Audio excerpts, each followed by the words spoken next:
Good morning, everyone. Welcome to the West Virginia State Fairgrounds site of the Great State Annual Fair, but also for today, home of the West Virginia State Duels Championships Division I. Live from inside the West Virginia building, teams from all across the Mountain State have assembled to face off and decide on the mat who will be the 2026 State Duels Championship team. Along with color analyst Jason Nichols, I'm Alan Tanner, and we are excited to bring you live streaming coverage of Mat 2 action, brought to you exclusively by WVRC 104.7 FM streaming in conjunction with the West Virginia SSAC. The 2026 West Virginia State Duels Championships are sponsored by Rudis and Defense Soap. We want to mention Brian Millick, our director of the duels, his assistant Tracy Asbury. Greg Zafaros is the facilities director here. Our camera operator, Tara Tanner, production crew, Joe McDonald, Swolby, Justin Holbert, Andrew Miller, executive director. Our camera person today, Tara Tanner, and running the scoreboard and OBS, Matt White. We want to thank everyone for all of their help, and we are excited to go. Coach, I want to welcome you in. Glad to be back for another day of wrestling. Are you excited about what the day holds? Yes, yesterday, if yesterday was a tale, today with the Division I ought to be extremely exciting. I'm excited to be here. We have some really good matches on tap. Now, there's been a little bit of a change. Normally, there would be 8 teams wrestling on 4 different mats. Due to the weather and some different things that have happened, we're going to switch things up a little bit. Only 6 teams are here. Unfortunately, Washington and Spring Mills were not able to make the trip, and so we have 6 teams going to wrestle on 2 mats in a round-robin format, and then after the round-robin format of 3 matches, the championship match will be decided with the second place or third place match and then the 5th place match as well, depending on how things go. So on mat 2, we'll have Parkersburg, John Marshall, and Woodrow Wilson wrestling again in a round-robin style format, and we're going to start with Parkersburg and John Marshall. So what should be some really good wrestling here. We'll start in the 106-pound weight class. I believe we're going to have Aiden Linko and Eli Durrell to start things off for the Big Reds and for John Marshall. And are they the Monarchs, Coach? Correct me if I'm wrong. I believe John is that Marshall the Monarchs? Monarchs. All right, so Durrell and Linko, and I'm trying to gather some information here as far as rankings go. I know that for John Marshall, one of their 106s is not wrestling in this match, so we'll see how that goes. But Durrell has won a lot of matches here this year. I don't have his ranking right offhand, but this should be a good one and very important because, again, the way this is set up, you're going to have each team's going to wrestle twice here, and whoever performs the best, I assume one of those teams will probably come out with no losses. We'll move on to the championship round.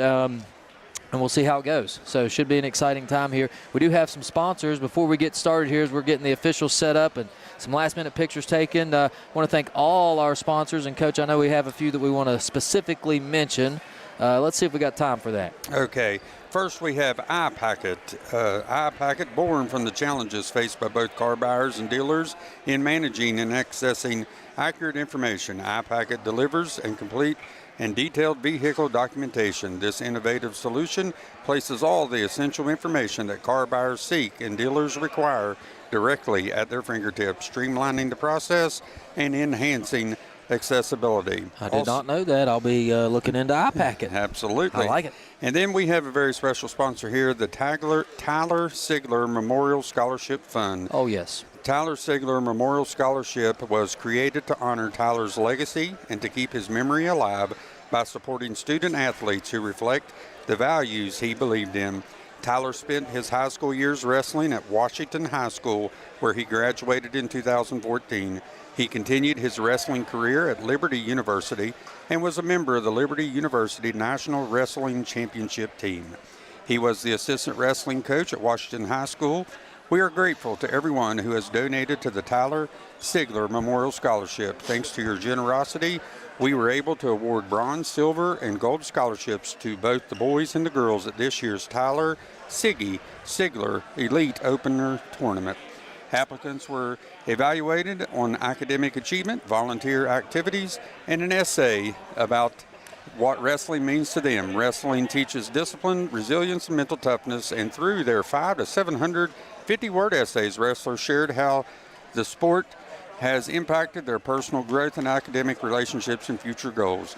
This year's recipients showed outstanding commitment both on and off the mat, and we were proud to recognize their accomplishments. The foundation will continue awarding scholarships to 3 boys and 3 girl wrestlers each year at the tournament held in Tyler's honor. Our goal is to support wrestlers with achieving their academic goals and pay the legacy forward. Anyone wishing to make donations to the scholarship can mail a check, make payable to Tyler Sigler Memorial Scholarship to 503 Turnberry Drive, Charlestown, West Virginia, 25414. The Tyler Sigler Memorial Scholarship, and I did not know Tyler Sigler, but just from what you read there, sounds like a very accomplished wrestler and coach. Absolutely. And so a lot of accolades there, so thank you for that sponsorship for the Memorial Scholarship. I believe both captains are ready to have met out on the mat and have got things set. And here we go, Coach. We are right off the bat. It's going to be Linko and Durrell for this 106 matchup. Linko comes in ranked number 4 in the state, and Durrell for John Marshall, I'm sure, is a competitor. These young guys are all ready to go. Both of them look like they are warmed up and ready to roll. The Monarchs and the Big Reds. Here we go in this qualifier matchup here. It is in the quarterfinals. Both guys in a front headlock, and right off the bat, how about Linko getting that one leg? That's going to be a takedown for 3 points and a 3-0 lead for Linko. He's working that cradle now, got his right arm around the neck, providing tons of pressure, trying to sit up and get out as Durrell, but man, look at the strength of Linko right off the bat, putting that head pressure down. He's got that right arm around the neck area, trying to keep Durrell from building a base here, and he may cradle him up. And yes, it is a cradle. That's going to be back points for sure. Could be a pin here. This is going to be a pin, and how about that? Impressive start for Linko. Absolutely. If you notice on the cradle attempts, wrestlers' shoulders tend to go to the ground when they anchor the knee into the side. Great job by Mr. Linko, and Parkersburg takes a 6-0 lead. What a quick match here. Now we got the 113 Austin Caritas for the Big Reds, and for the Monarchs, I believe we're going to have Waylon Howard. We'll check as they check in here and make sure. Waylon Howard and Austin Caritas.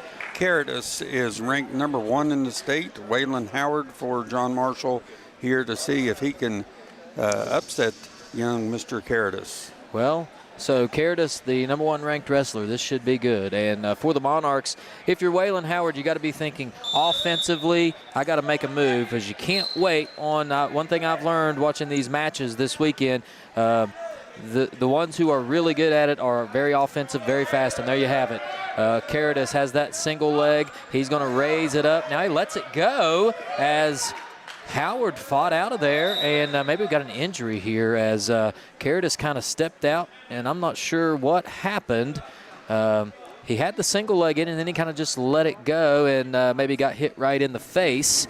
And so that will give us a chance as maybe we got an injury time here to talk about some of our sponsors as we get started here. We will start with Golden and Amos PLLC. For 2 days this weekend, small town Lewisburg, West Virginia becomes Crossface City. I like that. Yes, in the meantime, should you find yourself in need of a lawyer, give Tim and his team a call from Goldman and Amos PLLC. Their areas of expertise are real estate, fiduciary services, bank representation, and civil litigation. Golden and Amos PLLC, proud sponsors of Parkersburg South Wrestling. And we'll check on Caritas here as he was very unhappy. I don't know if he got an elbow to the nose. I didn't see any blood, but it does look like maybe he's bleeding.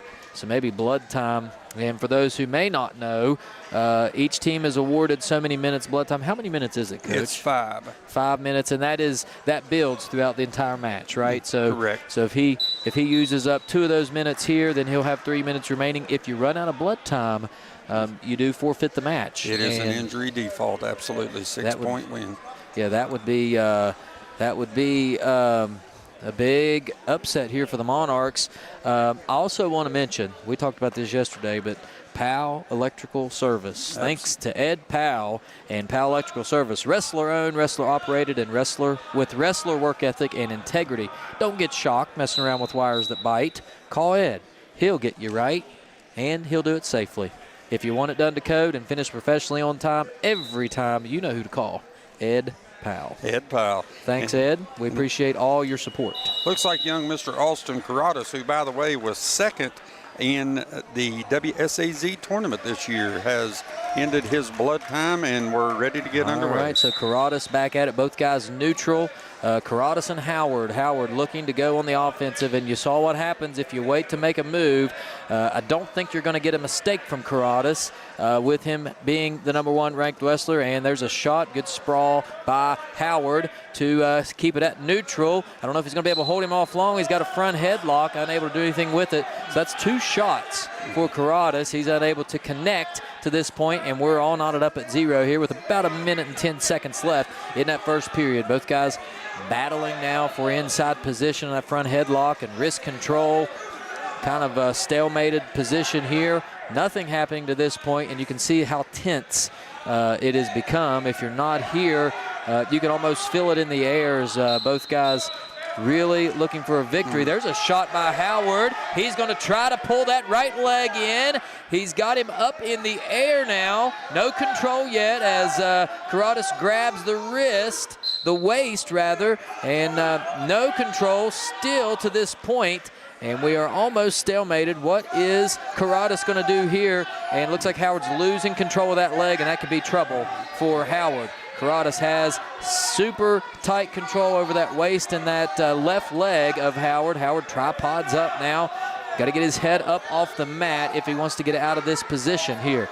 Carradas now in that front area trying to flip him over. Nothing happening. Now we're running down on short time. Who's going to make the move here? Carradas trying to gain position to swing around the back, and he can't get there yet. There it is. 3 points as the period ends. What a finish to the first period by Austin Carradas. He does get a 3-point lead.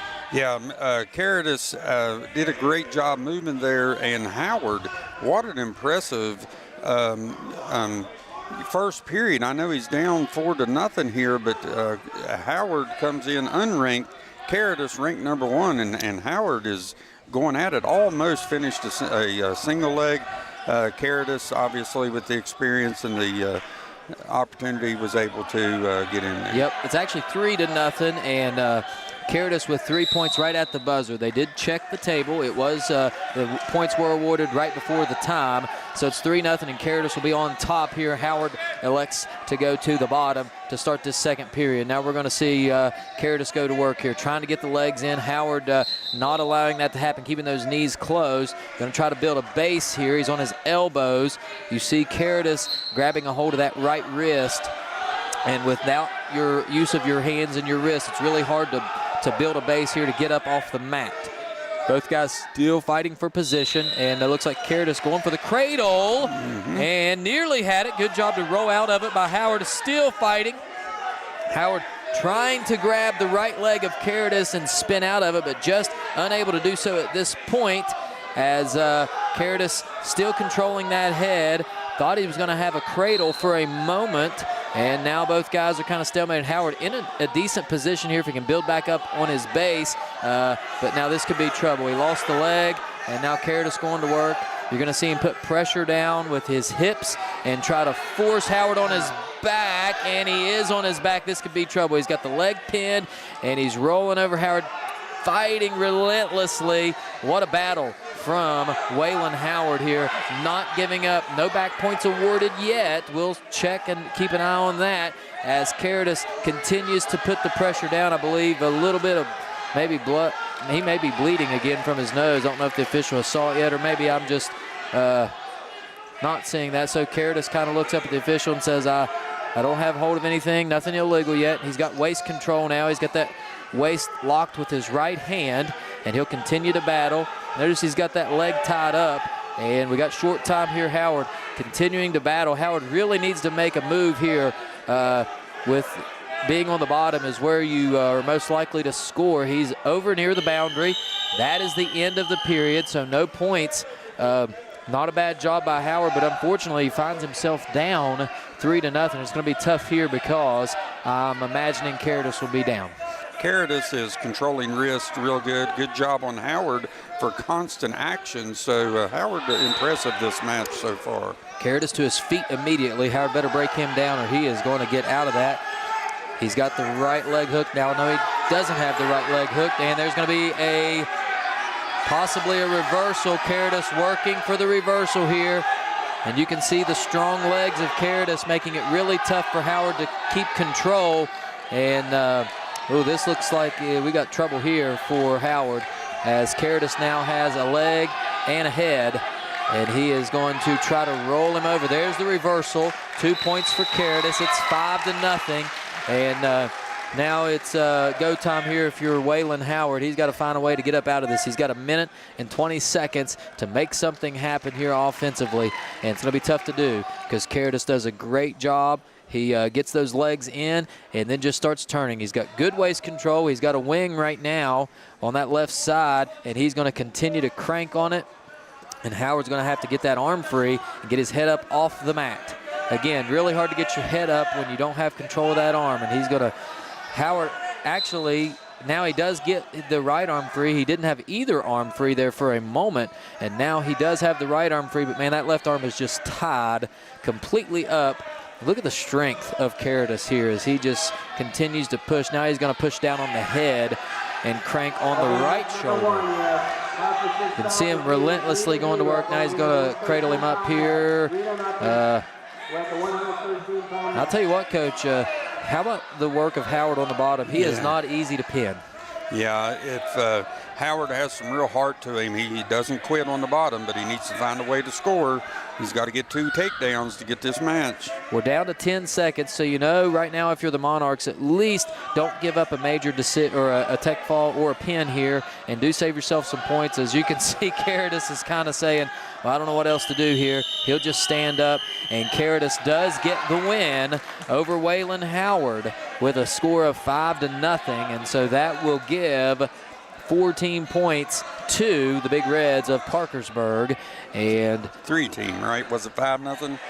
It was 5-0, yes. So you're right. Yeah. It is 3-team points. So that's 9-0 here. And we'll go to the 120 matchup here. And I believe it's going to be Seth Drennan for Parkersburg.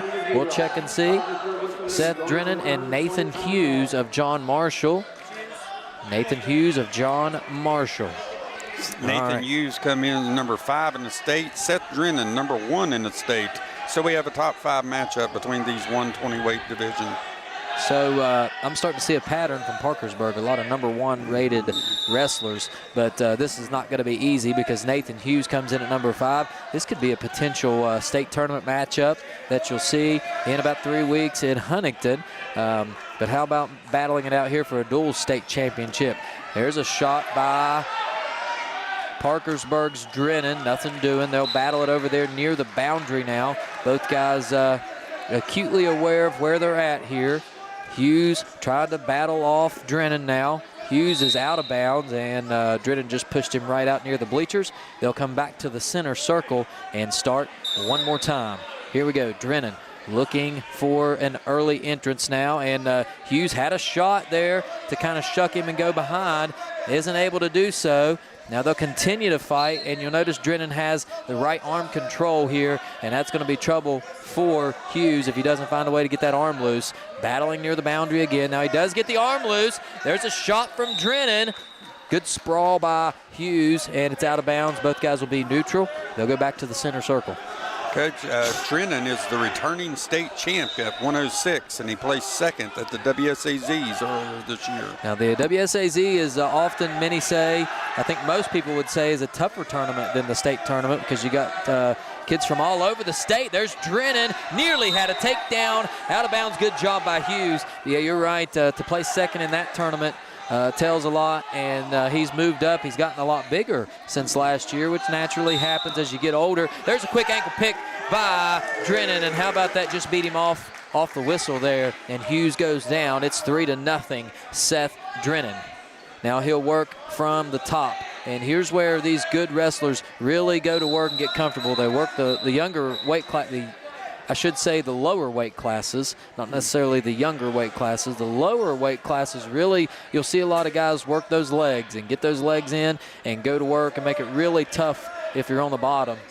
And the speed of these younger weight classes, or as you said, the lower weight classes are very impressive. Yeah, both guys, again, not waiting for a mistake. We're short time here. We got 10 seconds to go. Hughes has no answer to this point for Seth Drennan on the top, as both guys, I think, are going to be content with letting the period run out. They do. It is 3-0 in favor of Seth Drennan over Nathan Hughes. Big Reds of Parkersburg, the Monarchs of John Marshall. And now we'll have... Looks like Drennan's going to be on the bottom here to start this second period. And Hughes will be on the top. They're off as Drennan on his feet. Hughes not going to give up that leg. Drennan chasing him down, trying to set out. And now this becomes a battle of who wants it worse. And there it is. Drennan does get an escape. And it is 4-0 in favor of Parkersburg's Seth Drennan. Hughes trying to pull in that right leg, but the strength of Drennan making that very difficult. He'll try to shuck him and spin, can't do it. Wrist control, they're battling for wrist control now. Looks like Drennan has control of the right arm of Hughes. They're over near the boundary, nothing given yet. You can see Drennan trying to maybe push that head down and turn. Can't get it done yet, and if Hughes wants to get out of this, he's going to have to get his head free here. It's a real bad spot. There it is as they go out of bounds. Yeah, you mentioned that normally with the person whose head is on top comes out a winner in most scramble attempts. Yeah, Drennan does a really good job of controlling the head, and when your head's down, you're just at the mercy of your opponent. There's a shot, good sprawl by Hughes.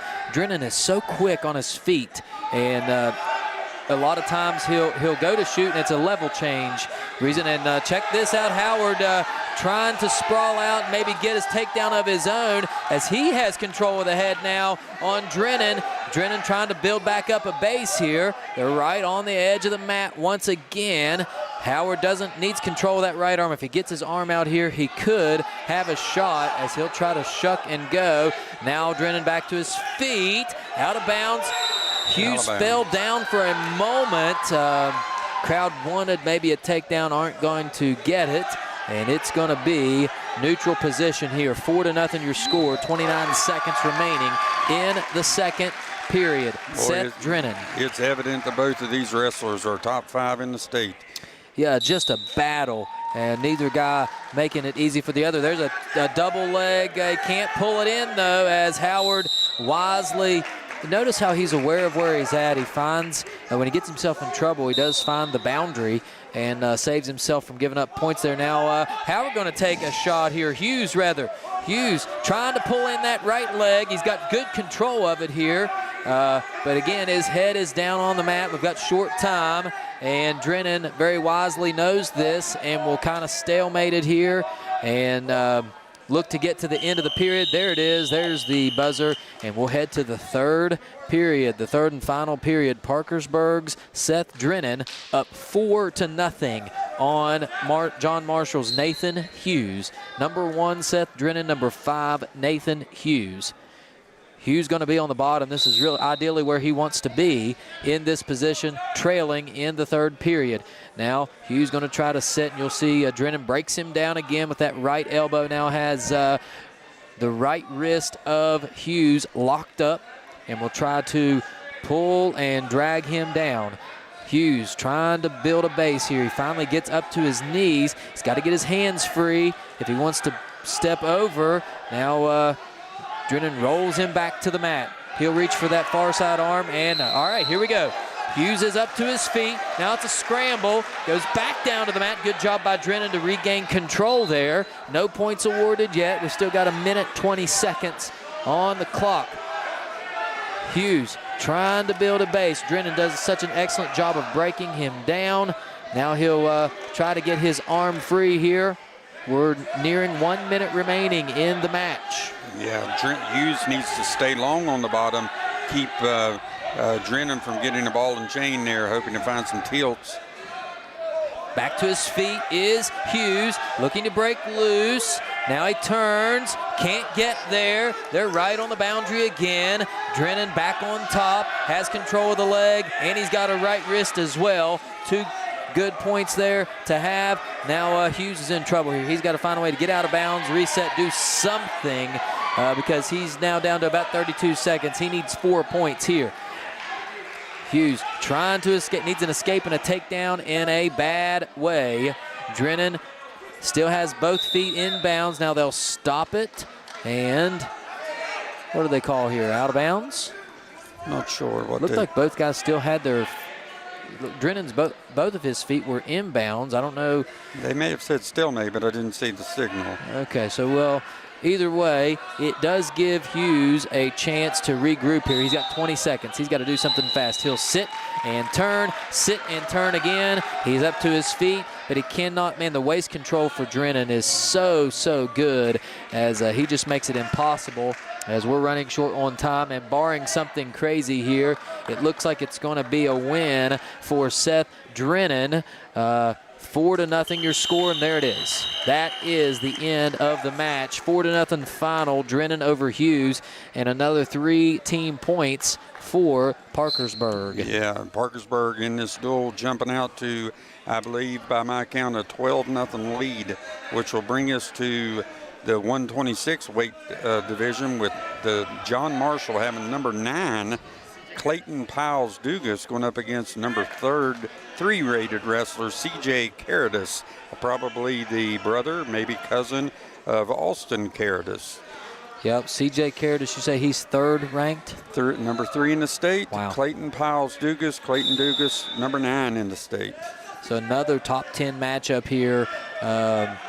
You got to wonder, C.J. Caritas being 3rd ranked, you would think that would be, he probably gets a lot of practice time with Drennan, don't you think? I would imagine, absolutely. Both guys battling it out. Nobody really with control yet. They'll go back to the middle here. First period action. James, the Monarchs of John Marshall looking for their first victory here in this matchup here. The Big Reds so far with a 12-0 lead in the team points. Both guys battling it out here. Caritas for Parkersburg and Dugas for John Marshall. Both guys filling each other out. There's a little level change there. And Dugas now trying to get control of the head. Nobody really doing anything. There's a little bit of a level change there. The key is trying to get your opponent to step where you want him to step so that you can take advantage. And the first person to make just a little bit of a mistake, doesn't have to be much at this level of competition. And notice how Caritas has that arm, and then he goes to the leg. That's a takedown. 3 points, C.J. Caritas of the Big Reds. And now he's going to try the near side cradle. He's got it locked in. If he rolls back with it, this could be trouble for Dugas. Dugas bellying down as best he can, and now Caritas does have to break the hold, so he'll go with the cross face and trying to put the pressure on, and that was a really good shot of that cross face there. Yes. Caritas doing a good job. Now he's got one leg in as, check it out though, Dugas not giving up, trying to turn. He's almost to his feet now, trying to turn. Both guys have legs locked. Now they're right back in position with Caritas on the top. Another cross face, and now he's got him hooked. This could be trouble. End of the period, and he is awarded 3 back points. So it is 6-0 in favor of Caritas at 126 pounds. Yeah, Dugas trying to get in on a switch there, trying to get a reversal, ended up costing him 3 back points. Caritas not going to let that happen. They will start in the neutral position this time. Caritas finished 4th in the WSAZs this year in 126. Again, so another top 5 finish there in that one of the toughest tournaments. Again, that tournament not broken up in Division I, Division II, and you got teams from all over the state and different neighboring states. Yeah, so really tough tournament to win. or to place, for that Absolutely. matter. And Caritas loves that crossface, doesn't he? Yes. Just keeps putting the pressure on, and that has to wear on you if you're Dugas. And Dugas is back to his feet. Notice he's trying to get hand control, and he's nearly out. He nearly is. There, close. There it is. Oh, not there it is. And I was going to say, now he gets awarded 1 for neutral position. So 9-1 your score. Caritas leads, and he'll immediately, just the quickness of Caritas may possibly get him 3 more points here, as Dugas is going to try to battle out here. He needs to get out of bounds. Know where you're at on the mat. Caritas just reels him right back in. And there it is. 3 takedown points awarded for C.J. Caritas, and it is 12-1. And now we're nearing tech fall status here in the second period. 40 seconds to go. Caritas on the top. Dugas struggling on the bottom now. He worked so hard to get that reversal, or escape rather, and then went right back to the mat. Head on the mat, got to get his head up off the mat. He has no control of that right arm. Now he does have control of the arm, and that's where you got to go to work. Take advantage of it when you can. Looks like he spun out of it. Nope, right out of bounds, and now they'll both go out of bounds. They'll go back to the center circle. C.J. Caritas with a commanding 12-1 lead over Clayton Dugas, and at this point, Dugas needs to hit something quick. He's on the bottom here, second period, 17 seconds to go. Needs to get out. Oh, try to switch. Yeah, trying the switch move, and can't get there. Good hip pressure by C.J. Caritas. Short time here. He's got the legs wrapped, and with 3 seconds remaining, it looks like, how about one more crossface before the time runs out? What's the time? And it is 12-1 your score, as that's the end of the second period. We'll go to the third. And this is not good territory here. C.J. Caritas is now going to be down on the bottom, and Dugas is going to have to find a way. We don't know how comfortable. Dugas may be comfortable riding legs. We'll see what the case is. Both guys spinning, and Caritas just working really hard to get out. And man, there it is, escape. It is 13-1 now, as Caritas going to try to take him right back to the mat. Has him cradled up. There it Can is. he keep his feet in? 3 points for the takedown. And we have Tech fall, I believe. tech fall, yep. 16-1 victory for young Mr. Caritas, bringing the score Parkersburg 17, John Marshall 0. And if my weight classes are right here at 132, we should have Mikey Logsden from John Marshall going up against Brady Miller of Parkersburg. All right, we'll check and see who we got. Logsden at 132 for the Monarchs, and I believe it is Miller for the Big Reds. 132-pound weight class. Both guys going at it here. John Marshall looking for their first victory in this duel, and they need one in a bad way. Let's see if Logsden can get it done here. Both guys battling for wrist control early on. Nothing doing yet. The Monarchs looking for something to go their way here. The Big Reds have won every weight class so far. It's a battle between Mikey Logsden of the John Marshall Monarchs and Brady Miller of the Big Reds of Parkersburg High School. I'll tell you, just going back real quick to that last match as they're in a collar tie up here, that may have been the most competitive tech fall that I believe I've ever seen. Mr.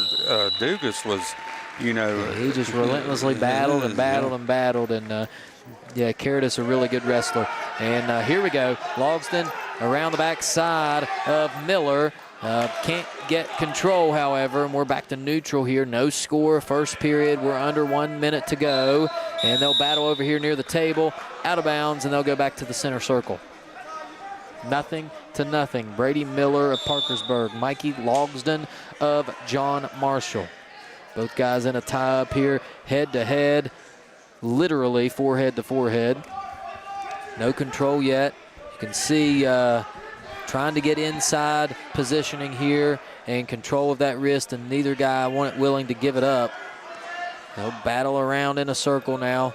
Somebody's going to have to do some sort of level change and maybe get somebody going. There's a bit of a level change, and there it is. Miller with the double leg. Can he reel it in before he goes out of bounds? Yes, he can.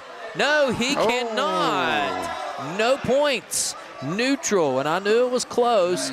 Couldn't tell. Crowd didn't like it, but the official had it. He was right there, could see it perfectly, and so it's neutral positioning. No points. Here we go. Single leg, trying to pull it in is Miller, and Logsdon in trouble here. He's going to have to find the boundary or find a way to break tie of that leg. Short time here, 1 second, and good job by Mikey Logsdon to avoid the takedown there. And we go to the second period, all knotted up at 0. Yeah, this match is probably going to be one top-bottom because neutral position was not. Neither wrestler were able to get any points there, so we'll see how it goes with Logsdon, I believe, on bottom, Miller on top, starting in the second period. Yeah, Logsdon's going to take the bottom here, and he'll immediately get to his feet. He'll look for an escape as Miller is going to try to break him back down and is successful in doing so. Logsdon will have to re-evaluate here and try to get out as notice Miller grabbing control of that wrist. Maybe hard to see on your screen, but he's got that right wrist holding the left arm of Logsdon, which makes it nigh impossible to get to your feet without the use of your arms. Logsdon doing a good job keeping his head off the mat, so that's beneficial for him. Logsdon up to his feet, now just working, continuing to work hard, trying to break the hold that Miller has, and there it is. There it is. Escape out of bounds, and both guys will be neutral, and advantage Mikey Logsdon, 1-0, your score. Now we're back to the neutral position here. And, you know, Miller started to look a little more comfortable on his feet. We'll see if he can continue that here with about 1 minute and 7 seconds remaining in this first period. No points to this in this, well, actually 1-0, correction. Yeah, Logsdon with a 1-0 lead here, so maintaining that 1-0 lead. We're in for a dogfight for the rest of this match. Well, in a match this close, Al, you know, where any point can, 1 point may be the difference when they go to overtime. If it would happen to get there, it's important to score first, so you get to choose your position in the second overtime. So Logsdon not only up one, but, you know, potential overtime situation, maybe even better shape. Yeah, gives himself an advantage for sure. Now we'll go back to the center, out of bounds. And the frustration on Brady Miller's face starting to show here. He felt super confident. I think he thought he got that takedown in the first period, wasn't awarded the takedown, and maybe letting the frustration get to him a little bit here. He needs just to settle down here, and there he is. He's got the single. Yes. He'll try to pull it towards him, and Logsdon trying to get out of bounds here and break that hold. Stuff the head. If he'll stuff the head, Logsdon. Logsdon, yeah, you said it, pushing that head right down to the mat, trying to break hold of the leg. Now there's the time. And so, again, Brady Miller had a pretty good chance there to get points, couldn't do so, and we'll go to the third period with a 1-0 score. But Miller on the bottom here with a chance for an escape here. And what do you want to bet that it's 1-1 here at the end of this third period? Here's a good shot at it. Logsdon on top. He'll try to break the elbow down and get immediate control. And there's a head to the mat for Miller, and that's exactly what Logsdon wants to see. Head down on the mat. Cannot get up with your head on the mat. Now Miller trying to get to his feet here. Logsdon breaks down the elbow again, and he'll put pressure with his hips right on that back, and he's going to have to work to the side here, or he'll end up with a stall warning, and I'm sure you're going to start hearing that as this match nears the end. Miller to his knees, now wrestled back to the mat. Yeah, Logsdon he's wanting to get more pressure on the top part of the shoulder to hold him down, but Miller not allowing that to happen here. And Logsdon trying to grab the wrist. Not really a ton of offense here in this third period. Now Miller to his feet. Logsdon picking him up now and try to break the elbow down again. Miller on his feet. Now we've got a potentially dangerous position here. And so we'll come back to the center with the score being 1-0. I'm not sure, but I believe they got Logsdon with a stall warning earlier where he was backing off to the edge of the mat. So, you know, when a guy comes down, gets up and he's going to have to get him back, return back to the mat to avoid that second one. Yeah, and he's going to have to, you'll notice, you know, stalling can be on either guy here, but which one's going to be trying to do something offensively? And you see Miller really working tops on the bottom here, trying to get something going, and Logsdon now going to try to put a half in. Can't do it. Now just goes back to control the wrist and tries the other way. Can't get it done now. He's just continuing to ride him on the top here. He'll break down that elbow one more time. Miller on his knees, trying to get up, and Logsdon thought about a cradle, and now Miller's on his feet. Can he break out? And they'll come right out of bounds. Nothing yet. He's got one leg. Can he pull him in? Miller working. No, can't get there. You see Logsdon checking the time. 7 seconds, 6 seconds. It's going to come down to the end. I don't think he's going to be able to get it done. And there it is, a win for Mikey Logsdon, 1-0 over Brady Miller in 132 pounds. What a finish. Yeah, both wrestlers showed a lot of heart there. Miller upset that he couldn't get up from the bottom, but Logsdon with a good job. If my numbers are right, we should have the #1 ranked wrestler in the state, Stephen Myers, going up against Braxton Emery. Myers. Well, Coach, I'm just going to tell you right now, I expect Myers to be tough to beat. I talked to him earlier, and he did steal one of my gummy Skittles, so I figure he does have a little advantage here. Yes, he's got a little energy. He did get one of these gummy Skittles. I've seen him. #1 ranked in the state. How impressive is that? And as you said earlier, you've seen a common theme down on the Parkersburg lineup, but my goodness. #1 in the state, Stephen Myers and Braxton Emery of John Marshall. Myers is a 2-time state champion, and he won the WSAZs. Well, I think you see why, because don't blink, because he got a quick 3. Right. It's already 3-0 in favor of Myers. That was the Skittle right there. You saw that jump. He really got that. I talked to him earlier. I was showing him some moves when we were trading Skittles there. Yep. Myers going to work right on the top, and immediately he's got that right arm, and there's the half, and there is a neck wrench, was it? Yep. Was it a neck wrench for the pin? I don't ever want my neck in a wrench, because that didn't look comfortable. And Stephen Myers gets the pin, and he almost broke a sweat there. But I don't think he did. Does that take it to 23 Parkersburg, 3 John Marshall? Yes. And guess what? We have another top ranked wrestler for Parkersburg coming up. Holy smokes. Colston Skeen, #2 in the state. Weston Owen, John Marshall. All right. Unranked at this time. Owen versus Skeen, 144 pounds. Right in the middle, and here we go. Skeen immediately going to that right leg, and Owen trying to push the head down, but you're going to see Skeen trip him up now. There's 3 points. And, man, these guys that are ranked high offensively, they don't waste any time whatsoever. And now he's got, that doesn't look very comfortable.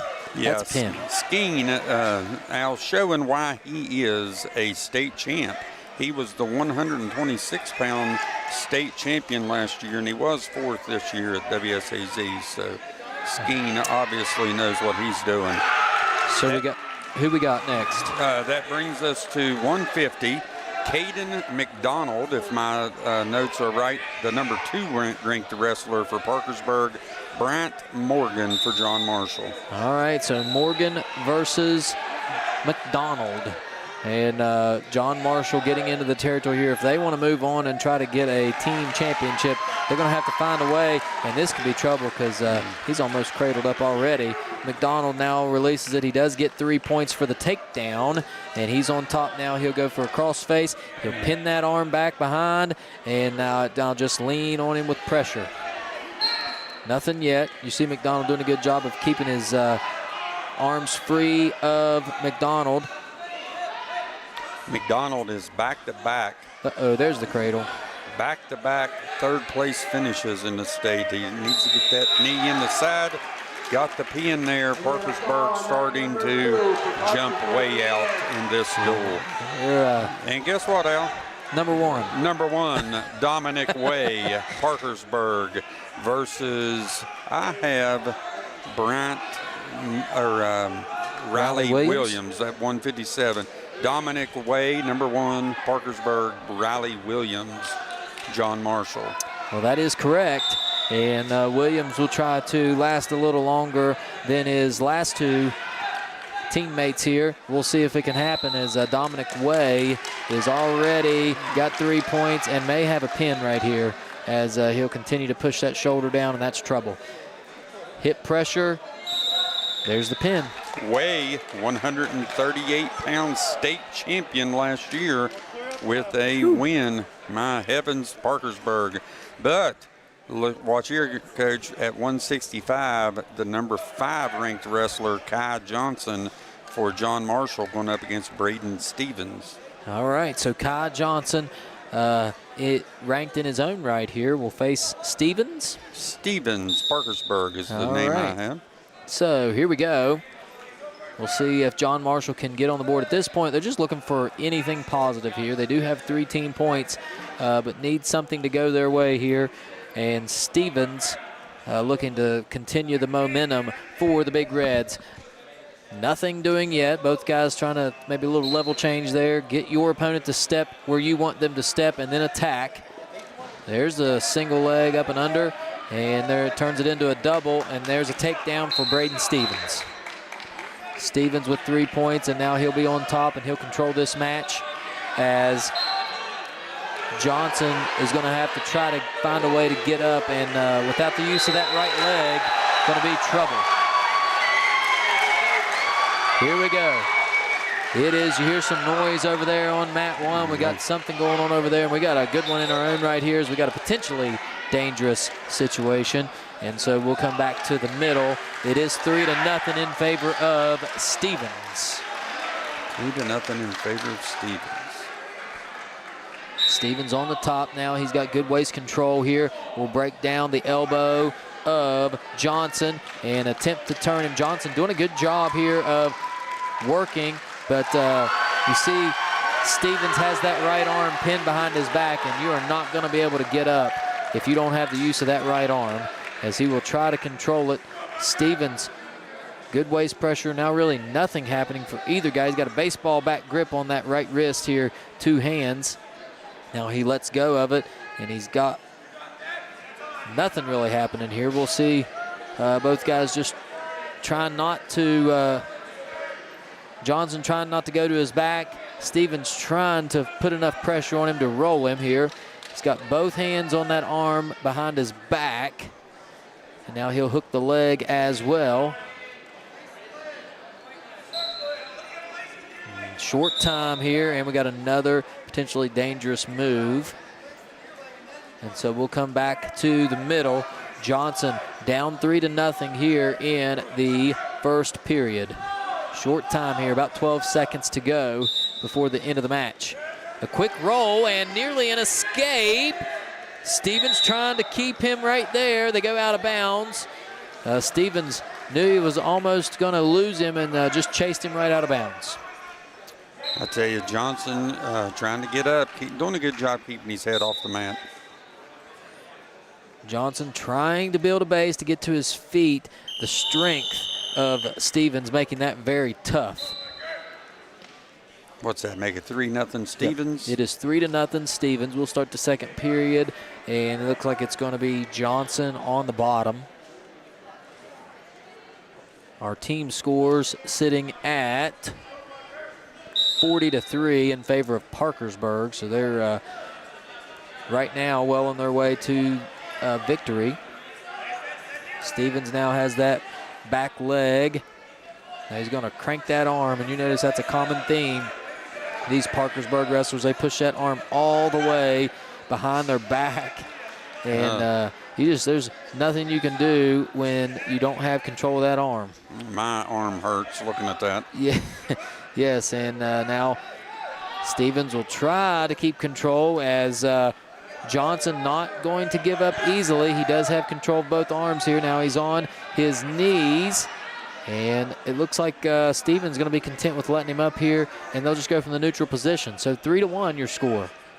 Stevens now looking to maybe work from the top as Johnson was able to get that escape. He's successfully stayed in the match to this point, and he'll take a shot, can't get it, and the quickness of Stevens, Braden Stevens, gets him another 3, and it is 6-1 your score in favor of Stevens. He'll grab that right wrist, and I'm betting you he starts cranking it behind his back again. There it is.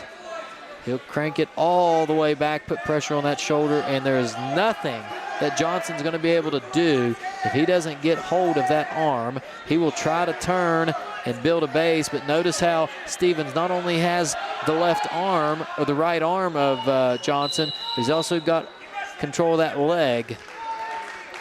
And with one arm and one leg incapable of being used, I don't know what you do here. Nothing. I would do nothing.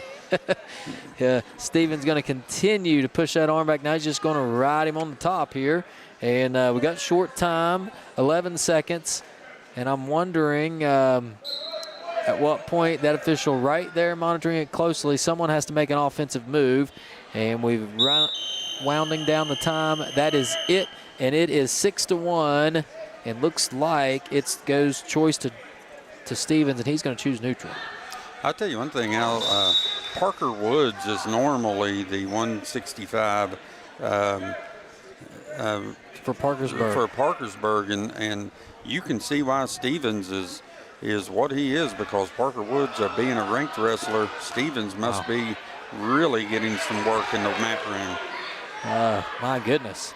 Two very capable guys, I'm assuming, there then, as there's a single leg right around behind for 3 points again for Stevens, and that's 3, and he'll just let him up.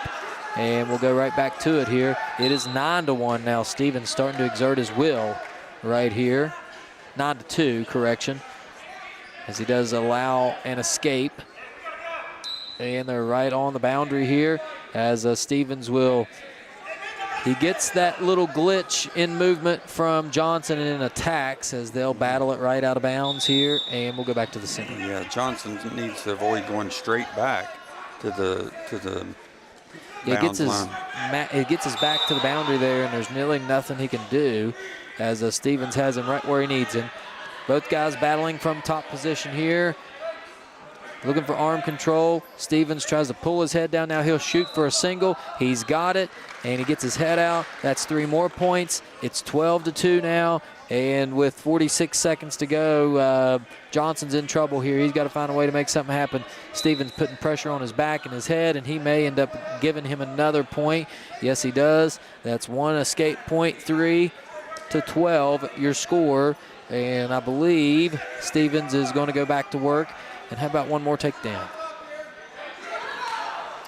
You know, Al, we're not from this area.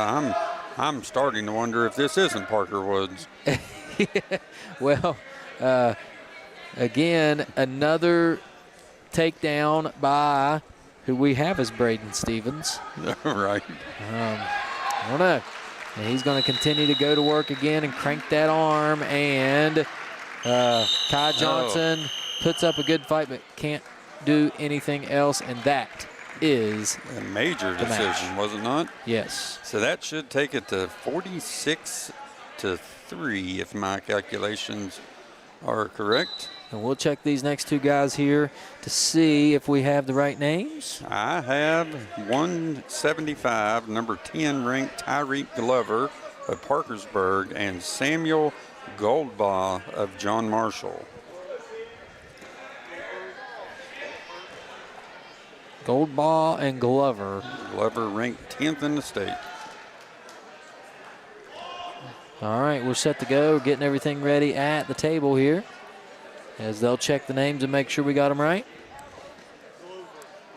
Glover. Glover.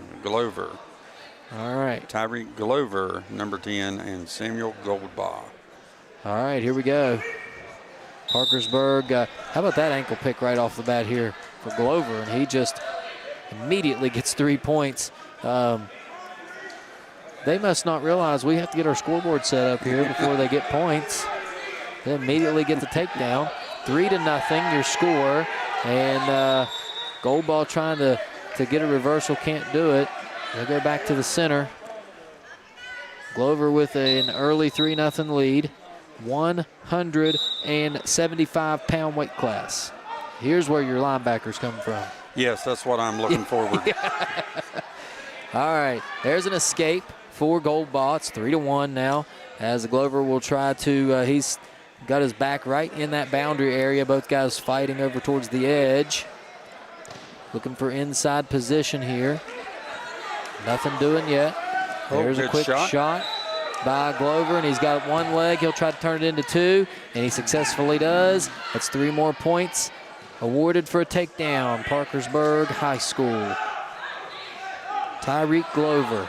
And he's got control of that arm. Now he'll try to control the leg, take him right to the mat. Got him on his back. This could be trouble. He'll put chin pressure down right up against it. I know it's hard to see. There's a good shot of it right there. And that's a pin. That is a pin for Mr. Glover. And Parkersburg obviously is going to take this duel as we head into the 190-pound division. Number 6 rated for John Marshall, J.T. Morris, and I have Ethan Jones for Parkersburg. Let's check and see if that's right. I tell you, Jones it is. Parkersburg is just impressive all the way up and down, and it's not that John Marshall isn't impressive. It's just Parkersburg is obviously a state championship contender. For sure. And they have guys up and down the lineup that are just relentless. Is this Morris and Jones? This is J.T. Morris and Ethan Jones, 190 pounds. J.T. Morris, 6 rated wrestler in the state for John Marshall. All right, we'll see if he can get on the board here. Both guys starting off looking for positioning here, just a front headlock. Little level change action from Jones. Nobody has any points yet. They'll try to dive in there for a single leg, double leg, and Jones may have control here. And he's also got him cradled up. They're right on the boundary. No points. Good job there by Morris to battle his way out of bounds, knowing where he's at on the mat. And they'll reset from the neutral position, but man, what a job by Jones there. Yeah, Jones going after it. Both guys now battling with a little collar tie, trying to get wrist position. Jones with the right hand and Morris with the left hand. Who is going to be able to get it? Now there's a shot, good sprawl by Morris. Morris has a front headlock. Now he'll try to spin and shuck, and he does, and it's 3-0 in favor of J.T. Morris of John Marshall. Morris now working from the top. He'll try to get around, pressure around the neck and arm area.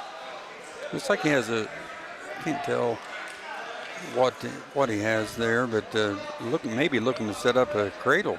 Nope. He's just going to turn him with control of that leg, and he is going to get back points here, and he's going to put pressure down with his chest and try to turn Ethan Jones. Can't do it. He does get awarded 4 back points. 4 back points awarded, so 7-0 in favor of J.T. Morris of John Marshall. Now Morris will go to work. He's got wrapped around the wrist looking for a little tilt, and they're right on the boundary. Looks like he's going to get maybe some more back points. Indeed he does. There's 4 more back points. So it is 11-0 Morris, and Morris really impressing here for John Marshall as the time runs out.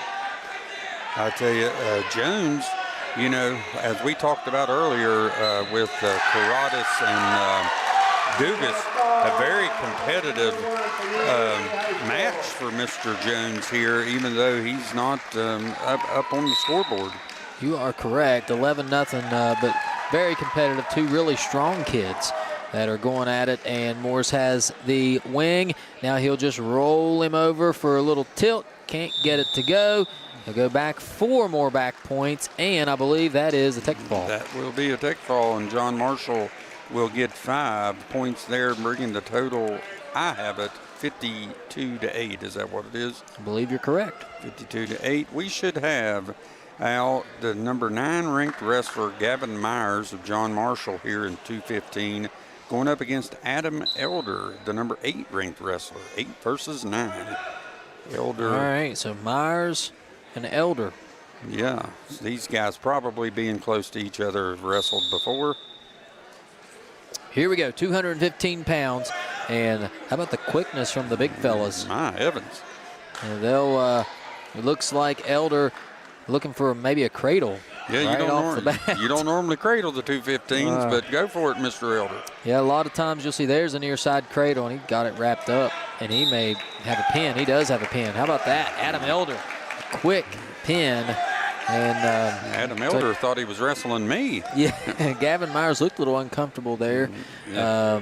Now we have our 285-pounders.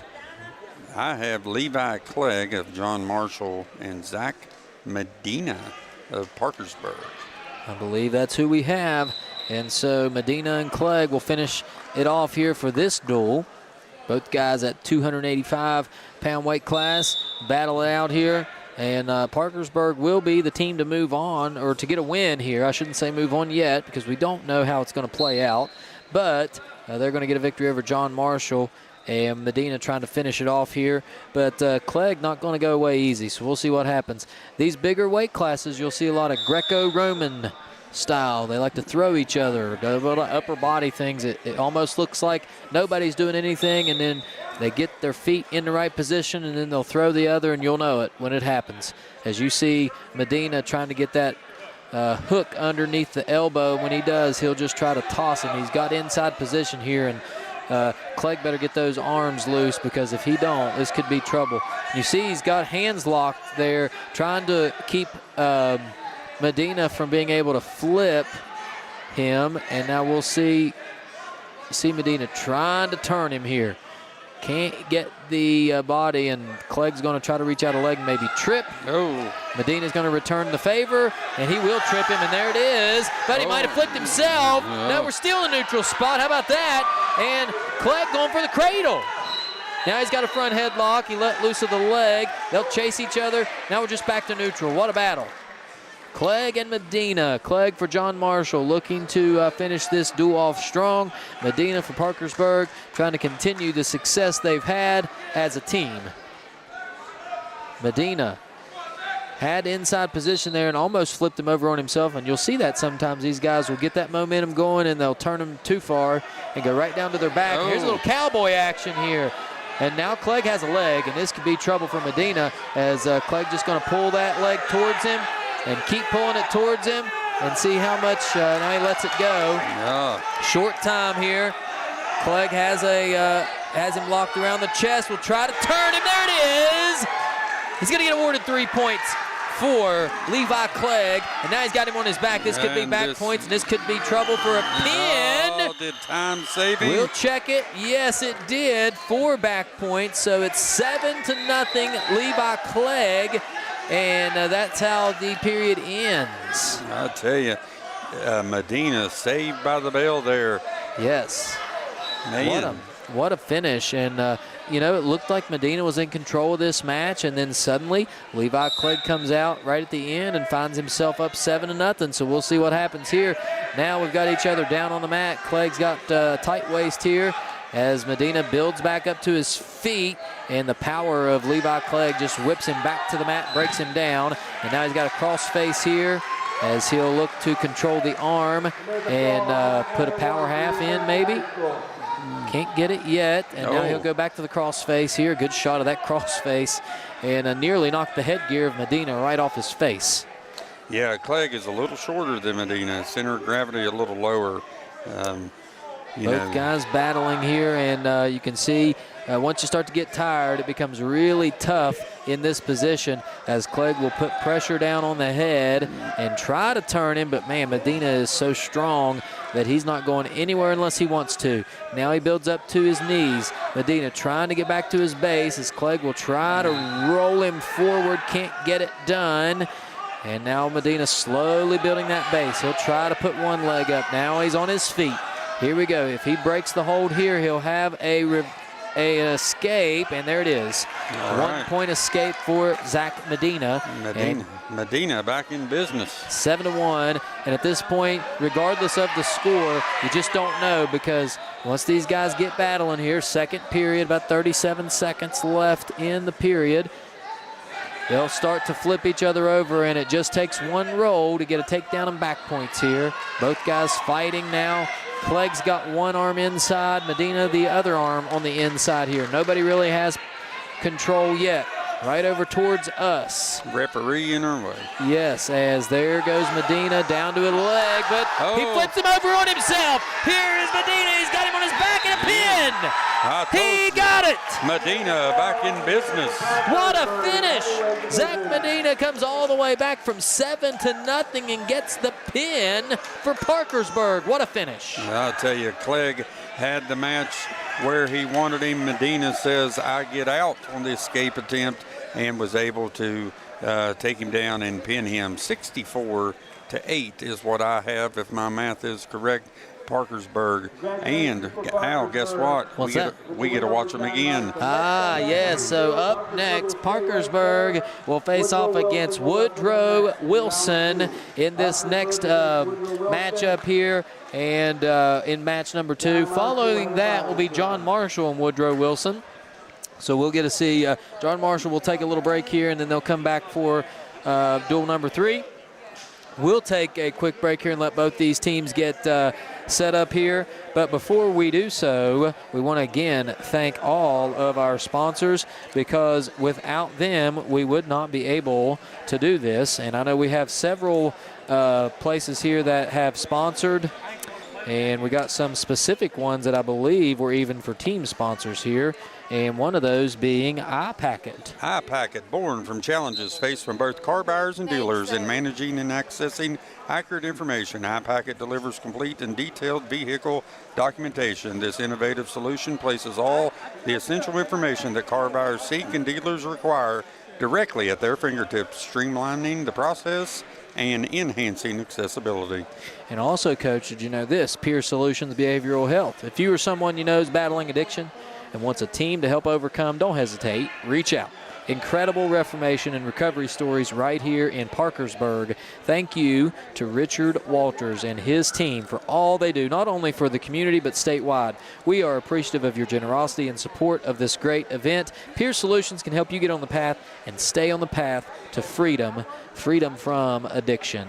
Peer Solutions Behavioral Health. Well, this has been an excellent battle. I think over on mat number 1, we're at 175. University is battling against Parkersburg South. Right now, University winning that duel 49-3.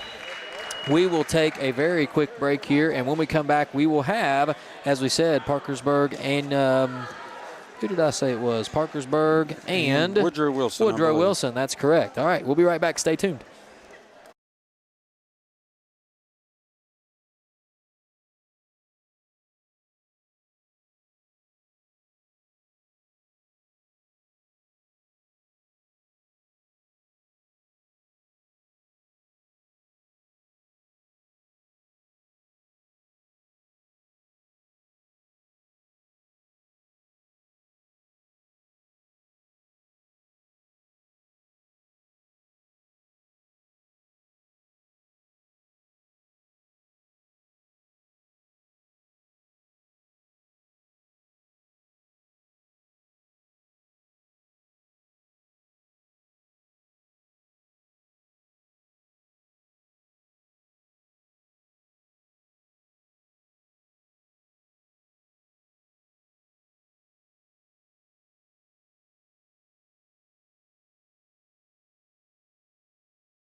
All right, well, welcome back. We are ready to roll here. It's Woodrow Wilson and Parkersburg. And if you were watching earlier, Parkersburg lineup chock full of top-ranked wrestlers, several number 1s, number 3s, number 7s, 6s, a bunch of them. So we'll see if Woodrow Wilson has anything to say about that in duel number 2. And we have Aiden Linko, who we saw with a pin victory against John Marshall's Eli Duraw. He's going to go up against, I have Wyatt Kennedy of Woodrow Wilson, and this should be a good one. So we're all set to go here. 106-pound weight class. Quick action by these 106-pounders here, and they'll battle it out. It is Linko and Kennedy. Linko looking for a single leg, and returning the favor is Kennedy. No points awarded yet, and I don't know the rankings, but Linko is the number 4 ranked wrestler in the state. So we got a 4th ranked wrestler, and I didn't see Wyatt Kennedy's name. Doesn't mean he is not a very accomplished wrestler, so we'll see what happens here as Linko looking for an opening here right over on the boundary on the far side. Both guys trying to gain access to that knee. There's a shot. Looking for a double leg. Linko's going to cross face and try to sprawl out here and maybe spin around the back. Can't get it yet.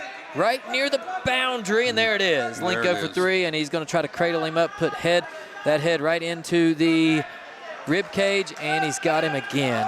This is bad position. Someone replayed the last match, I believe, because this looks like this could be trouble, and you're going to see pressure put down. He pulls the head, hip pressure down, and there it is. There it is. Linko with the victory. Parkersburg jumps up 6-0. And now I have a top 3 battle here. I have number 1, Austin Caritas for Parkersburg, and number 3, Braden Jones of Woodrow Wilson on deck. This could be big. This could be big. Yeah, Braden Jones at 3, Austin Caritas at number 1, and we saw Caritas with a victory. Now, Waylon Howard of John Marshall put up a really good fight here and didn't give up the pin.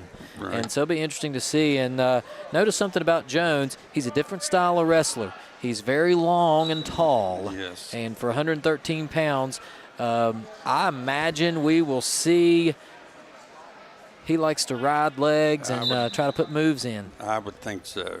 And he's got such a long reach, puts him at an advantage, and those long arms make it difficult for Caritas to get close enough to him. And we'll see what happens here as Jones gets in, goes for that single.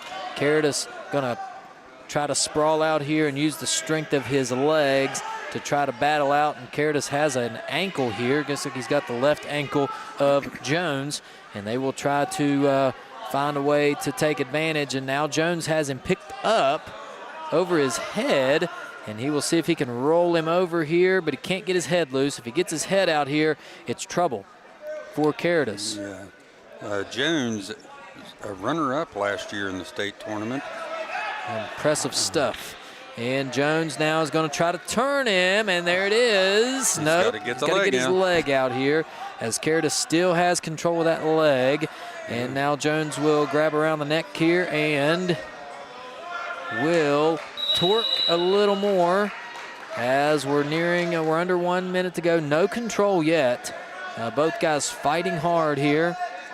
Jones trying to get that leg free, because if he does have control, but Caritas not giving it up easy. 2 very good wrestlers. I think we see why this is 1 versus 3. Yes. I tell you, Jones' leg moving in a direction that mine hasn't in years. Yeah, it's Caritas has that leg there and is not willing to give it up. And now we're back in the opposite position as Caritas now trying to reverse it, but Jones has the right ankle, and we're in the exact opposite position. They've just kind of switched. Yeah. Now one more time here, Jones will try to switch and turn. Nobody. Now they'll just go out of bounds and restart as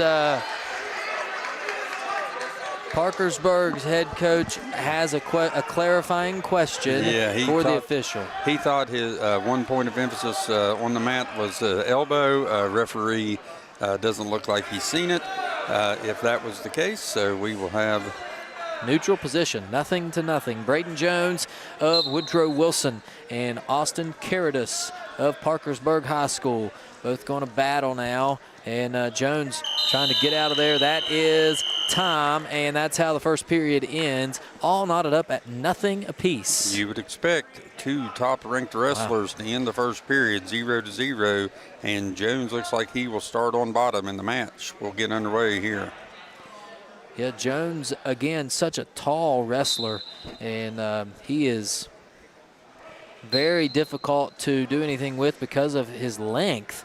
And Caritas, yeah, Caritas on top here will try to get the inside of his leg, of Jones's leg that is, and ride him down. But Jones going to spin out of that and could have a reversal here. There it is. 2-point reversal for Jones.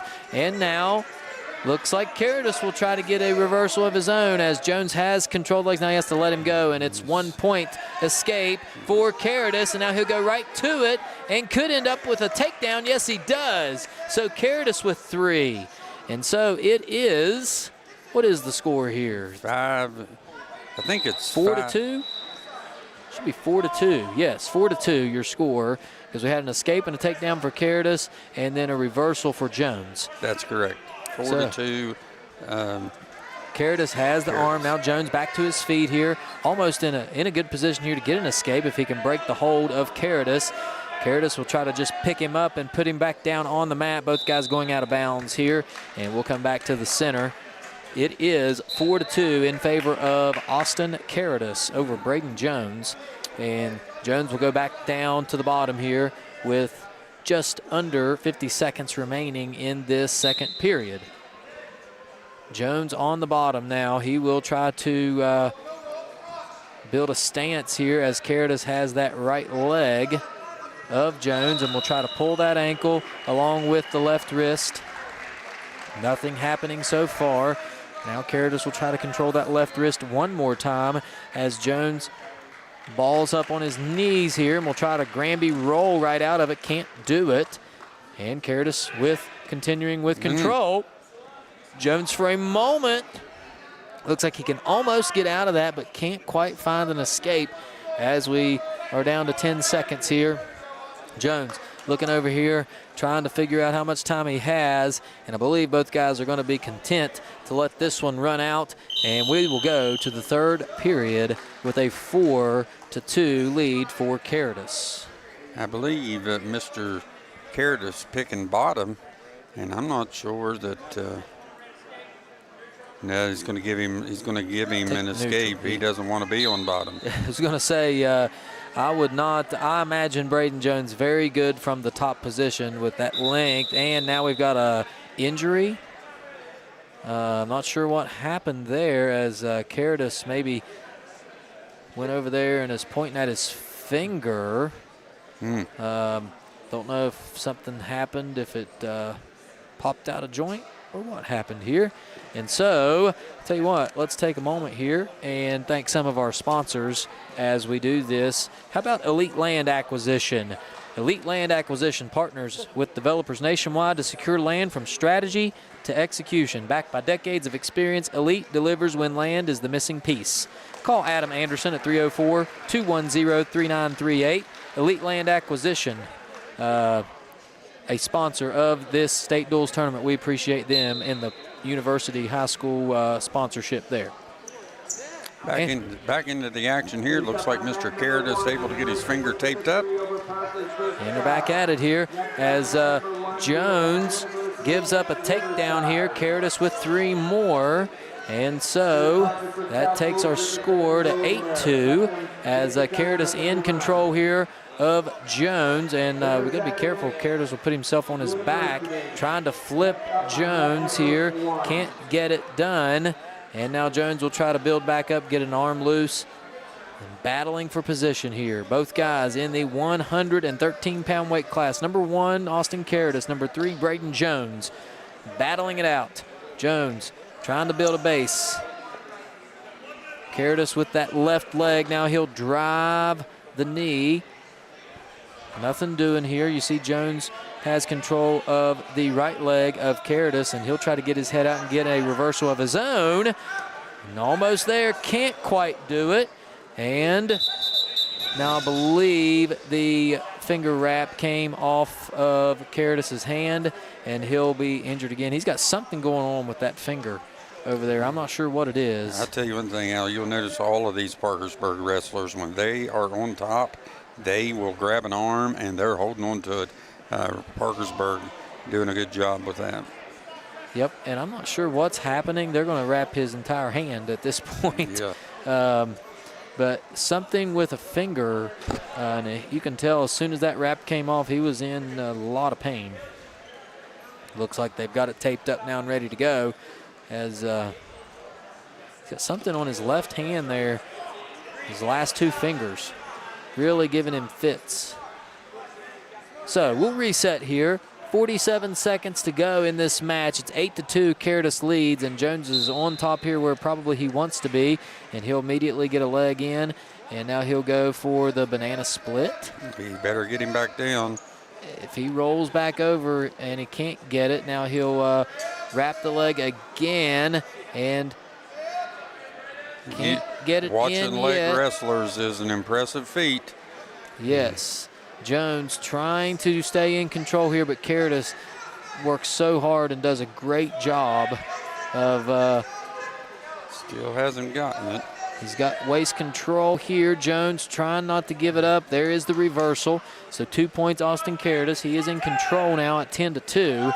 And he will try to ride this one out here with 3 seconds left. And I think that's how it's going to end. And Austin Caritas with the victory over Braden Jones, and what a match it was. Yeah, that last attempt there gave him a major decision. So Parkersburg gets 4 points there, if I'm not mistaken, making it 10-0. That'll bring a #1 ranked wrestler at 120, Seth Drennan, to the mat to go up against Woodrow Wilson's Jamarcus Harbison. So Harbison will head out to the mat and try to take down Seth Drennan, who we watched a few minutes ago defeat Nathan Hughes of John Marshall. Drennan, a really good wrestler here at 120. And we'll see what happens here as he immediately takes a shot. Harbison battles him off.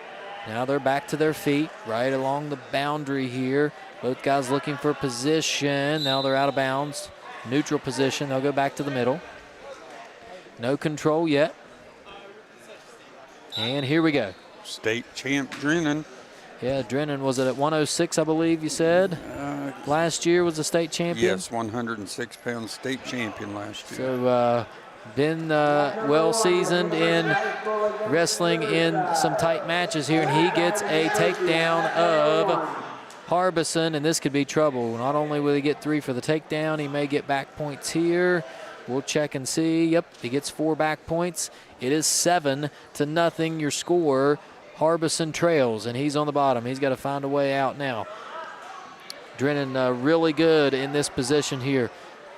He will try to go for the tilt, and he's got him on his back. Can't get it. There's 4 more back points. It's 11-0. Now we're nearing tech fall criteria as both guys battle. Seth Drennan on the top, and man, he knows exactly what he wants, and he knows how to get there.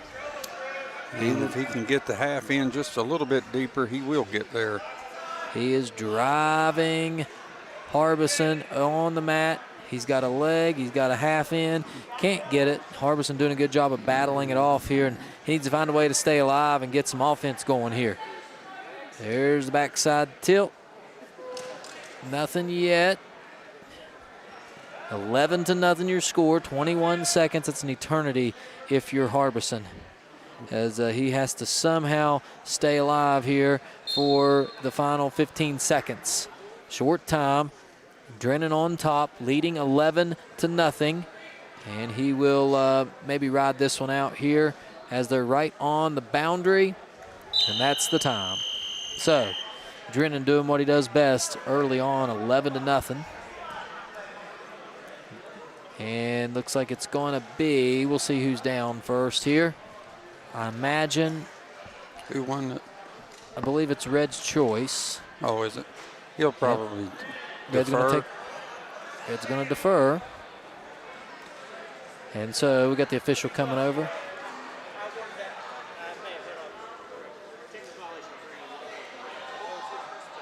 So it's 12-0 as the official awarded one extra point. And now we're going to go neutral. So 12-0 your score is the updated score here. And Drennan immediately gets a single leg, and Harbison fights it off. Cowboy. But nope, there's the Cowboy. And Harbison trying to stay off his back. Believe either way it's going to be tech fall at this point. If he finishes it off, he'll get the pin. Looking for 6 instead of 5. 3 takedown, 4 back points. That's a tech fall. That'll be a tech fall, and Parkersburg will jump out 15-0 on Woodrow. How that'll bring up the third-ranked wrestler at 126 for Parkersburg, C.J. Caradas, and he will wrestle of Woodrow Wilson, Brenton Seabolt. Brenton Seabolt and C.J. Caradas. Those Caradas boys are pretty good wrestlers, don't you say? Yes, Caradas and Drennan, man. I'll tell you about Drennan. He's looking like he's ready to defend that state title. If he loses another match this season, I want to watch it. Yeah, that would be a good match for sure. Here we go. Caradas now for Parkersburg. Immediately gets the left leg of Seabolt. Can't reel it in. They'll go back to neutral. No control yet. A lot of action here. Seabolt, I'm just going to say this. If he doesn't go on the offensive pretty quick, he'll find himself in a bad position. Both guys trying to get lower than the other here. You'll see them put their hand on the mat for just awareness as to where they're at and how low they can get. Now Caradas has the right arm as Seabolt takes a shot. Can't reel it in. Now they go back to a front headlock here. Both guys trying to get control of the arms and reach for a leg at the same time. Nothing happening yet. Seabolt has Caradas pushed right up against the boundary. Now they'll circle back towards the middle and they'll reset. Nothing so far. Caradas trying to gain control here against Woodrow Wilson's Seabolt. Brenton Seabolt. This is 126 pounds. Both guys now not really doing anything at this point. We're just kind of stuck here in this front headlock. Whoever is going to get control of the arm first will have the advantage. Both guys circling the mat here. You see them battling, hand fighting there, trying to gain control of the wrist. We are about 23 seconds to go in this first period, so neither guy wanting to take a shot, and there it is. The spin and 3 points awarded to C.J. Caradas of Parkersburg, and now he's in business here. Short time for Seabolt. He's got to keep himself from going over on his back. Don't want to give up back points here at this juncture in the period. We're at 4 seconds here. Seabolt probably content with curling up here and not giving up anything. There's the timer, and we are going to the second period with C.J. Caradas of Parkersburg leading 3-0.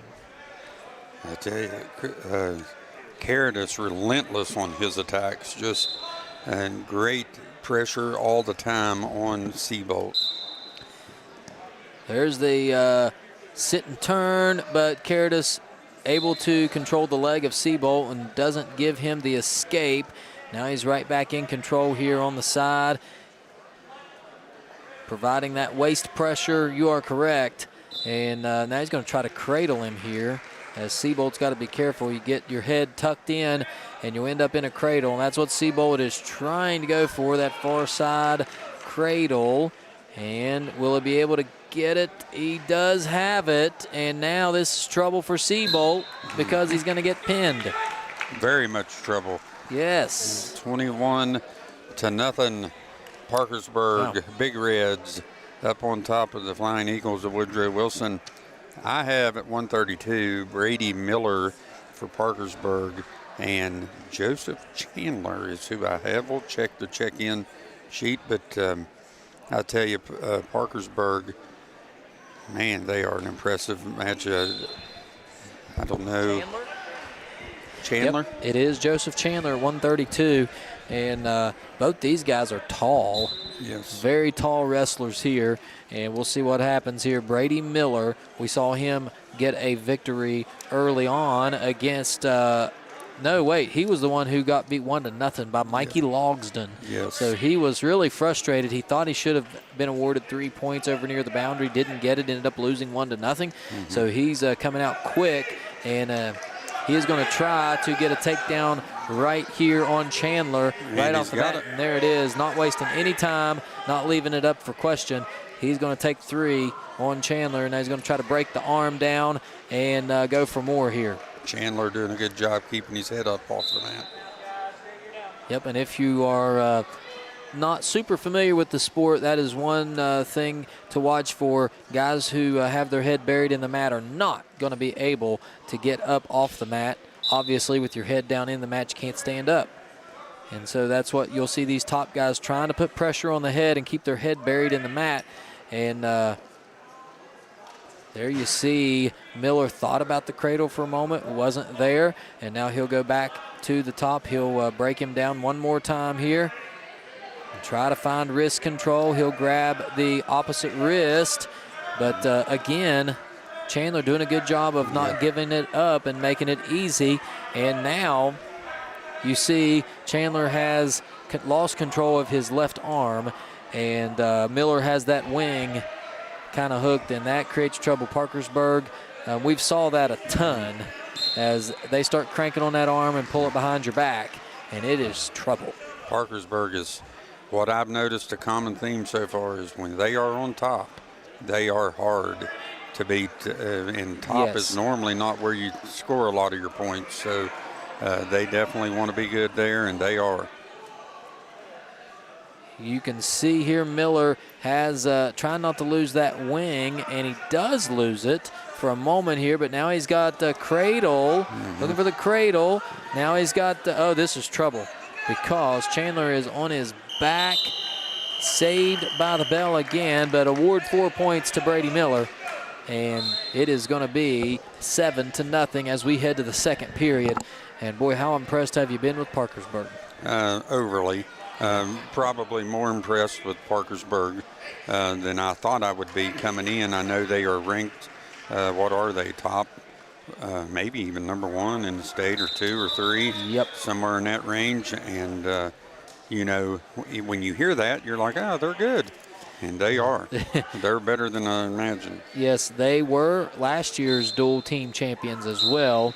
They've won it now twice, 2020 and 2025, and so they're looking to repeat as Brady Miller now in control on the top, and he will continue to try to break down Chandler, Joseph Chandler from Woodrow Wilson, and if he gets that cradle in, he's in trouble. Now Chandler able to keep his leg free.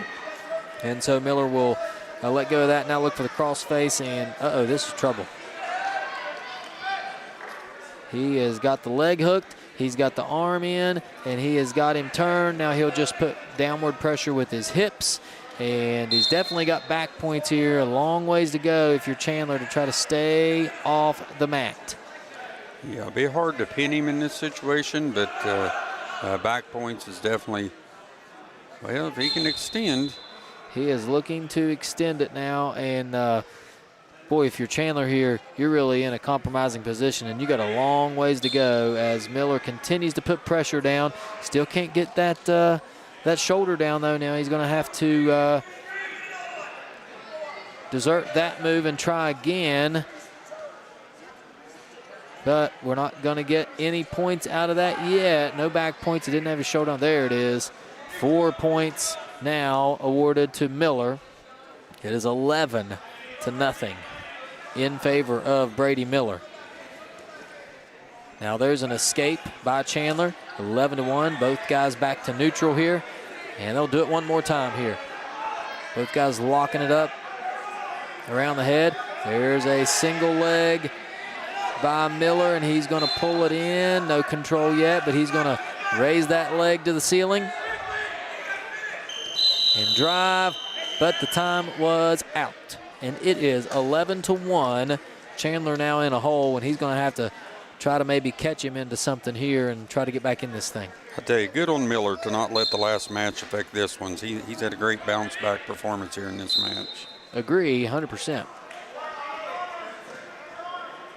Here we go.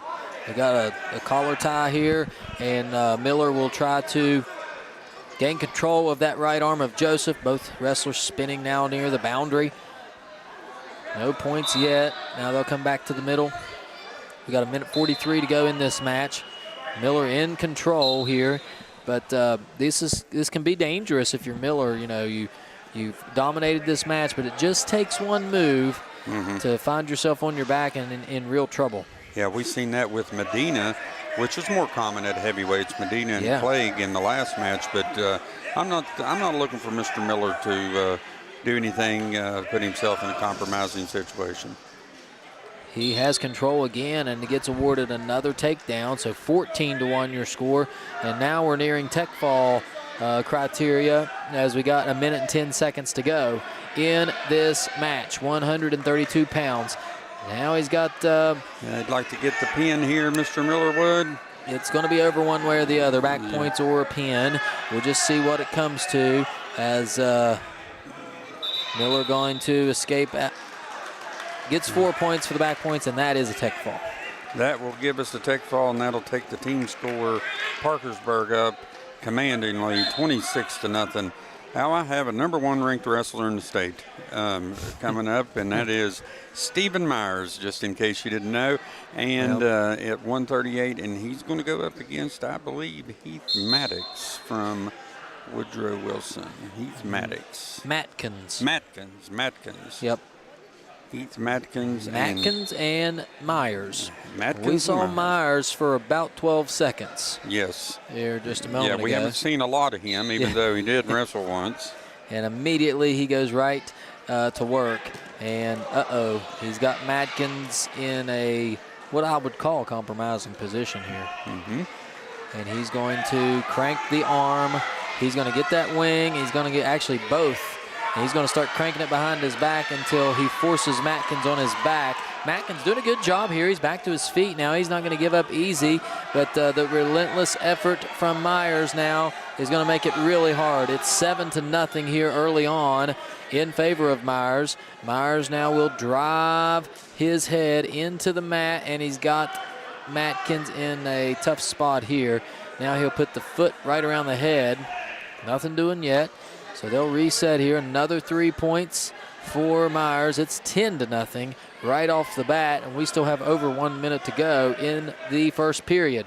Yes, Myers, two-time state champ, winner of the WSAZs, and says, "I'm here, come get me."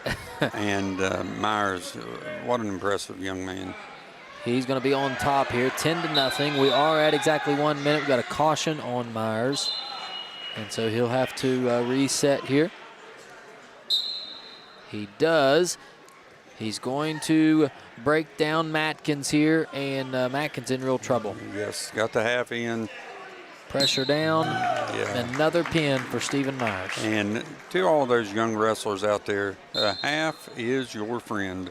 Yes. And now we have a #2 ranked wrestler coming up for Parkersburg in Mr. Colston Skeen. Skeen, the 126-pound defending state champion from last year, going up against, I believe, Colton Van Gilder of Woodrow Wilson. Is this going to be Van Gilder? We'll check and see. We do have Skeen out on the mat ready to roll. Van Gilder, yes, Colton Van Gilder, 144. Colston Skeen, #2 in the state, against Colton Van Gilder. All right, so Skeen and Van Gilder. Right now, it is 32-0 in favor of Parkersburg as far as the team scores go, and Skeen goes right to work. Snap down just like he would if it was me. Yeah, he's got the arm of Van Gilder, and he's going to turn him here. And he's got 4 back points, I believe, in his pocket. Yes, he does. There it is. Awarded 7-0. And Skeen going to work one more time. 4 back point tilt right off the bat. Van Gilder's got to find a way to Van Gilder didn't even have time to breathe before Skeen took over. And now he'll let him up as they'll go out of bounds.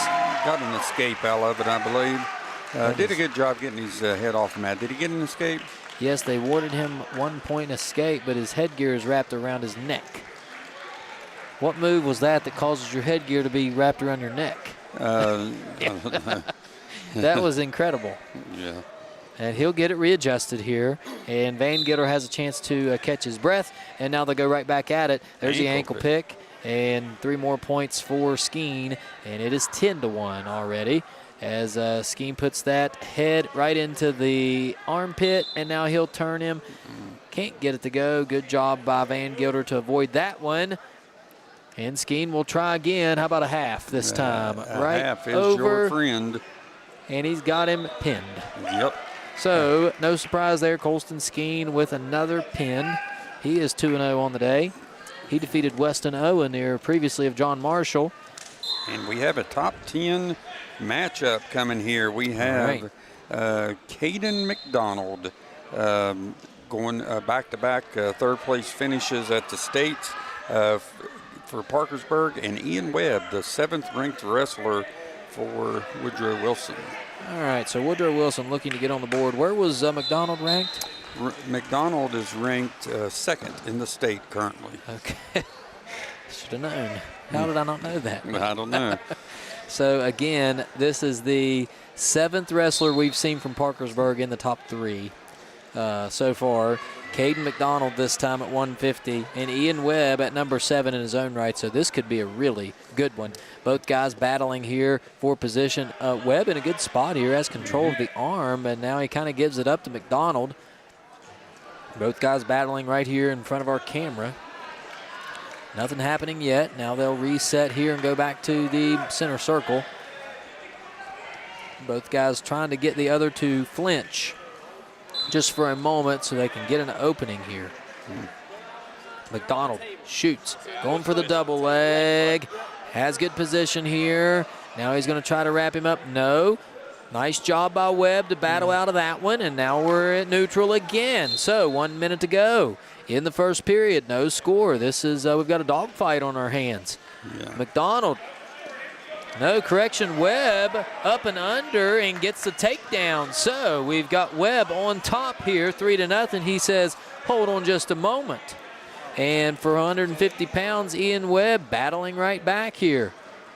Webb in control, has waist control. McDonald trying to spin out of it, the switch, and not yet, but I believe he's going to have it.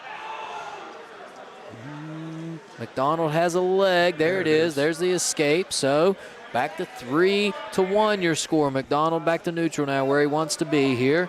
And he will battle over near the boundary, out of bounds. And Ian Webb does such a good job with that shot there on the single leg. Doing a great job. So quick. This is a good matchup. Yeah, both guys fighting here again. Top matchup. Maybe a matchup you could see in a state semifinal round in Huntington, possibly. There's a lot of good wrestlers out there, but these two are going to be hard to beat. That is the time, and so it's going to be choice goes to Webb. He defers, and that will be McDonald's chance to pick. He picks neutral, and so we'll start the second period right where we started the first. 3-1 your score. Webb leads McDonald. Caden McDonald, number 2 in the state. We saw him with a victory over John Marshall's 150 just a few moments ago, Bryant Morgan. And he's going to battle with Ian Webb. We've got a collar tie at the top near the head. Both guys looking for position. There's the single leg again. Webb has perfected that. He'll try to reel it in. McDonald not going to give it up easy. He's got control of the leg, so we're still neutral here. Nothing. But McDonald trying to turn it. Can he get his hips loose? No, he can't. Neither guy awarded points yet. We're down to 1:18 in the second period as McDonald sprawls out, and the leg muscles of McDonald are on display here as the strength is so difficult. And now this could be trouble for Webb. He's got himself nearly in a cradle. You're right. Nothing yet. And you better get out of bounds quick or something. Know where you're at and reset here. Webb was in a good spot, and now McDonald's got one single. He'll just pull that thing to the ceiling after he reels him back in. Webb trying to find some sort of balance now, and we got trouble here as we've got an injury, and I believe that was McDonald went down hard. Both wrestlers looked like they came out injured. I tell you, Webb had a great setup in that first period with a elevation change to get a deep shot in on McDonald, and almost had it again just a minute ago. Just couldn't quite finish the takedown attempt. McDonald held it off. Both wrestlers laying it on the line. As you can see, both of them are a little bit injured. Yep, and Coach, you mentioned, I'll take a mention to mention it this time, Tyler Sigler Memorial Scholarship Fund. And they're a sponsor of this. Tyler Sigler Memorial Scholarship. It was created to honor Tyler's legacy and keep his memory alive. Tyler spent his high school years wrestling at Washington High School. He went on to wrestle for Liberty University and was part of their National Wrestling Championship team. Applicants for this scholarship are evaluated on several factors: academic achievement, volunteer activities, and also writing an essay. I know you're a big essay guy and like to write essays yourself. English. Love this would be a good chance for those who want to be awarded this scholarship. They write a 500 to 750 word essay, and they award this to 3 boys and 3 girl wrestlers. And that's the Tyler Sigler Memorial Scholarship Fund. Anyone wishing to make donations to the scholarship, and here's the important part, folks. Write this number down if you're interested in this. Anyone wishing to make donations to the scholarship can mail a check made payable to Tyler Sigler Memorial Scholarship, and that address is 503 Turnberry Drive, Charlestown, West Virginia, 25414. Again, make checks payable to Tyler Sigler Memorial Scholarship, and you can send that to 503 Turnberry Drive, Charlestown, West Virginia, 25414. And we appreciate them. And it looks like we're going to have a forfeit here. Yeah, Coach, I believe McDonald just a little too injured. Probably making a wise decision not to risk it. Up 38-0 in this duel. Yes. Go back, get yourself occupied. I know he doesn't want to give up that number 2 really ranking. frustrated, and I know why. I understand it. You're right. I mentioned it. That is frustrating to have to give up a forfeit because it looks like a loss on your record. But if you're watching this back, you got a lot more to wrestle for than just one match here today. So good, smart decision by the coaches there. And I imagine we're going to see Caden McDonald at the state tournament real soon. And guess what, Coach? Number 1 ranked Dominic Way, Parkersburg, and Ben King is who I have for Woodrow Wilson. So we got King and Way, and we saw Way earlier defeat, was it Riley Williams, I believe, pretty quickly. And Way going right back to work here against, you said, Ben King.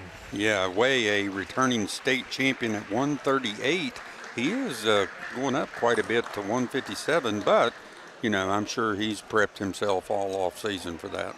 Yes, and I don't know, you see, when those younger guys, the underclassmen, win state titles at that 120, 130 range, you can just bank on them moving up as they continue to grow and mature because, when you're 15, 16 years old, you're just going to continue to get bigger. And Way showing why he has been successful as he's looking for the cradle and just puts the pressure with his forehead right into the rib cage of King, and he's got him cradled up. That'll be it. That's all she wrote for that one. So Coach. that was the 8th wrestler we've had in the top 4 for Parkersburg, and the only one that wasn't was Brady Miller, who was impressive in his own right. And last match, this guy right here, Braden Stevens, wow, he was extremely impressive without a ranking. So is this Parker Woods? I thought maybe it was. So we apologize if you're from Parkersburg out there. We made a mistake here. Parker Woods is who we're watching here, not Braden Stevens. Okay. You were right. You mentioned it. If I would go say if this was Braden Stevens and he is not the main guy, somebody's in trouble. But this is Parker Woods. So who do we got this match? Parker Woods will fight it out against JT Bragg? This is Bragg. Yes, you are correct. So JT Bragg. And here we go. Woods right off the bat. I don't know if Braden Stevens is here. We're glad to get him some airtime. Yeah, well, I'll tell you one thing. If I just thought, if Braden Stevens was that good and was the backup, man, oh heavens. Yep. And Braden Stevens may be a great wrestler in his own right, but this Parker Woods is one heck of a wrestler. So strong. You can see he has not forgotten where the weight room is. And if you want to be successful, hit the weights, as you're going to see a pin right here from Parker Woods. He put JT Bragg in a very compromising position and gets another victory. And I don't think he's wrestled 2 minutes total this match. Parker Woods, we had him as the 4th ranked wrestler, but we had him listed as being out. But so here we have, what is it, 175? We have 175. Tyreek Glover, Yep. and Tameen Barghouti of Woodrow Wilson. Tameen Barghouti versus Tyreek Glover here in the 175-pound weight class. And right now, Parkersburg has dominated the team scores 50-6. Yeah. So we think they'll be 2-0. Moving on here. And let's see, Woodrow Wilson now. Barghouti will try to take down Glover, who was also successful in his own match against Goldbaugh last time, I believe, if I'm not mistaken. I think he got a pin. Yeah, Glover did get a pin. Glover, another big, strong kid here for Parkersburg. And I don't know what they're feeding him for lunch at school over there, but apparently something with protein. Something with a lot of protein is. Yeah. And you can tell they spend time in the weight room, which I know that's kind of a lost a lot of times in wrestling, where everybody thinks, all you do is lose weight, cut weight, cut weight. They spend time in the weight room and get their body in right condition. Glover looking for the double leg. He's got good control now. He turns it into a single. He's got one leg. He'll turn it into a double. There is a takedown. 3 points for Tyreek Glover. And now Barghouti is going to have to battle from the bottom, and Glover's going to put the pressure on him. He's going to roll him up here, hip pressure down, and he's going to get back points, but maybe even more than that. Barghouti battling from the bottom. You can see the look on his face. Can't get there, and Glover gets a pin. 56-6. Wow. So man. Glover, and was he ranked? Glover was ranked 10th in the state. Wow. At 190 here, I have Ethan Jones of Parkersburg coming to the mat against Joshua Inman. We'll check the lineup to make sure, but Ethan Jones of Parkersburg, and Joshua Inman of we do have Wilson. Jones. I saw Jones check in here, so he'll come up, and Inman, yep. Here we go. Jones so and Inman. We saw Jones battle out with J.T. Morris, and J.T. Morris got the victory for John Marshall, but it was one heck of a fight, if you remember.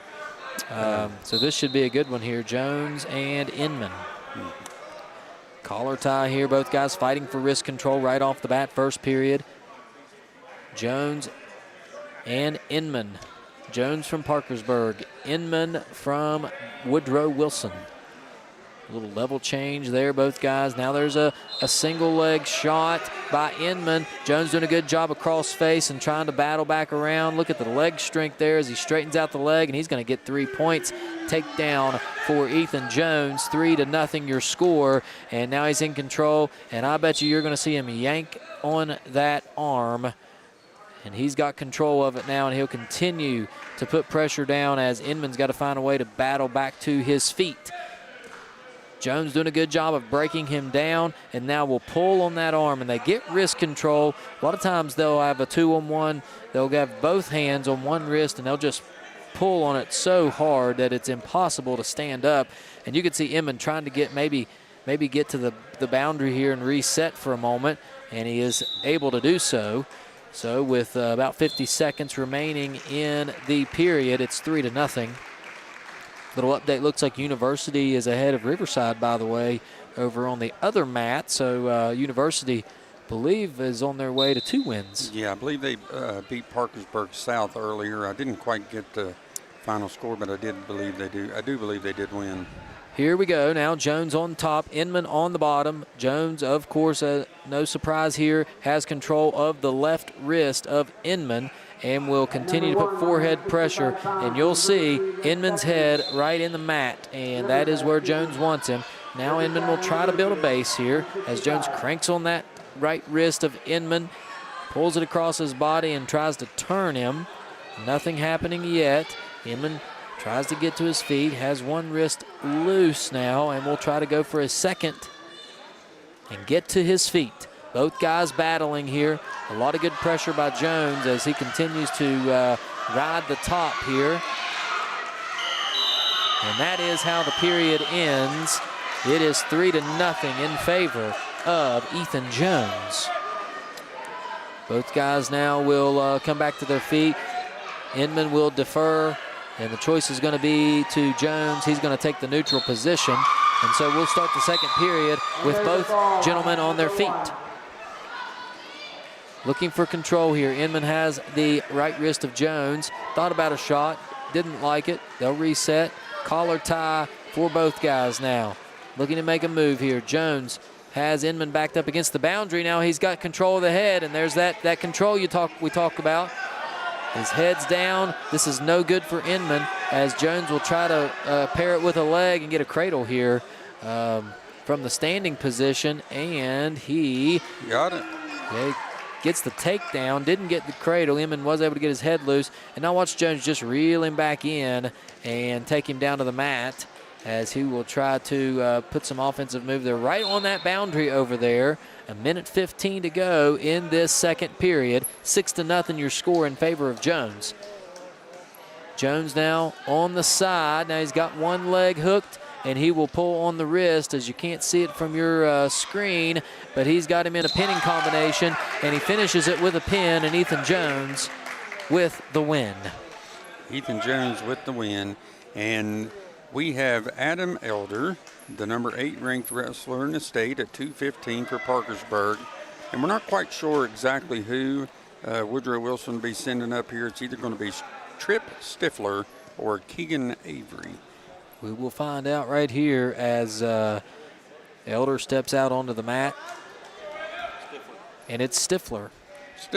So it's going to be Tripp Stifler versus Adam Elder. And Elder, again, as you mentioned, the number 8 wrestler in the state of West Virginia right now in Division I. Yeah, he had a quick takedown and pin in the first period earlier, and it may happen again.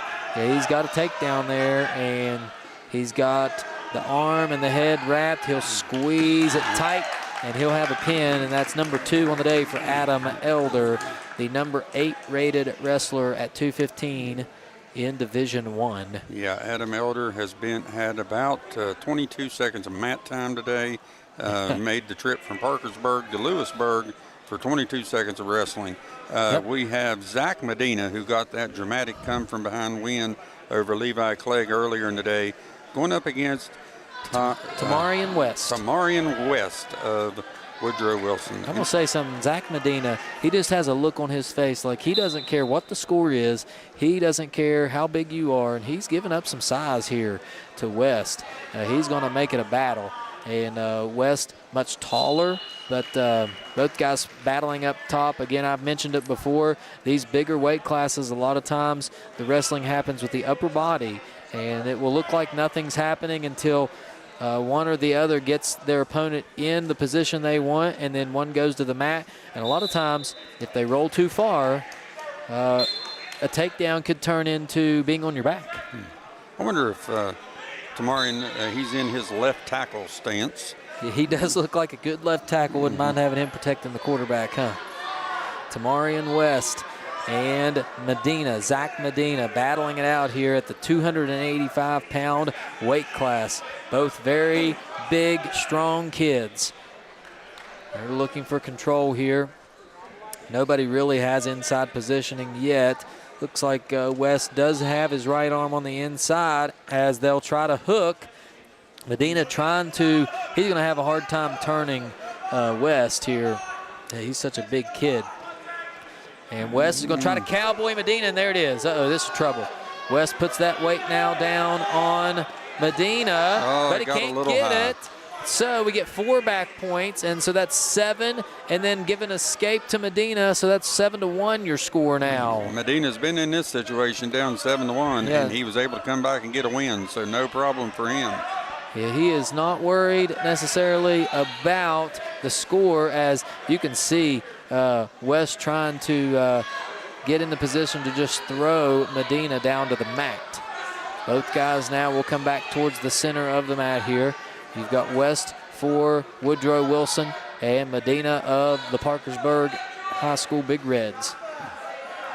Both guys over near the far side of the mat, right on the boundary here as time is ticking away. And you look at that official saying, I'm not getting behind them if they go to the mat. Time as West. Get it.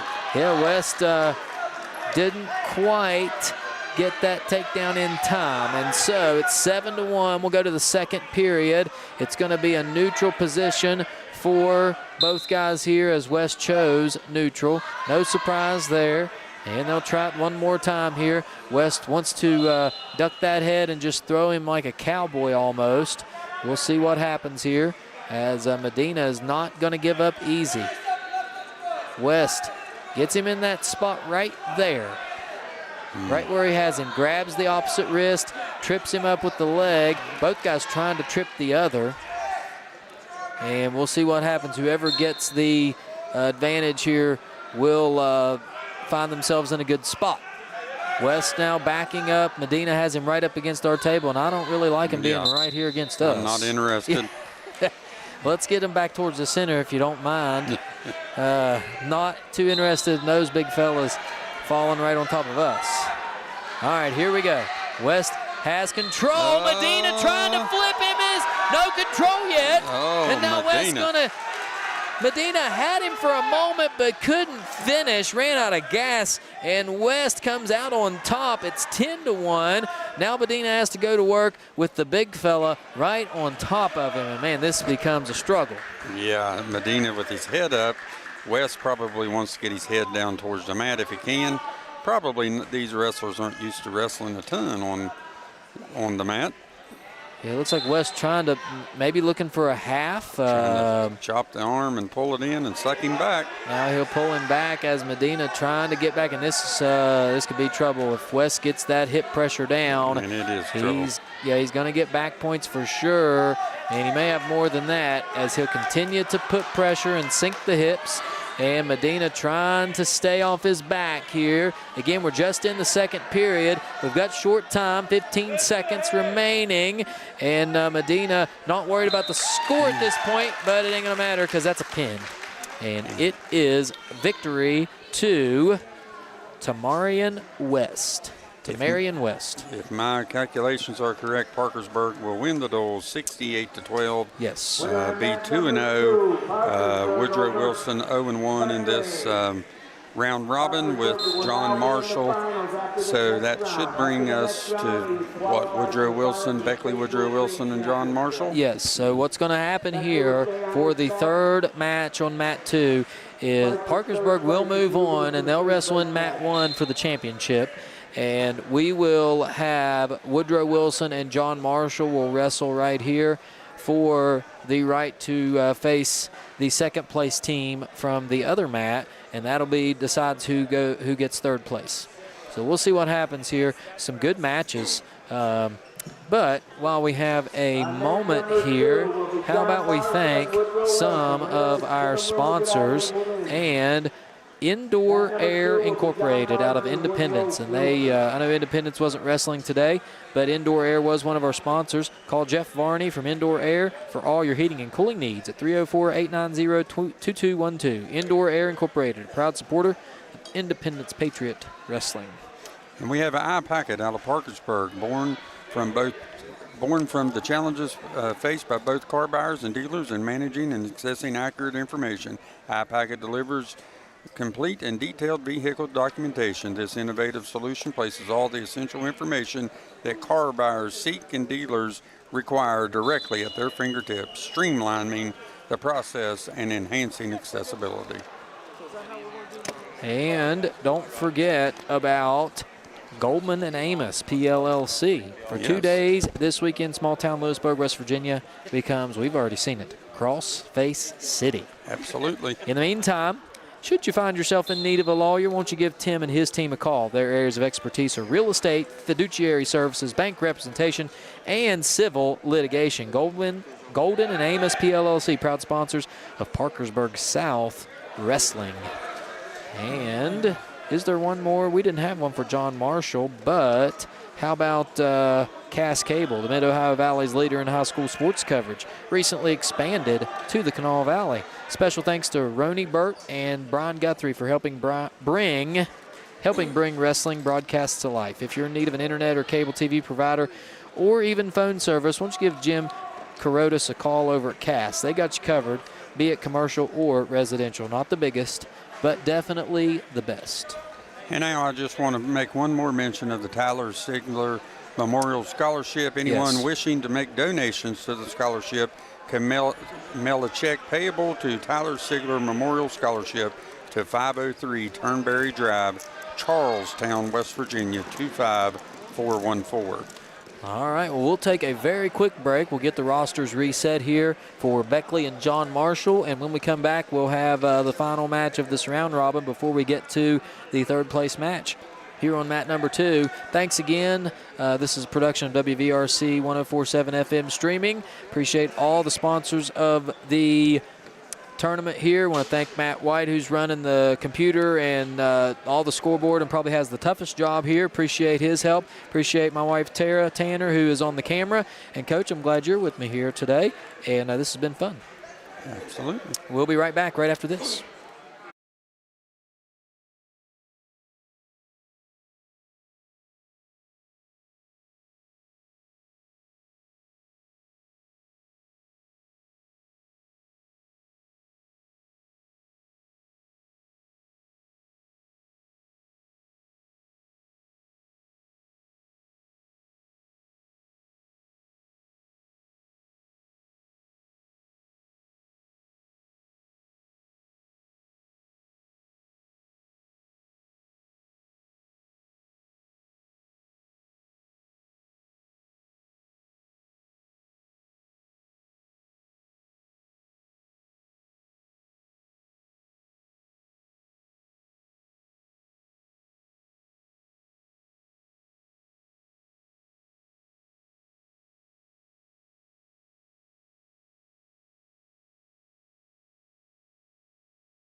Well, welcome back, folks.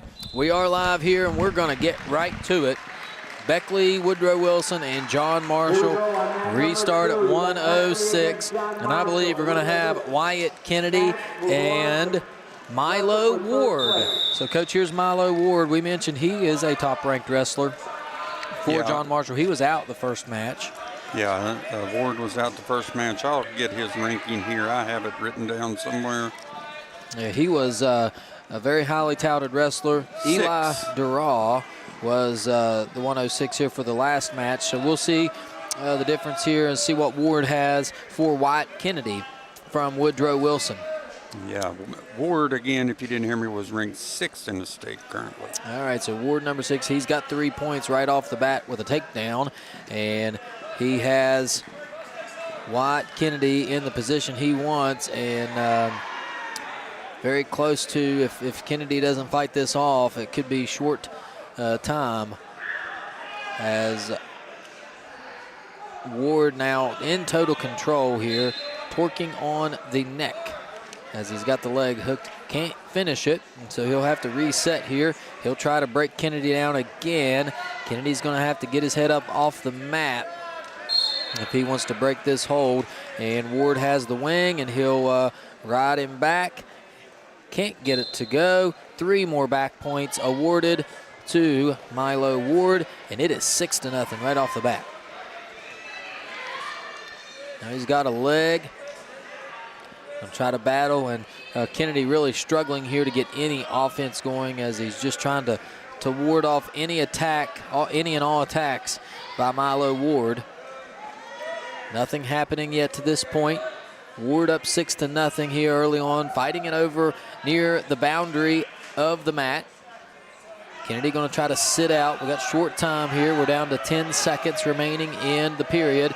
And Ward has the left arm of Kennedy pinned behind his back and will continue to put pressure down with his chest as we are out of time in the first period. And so a very quick moving first period. Milo Ward leads 6-0 over Wyatt Kennedy of Woodrow Wilson.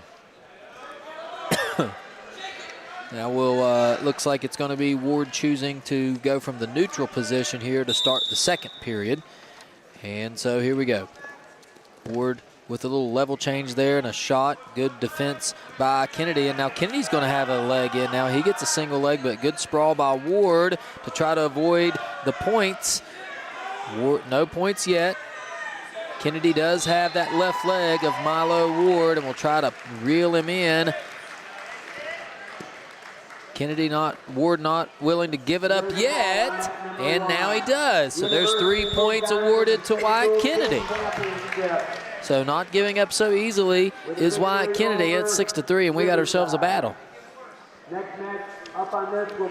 Kennedy will be on top, Ward on the bottom. Give them time to move away from there, and we will move on. Both guys set to go. Ward going to try to battle up from the bottom here as Kennedy will chop the elbow. Now he'll go for the opposite arm. Try to pull it towards him here and pressure on the head down into the mat. Still nothing doing. Ward doing a good job of warding off any attacks. Pun intended. Absolutely. Kennedy now trying to reel in that leg. Ward doing a good job here. Has a chance for an escape here. He continues to sprawl out. Trying to get one. You hear his coach saying, get one here. It is 6-3 in favor of Ward. And there it is. There's the escape. Award one to Ward. It is 7-3 now, and we're out of bounds. As we come back to neutral here for Kennedy of Woodrow Wilson and Milo Ward of John Marshall. Kennedy has a leg one more time, right back in familiar position, but Ward going to try to break that hold and spin around for 3. There it is. 3 points awarded Milo Ward. Now he's got him in a combination here that could lead to a pin. Ward going to crank on that elbow. Can't get it done, but he will get 4 back points, and now he's starting to extend that lead. It is now 14-3 in favor of Milo Ward. He'll crank the elbow here. Reel him towards, he's got him again, nearly had him, but Kennedy did a good job of rolling all the way through it. And now both guys in kind of a weird spot here as the time runs out. We'll go to the third period, 14-3. Milo Ward leads over Wyatt Kennedy.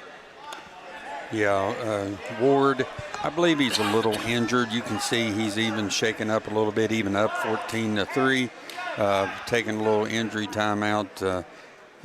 Unfortunate for him. He would have had a good matchup earlier today with Adam Linko, but he doesn't just.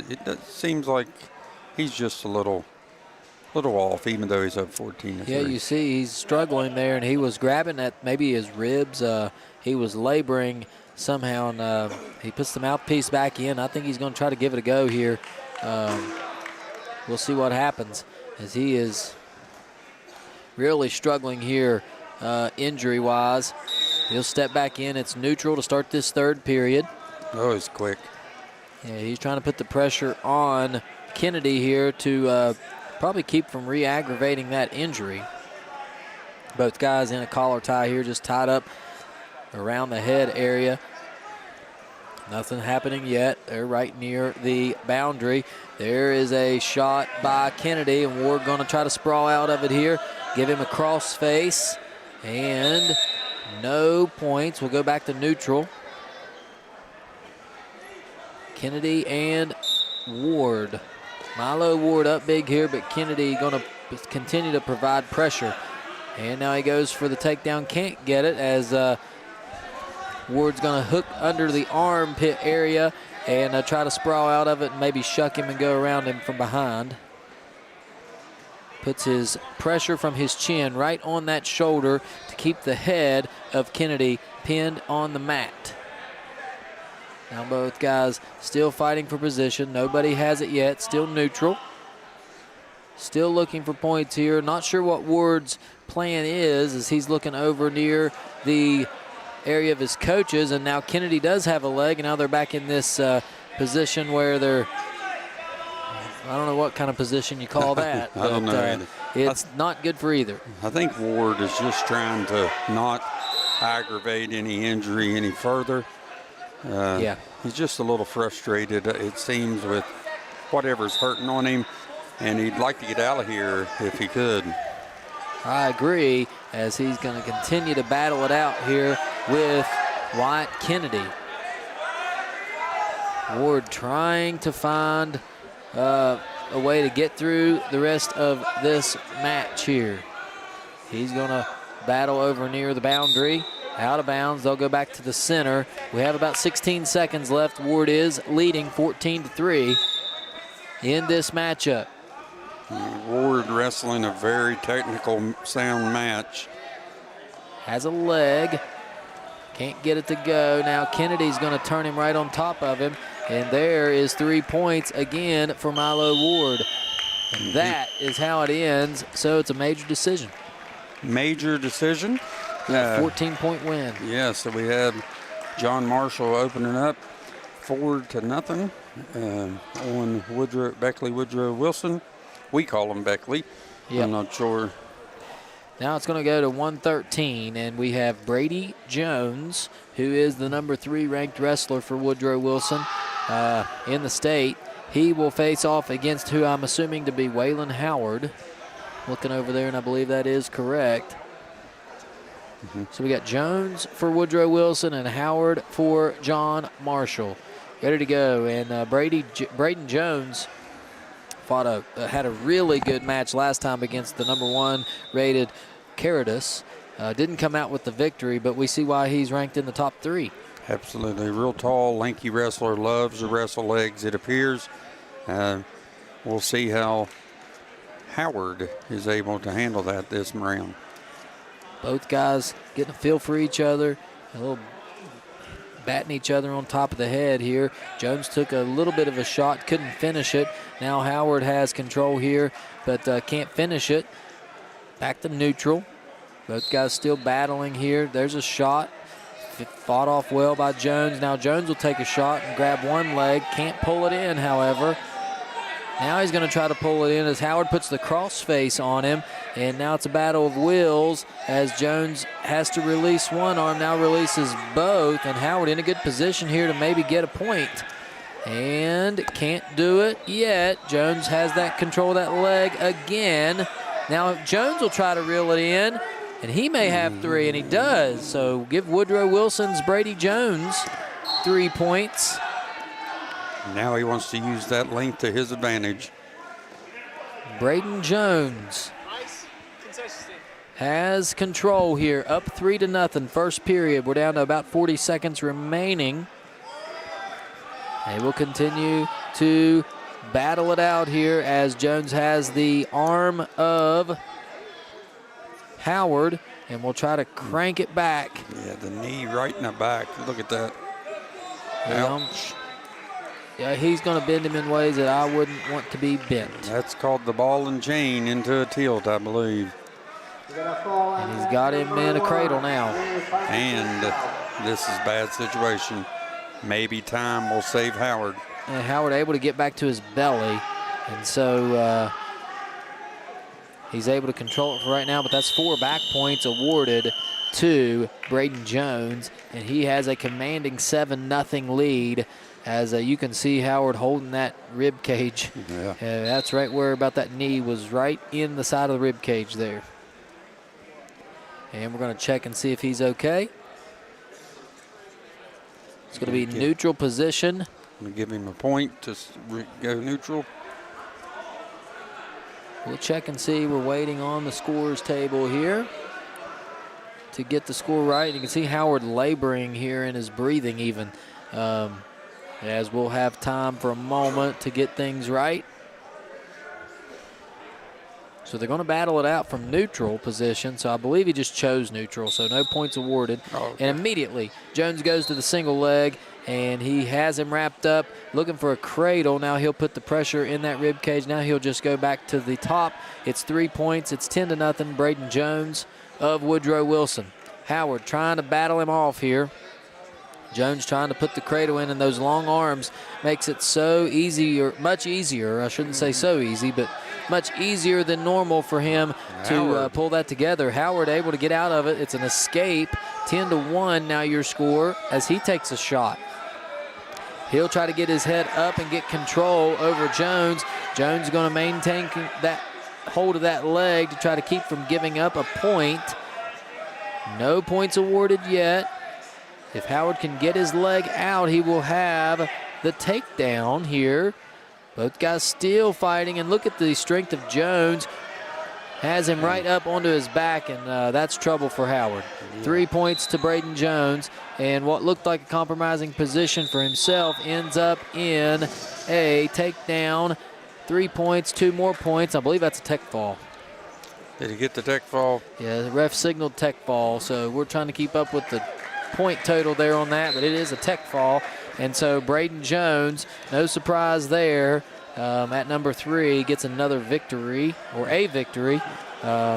Brings us to an unusual 5-4 score after the 2 rounds. It should be number 5, Nathan Hughes of John Marshall, and Jamarcus Harbison of Woodrow Wilson. Indeed.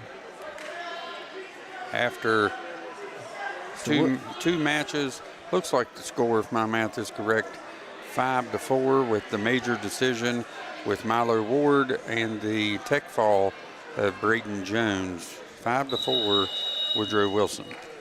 Looks like they're checking the score to make sure it was indeed a tech fall, I'm assuming, is what we're waiting on here. Okay. Meanwhile, over on mat number 1, you've got Riverside and Parkersburg South battling it out in the early stages of that one. And we're still waiting on confirmation. I'm wondering if it was actually a tech fall or not, because we had 15-1, which would have been a 14-point lead.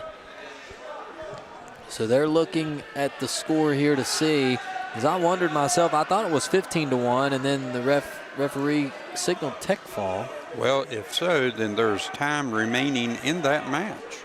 Agreed. So we'll see what the score is. Again, that was a 113-pound weight class. For John Marshall, it was Waylon Howard, and for Woodrow Wilson, Braden Jones. So we'll check and see. Did we get it cleared up? I believe so. It was a tech fall. So a little confusion there, but we did get it cleared up. And so it was indeed a tech fall. All right, so it is indeed 5-4. Just as a reminder, this is the 120-pound weight class division, number 5, Nathan Hughes versus, for John Marshall, going up against Jamarcus Harbison of Woodrow Wilson. So Hughes, number 5 in the state for John Marshall, will take on Harbison at 120 pounds. Hughes was in a really good battle with Seth Drennan of Parkersburg a few moments ago, a couple matches ago, and it was a good one. And immediately Hughes has control. He'll get 3, I believe, and yes, he will. And then he'll look for pinning combination here as he puts the cross face on, and Harbison's in a bad position here. He'll get 2 back points. So it's a quick 5-0 lead for Hughes. Hughes now turns Harbison one more time. Can't get it to go. He'll look like he's got 3 in his pocket here that he may get. Hughes has a wing in, and now he'll just continue to crank it and put the pressure on Harbison.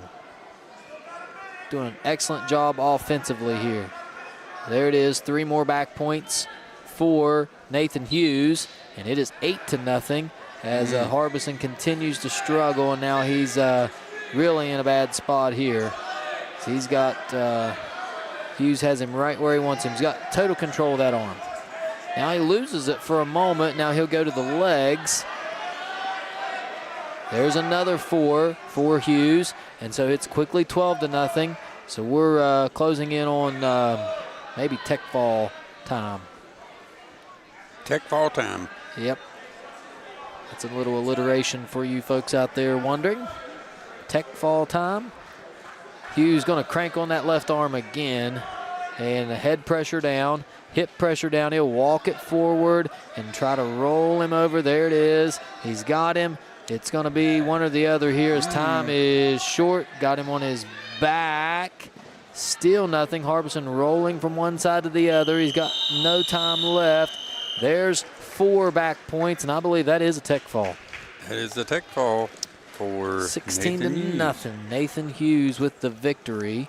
And that's 120, which brings us right to 126. Who we got in 126? We have the 9th-ranked wrestler in the state, John Marshall, Clayton Piles Dugas, going up against Brenton Seabolt of Woodrow Wilson. Team score should be 9-5.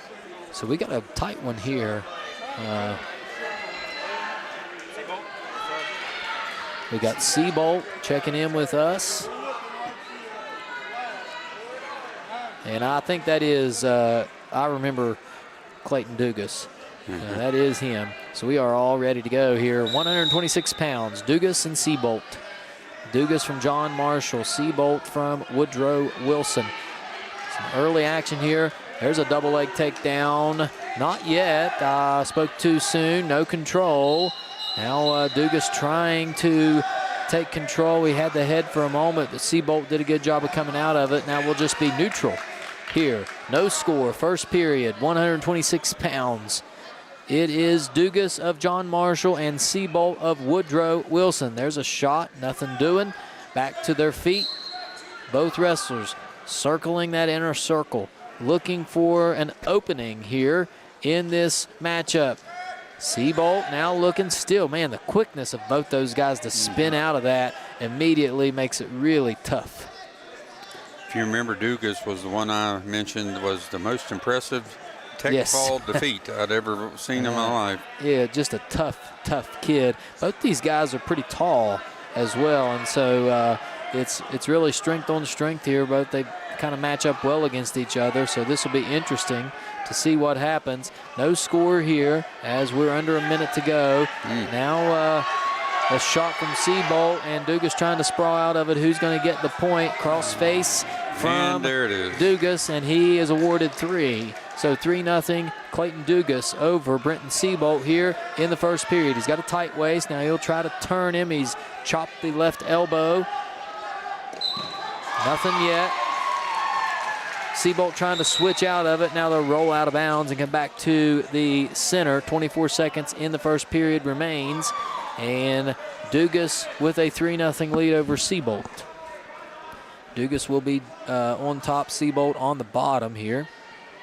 Both the wrestlers a little winded. That's the effort why they put out there. Yes, and here is Dugas trying to maintain control. Seabolt working extremely hard to get out of that. He may have just turned himself here as he would continue to turn and may end up with a reversal. Dugas gets his head out and now puts him on his back. If he'll get the half in like he's trying, saved by time. But he does get 4 back points here, is Clayton Dugas, and it's 7-0. Seabolt putting up a good battle here as we've got a question now by the coach from John Marshall. He'll come over to the table and ask, and looks like he got his question answered. Okay. So then I like the efficiency. Yes. Anytime somebody asks a question and you get the answer, now we're right back onto it. Both parties seem satisfied too. And how about the quick ankle pick by Seabolt? He comes back with an immediate 3. He looks like he's going to try to get a half in here as Dugas not going to allow it. It's 7-3, so we got ourselves a match right here. Dugas back on his feet, trying to escape. He's got to his feet. Seabolt takes the legs from under him. Doesn't give up the escape. Control Seabolt. He'll look for the wrist, push the head down. You'll see the head pressure. Again, we've mentioned it. When your head's on the mat, you're not getting up. And that's what that top wrestler is going to try to do, put pressure on the head. Now, Dugas does get his head up off the mat, looking for something here.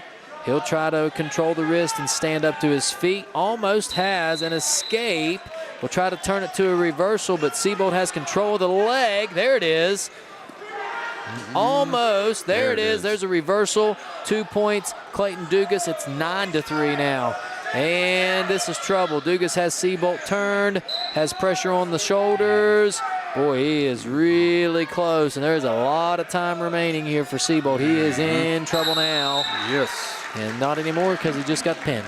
That was a technically sound. I'm telling you, Dugas, like I said, lost earlier today, but a very technical wrestler.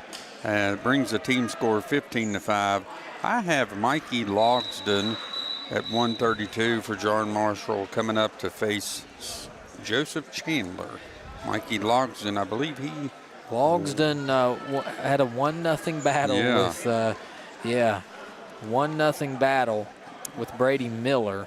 So Logsdon's going to come in. That is Logsdon, and he is going to face Joseph Chandler of Woodrow Wilson. So 132 pounds. Both guys will shake hands. And we're set to go. It's my favorite part of the match when they shake hands. Good little sportsmanship there. And immediately you see Chandler get a leg in. Logsdon will try to stuff the head and sprawl out with leg strength, but Chandler's got a pretty good hold here, but really nothing else doing. His head is shoved in the mat. He's going to have to drive through if he wants to complete this takedown. And Logsdon just trying to find something here. Now he'll grab the leg of Chandler and drive and drive and drive until he almost has a takedown. There it is, 3 points, Mikey Logsdon. It is 3-0 in favor of John Marshall. Now he'll break the elbow down, and now a switch attempt by Chandler. Out of bounds. They'll go back to the center with Logsdon on the top. Chandler on the bottom here. 3-0. We have about 1 minute and 9 seconds left in this first period, so plenty of time for Chandler to get back in this thing early. Logsdon does a good job breaking him back down. Now he's got a tight waist and will chop at the elbow. Can't get it. Can't break him down quite yet. Chandler trying to get to his feet. Logsdon will reach under the leg here and put head pressure right in the armpit of Chandler. He's got maybe the wrist. The old ball and chain. I was going to say he's got that arm right through the back of the legs, and now he'll drive and turn, and Chandler's in trouble here. Now he'll release the arm and just go for the head, and he'll squeeze, put pressure down. Chandler trying to stay afloat here. We've got 20 seconds remaining. Logsdon wants to not give up the back point opportunity, but now he's found a way to get his half in. Yep, he's got the half as Chandler will try to continue to battle. He's so strong, somehow gets to his feet. As time ticks down, we've got 2 seconds, 1 second time, and 4 points awarded to Mikey Logsdon here, and it is 7-0. We'll see what the second period holds here. Red's going to, so Chandler's going to be down, and Logsdon's going to be on top. Yep. At the blow of the whistle, Logsdon immediately grabs for that right wrist and will pull and look for the ball and chain one more time. Chandler's going to battle out of it here, and you can see why it's so important to be strong in your arms. If you're a wrestler, that wrist control is so important. Chandler does break free of the wrist now, as he will try to get to his feet. Logsdon's going to break his elbow down, and we're out of bounds. We'll go back to the center. Back to the center. See if Chandler can get up out of here. He needs to be quick off the whistle. Logsdon with back pressure on his back almost immediately. He breaks down that elbow and just puts the chin right into the middle of the back of Chandler. It makes it very difficult here. Chandler will try to break free with his wrist. He does for a moment, but he's got to get up off the ground. Trying to pull it in. There it is. Yep. He's looking for the ball and chain. Can't get it now. He'll just roll him that way, far side to his back. He's going to get some back points. He's got the half. Now he'll try to sit on it here. And this could be trouble. He'll lift the arm and extend his own arm. He'll get the pin, but he may have it here. He's continuing to drive it forward. Chandler will try to break out of this, and he'll continue to drive that way. Chandler up on his feet. Logsdon probably should just lift his leg right over top of Chandler's leg. Yes. If he can take his leg out from under him, that will avoid that from happening, but he's just going to lay on it here probably until they ride out of bounds, or, well, we'll see what happens here. Chandler may be out of gas. He is still trying to turn. You hear the coaches telling him put chest to the mat and try to get him down. Still nothing here as Logsdon can't get him pinned. He'll try to sit on him again. Nothing happening here, and that's how the period ends. As 4 points awarded to Logsdon, and it is 11-0. Chandler doing a good job of staying off his back. Logsdon, I believe, wants to go on top. Yeah, he wanted the top, which is an odd choice. So if Chandler has any hope of getting back in this thing, really, this is probably where he needed to be.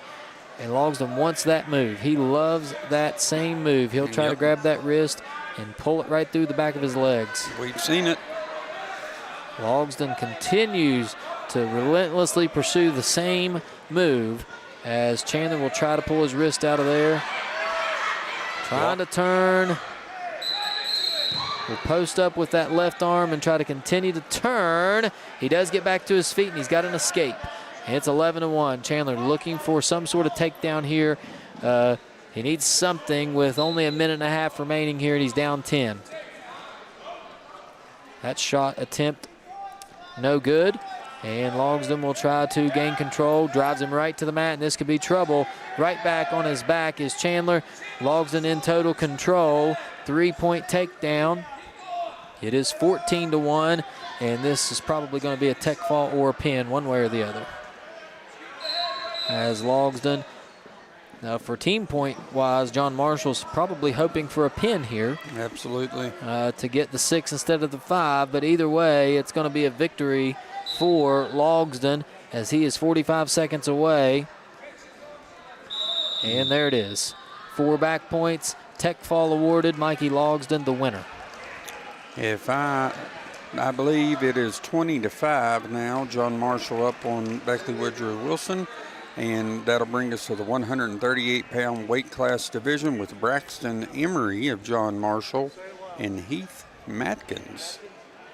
And we do have Matkins. And, yep, looking at the John Marshall wrestler here. Matkins versus Emery. Matkins, Woodrow Wilson, Emery, John Marshall, 20-5. All right, here we go. John Marshall ahead 20-5 here over Woodrow Wilson High School in this duel match. The winner will move on to the third place match right here next. Both guys fighting for position here. Emery from John Marshall, Matkins of Woodrow Wilson. Emery with his back right to the boundary. They'll go out of bounds. They'll reset in the center of the mat, 0-0. Matkins and Emery. Both guys looking for position here. They'll tie up at the top. Little shot attempt this time from Emery. Can't get it to go, and Matkins has his head pinned to the mat. Will try to spin to the back for 3 points. Can't get it done. They're back to the neutral position here. No points awarded. It is still 0-0. Here we go. Emery. Again with his back right to the boundary. Now they'll go right out of bounds. Nope, not yet. Now they're out of bounds. And we'll go back to the center. These guys like to wrestle right on the boundary, don't they? Right. If you notice, whenever you're getting close to the boundary, the wrestler doesn't want to walk straight backwards. He wants to circle away. If you're walking straight backwards, will get you into a caution stalling attempt. Here's a single leg takedown, this time by Matkins. And he's trying to complete the takedown. He does. So he'll be up 3-0 here early on. First period. 38 seconds remaining. Matkins now will go to work from the top position. Emery will try to build a base and get back to his feet.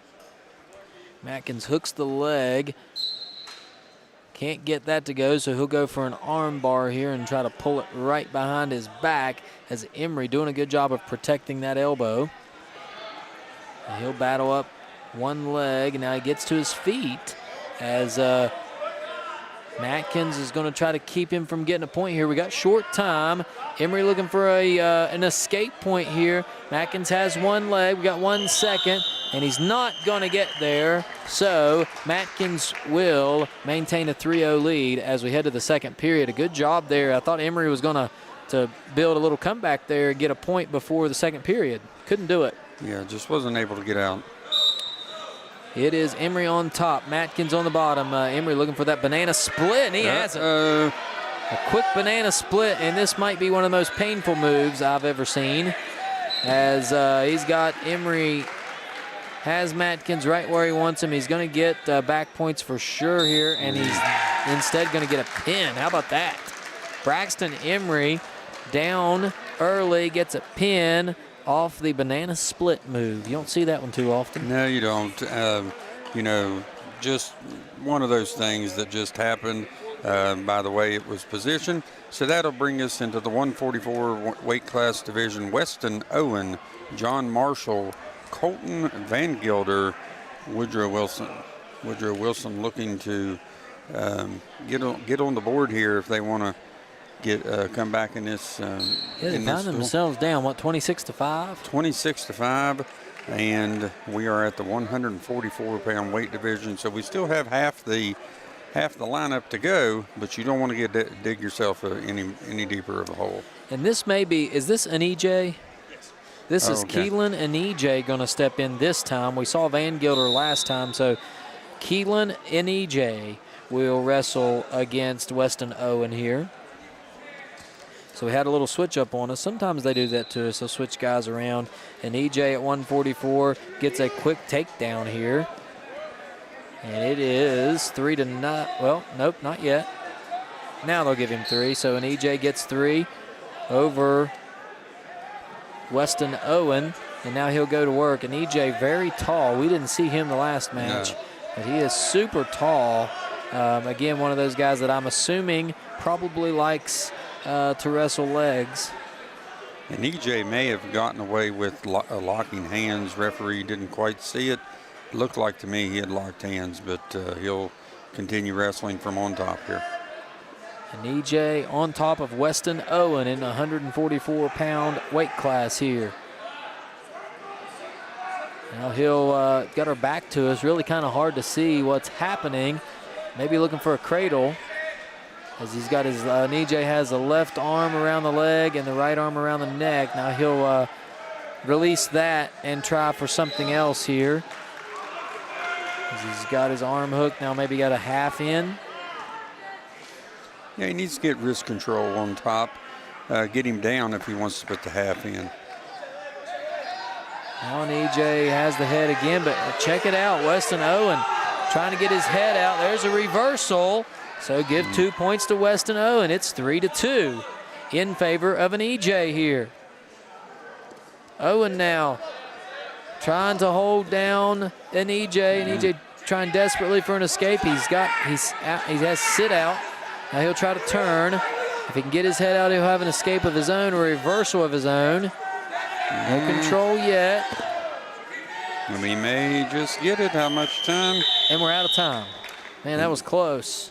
And EJ needs to make sure he stays off his knees as much as he can when on top. You want to put the other guy's weight on top of you, and he just about had the turn there. I think an EJ. Looks like we're going to have, I don't know what was going on here. I'm listening in here. All right, we're going to be neutral. So it looked like Owen had deferred to the next period, and an EJ takes neutral. So with 3-2, we're in the second period now as Owen and an EJ will go at it. Looks like Owen has the left leg of an EJ, trying to pull it in. Can't pull it in. Now an EJ's got the front headlock here. Has a nice spin around there. There it is. 3 points awarded to Owen, and now maybe thought he was going to have an escape here as Owen's got the front headlock here. Let's see if he tries the old cement mixer. Nope, he's going to give a reversal now. So give the reversal. Now they're neutral. It is 5-3. And EJ lifts him up, turns him over, and they're just kind of in all different types of positions here. And EJ now sitting on the back of Owen, and this is trouble. Owen's got him pinned. How about that? What a finish. I don't even know what happened. I think Weston Owen somehow found himself underneath an EJ, and then I don't know how that happened either. I guess it was just a scramble attempt gone good, and that should bring us to the 32-5 team score. John Marshall in a commanding lead now. Bryant Morgan, 150-pound wrestler for John Marshall, should be going up against the 7th-ranked wrestler in the state, Ian Webb, for Woodrow Wilson. Webb was in that tremendous matchup just a few minutes ago with Caden McDonald, where McDonald had the injury default, but Webb was in it all the way. Yes, indeed. So Bryant Morgan and Ian Webb. Webb looking for the single leg here. Morgan trying to defend it. Looks like he's got a headgear malfunction. They'll continue wrestling as this could be big-time trouble. Cradle for Ian Webb, and he's got the pin. So that'll give 6 points to Woodrow Wilson quickly, 32-11, which should set up the next match at 157 pounds. Riley Wilson, John Marshall.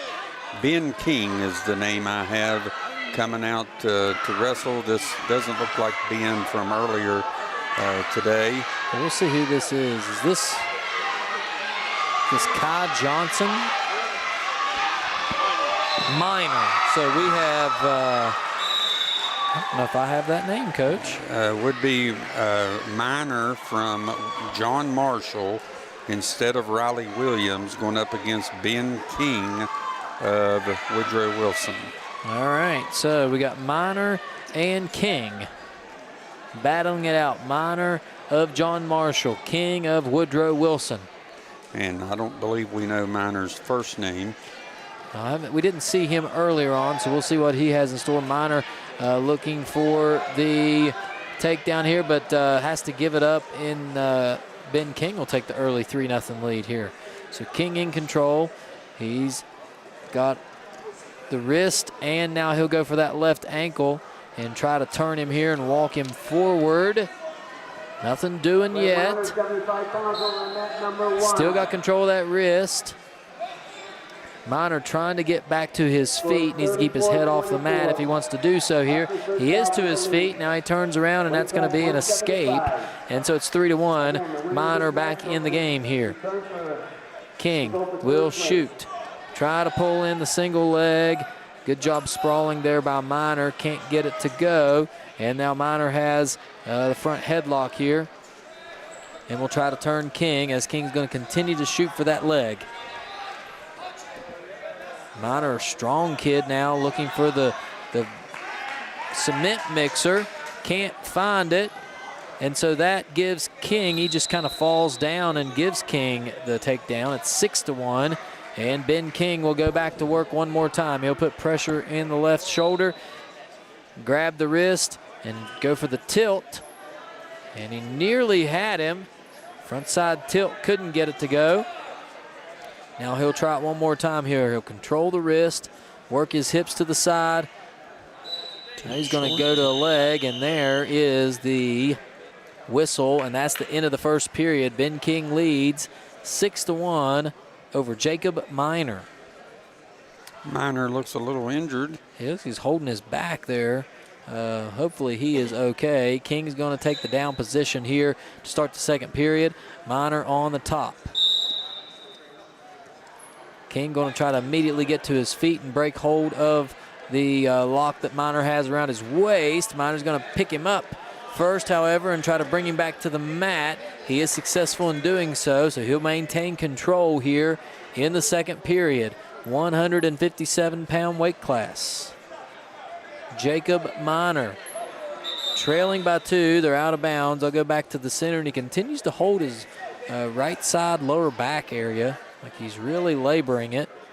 We'll see if King takes advantage of that if he gets on top the next period. Here's Miner now. He's going to try to cradle him up from a standing position. Can't do it, and that's going to lead to a reversal and back points for King. And King's going to squeeze that head. It's definite back points here, but maybe a pin if he can continue to put pressure down with his hips. He's going to walk it forward, and he's got a pin. And that's 6 points for Woodrow Wilson. And I believe that makes the score 32-17. And we should have a heck of a matchup coming up here with number 5, Kai Johnson of John Marshall. And I believe it is J.T. Bragg of Woodrow Wilson. And Bragg wrestled Parker Woods that we were calling Stevens of Parkersburg earlier. We haven't got a chance to see him much. Yeah.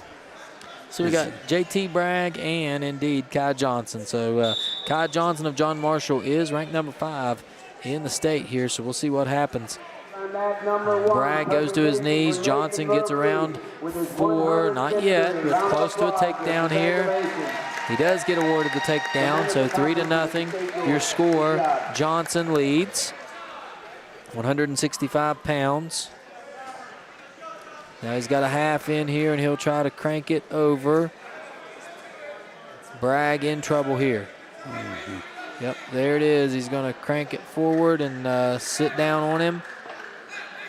And we could have a quick one here. Yeah, Bragg trying to bridge. Hard to bridge in that situation, although the half did come out. It's like Bragg still battling, but not going to have enough as Kai Johnson gets the victory. And John Marshall making a little comeback here. Well, John Marshall's ahead, 38-17. So they won't be making a comeback if they're ahead. They're extending. Yes. And 38-17, and that should bring us to 175-pound division. Samuel Goldbaugh of John Marshall and Tameen Barghouti of Woodrow Wilson. Is this Goldbaugh and Barghouti? I believe right. Yep, here we go. Goldbaugh and Barghouti, 175-pound weight class division. Both guys will shake hands, and here we go. We're getting into those bigger weight classes, which you're going to see a lot of upper body wrestling here. This 175. Looks like Barghouti had thought about a leg for a minute, couldn't get it, reel it in. Now they're back to neutral. Goldbaugh. Little level change there.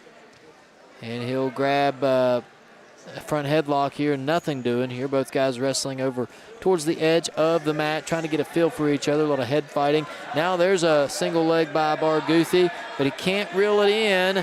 And good job by Goldbaugh. Thought he had a cowboy for a moment. Now he will have the cowboy, but he goes right back to his back. 3 points Barghouti. Went a little too far with it. Finds himself down 3-0. Now he's got to build a base here, does Goldbaugh. Barghouti on the top, has a tight waist, and he'll drive the forehead into the armpit and continue to break him down. He'll look for, now he's going to let him up. All right, so we're 3-1. Goldbaugh back to his feet. Barghouti. Oh, this could be trouble. Goldbaugh with, couldn't finish the takedown. Had a good shot there, just couldn't reel him in, and now they'll go back to neutral. 3-1 your score, first period. Still got about a minute and a half to go here in this period, so a lot of action early on. Nobody really in control to this point. Barghouti does have a 3-1 lead. Both guys fighting up top now. Little head slap. He's snapping him down, but then he's not doing anything with it. Still no control. No, good shot. Barghouti took a shot, got in deep, but couldn't finish it. Gold ball. Gets around behind and gets 3 points. And so, 3 points green makes it 4-3 in favor of gold ball. We got a good one here. Back to the lead. Now gold ball's got a half. Rolls it, walks it forward, trying to get him onto his back. He's got it. And he may have a pin here. Gold ball does. Pin. Win for John Marshall. Gold ball with the win, 44-17. Now that'll bring us to the 6th ranked wrestler in the state for John Marshall at 190, J.T. Morris, going up against Woodrow Wilson, Beckley Woodrow Wilson's Joshua Inman. Well, we saw Morris a few moments ago. He was pretty impressive. So we got Inman and Morris. Inman and Morris, 190 pounds. And just looking at these guys, Morris, very tall. I mean, he's probably got 3 or 4 inches on Inman here. We'll see if he uses that to his advantage. And here we go. Both guys going to start in a front headlock. Morris of John Marshall, Inman of Woodrow Wilson. Battling for wrist control here, forehead to forehead. Nothing really happening yet. There's a attempt for a shot by Inman, nothing doing. So they'll come back to neutral position here. It's like they're trying to snap each other down towards the mat to get a little bit of an advantage. No control yet. Both guys fighting for inside control. Now Morris did have for a moment, but took him right out of bounds, and they'll reset back to the middle of the mat. J.T. Morris, ranked currently number 6 in the state according to our latest rankings. Both guys in a front headlock here, battling it out. Morris and Inman. There's an attempt at a shot from Inman, nothing doing. Now Morris has the control of the head, flips him over, had nearly had a cradle. They'll award him 3 points, and now he's going to roll him to his back, sit on the shoulders, and this could be trouble. the arm, and that'll be the pin. Yes. Pin for J.T. Morris. 6 more points for John Marshall, and they're well on their way to a victory here as they defeat Woodrow Wilson's Ethan Inman. Yeah, so that'll take it to 50-17. At the 215-pound weight class, we have number 9, Gavin Myers of John Marshall. And we should have, it's probably not, it doesn't look like Stifler from earlier today, so it's a Gavin Myers. Gavin and Woodrow Wilson. Avery. Keegan Avery, yes. Avery, not Stifler. So you're right. I didn't recognize Avery there because we didn't see him last match. Yeah. So here is a quick takedown by Myers. Award him 3 points in the 215-pound class. And, boy, he is very active. He is all over Keegan Avery. And he'll roll him up here, and he may have a pin. He's very close to it. He'll continue to put pressure down, and he does. It's a pin for Gavin Myers, who was, according to our calculations, number 9 in the state. Number 9. So, and this should bring up an excellent matchup. Levi Clegg, who we've seen earlier today, and Tamarian West. Tamarian West of Woodrow Wilson, who we just seen get a victory over Parkersburg. So West beat Parkersburg's 285, and that was Zach Medina. Zach Medina, and if you remember, Clegg had a commanding lead on Medina, and then Medina pulled the win out from nowhere. So this should be a good matchup. All right, here we go. Clegg versus West. West, such a big kid. He got the height advantage over probably everybody in this building today. Yeah, Clegg definitely looks like a left tackle. Yes, and he's battling against. You mean West looks like a West, tackle. yeah. Clegg, he'd probably be a good left tackle as well. Yeah, or center. Yeah. Or, both guys very athletic. They'll battle upper body here as West. It's imperative that Clegg doesn't give up inside position because when West gets a hold of you and starts to move you, it's hard to keep that momentum from going. Yeah. Able to get that 2-on-1 is what he was looking for, West. He has it. Now he'll release it, and he's still got wrist control on the right wrist of Clegg. And they'll continue to battle. Front headlock here. Still trying to make a move.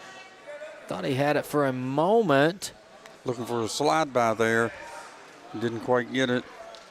Both guys still battling. No offense yet. Again, a lot of Greco-Roman style throwing each other here in these bigger weight classes, and that's what you're going to see. But how about the single leg takedown by Tamarian West? Nope. Yeah. Had to let it go. Couldn't get there. And now Clegg's got him right where he wants him and not where we want him over here by our table. Let's get him back to the center. No, stay away. We'll come back to the center. It is Tamarian West and Levi Clegg. No score here. First period, 30 seconds remaining. West locked up with Clegg here in the 285-pound weight class. Both guys fighting for inside position and wrist control. It does look like West has control of that wrist at this point. No movement yet. Both guys still battling, trying to get each other in the right position as time ticks down. We've got 5 seconds remaining in the match. No movement yet. And that's the end of the first period. 0-0.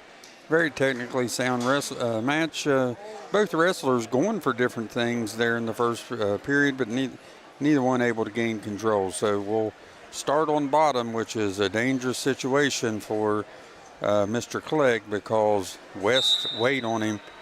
He better get up, if not. Yes, as Clegg took down, and now he'll get a crossface from West, and he'll have to try to get up and build a base if he can, as West is just such a big body that he will continue to put pressure. And he'll try to break down the elbow and drive. Not a lot of action here so far. Yeah, going for a spiral ride where crank that elbow down. See if he can get it with his other wrist. Can't get control of it here, and so thought about a half for a moment, couldn't get there. Not really a ton of action here as both these guys are looking for trying to get the first points of the match. Second period, we got 1:10 to go. Tamarian West of Woodrow Wilson on top of Levi Clegg from John Marshall. Now West thought about the half, couldn't get it. Now he'll try to break the elbow down again. Clegg to his feet. West still maintains control. Now he may have, he's got that left leg. He's trying to cradle, which I've never seen a heavyweight cradle, but with his long arms, he may be able to be the first one to ever pull it off. West now he's trying for that cradle. You're right. Couldn't get it. Now Clegg doing everything he can to spin out of it. This could be a big moment here because whoever scores a point here will have a definite advantage. Clegg sits and turns, and there it is. Yeah. We have an escape. Levi Clegg has the lead now, 1-0. Tamarian West. Clegg worked for that. Yeah, West's going to try to get him back down to the ground. West is actually more comfortable here on his feet, but with short time, we'll see what happens. It'll be interesting to see what West chooses here. Will he choose neutral? Yes. I wondered why Clegg was taken down, but again, there's that 1 point advantage in case of overtime situation. You get choice in the second overtime. West is going to choose down right here. So, we got a hold up here as we're trying to get the score reset, the time reset.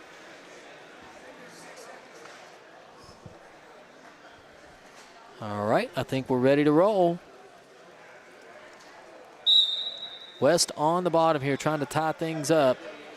And this could be interesting as Clegg on the top here, trying to keep the bigger Tamarian West on the mat. We'll see if he can do it. He's doing a good job of driving with that leg. He's going to continue to drive.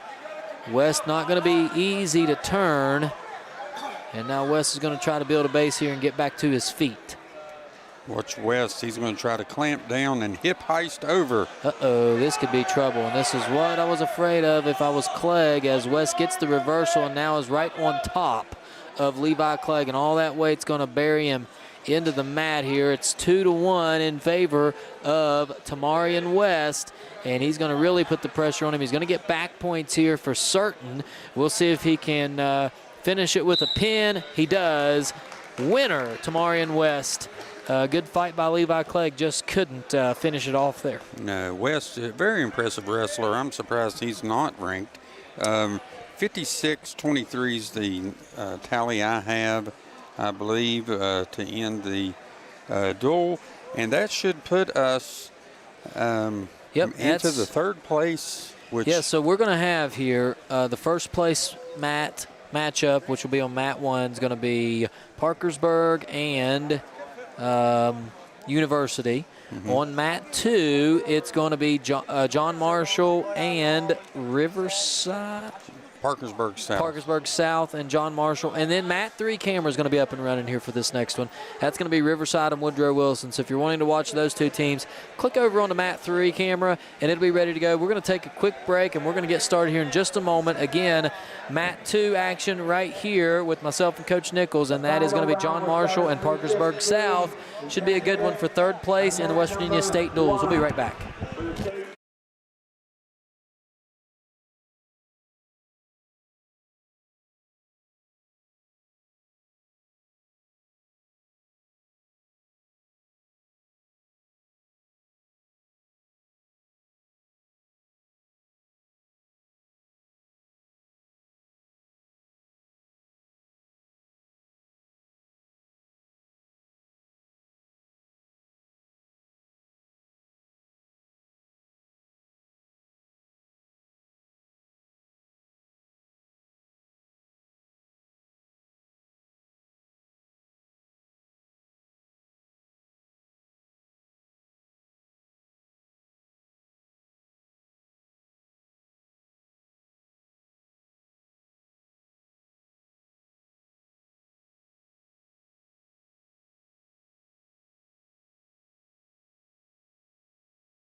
Welcome back here, folks. We are live at the West Virginia State Duels Wrestling Tournament, the final match of the day.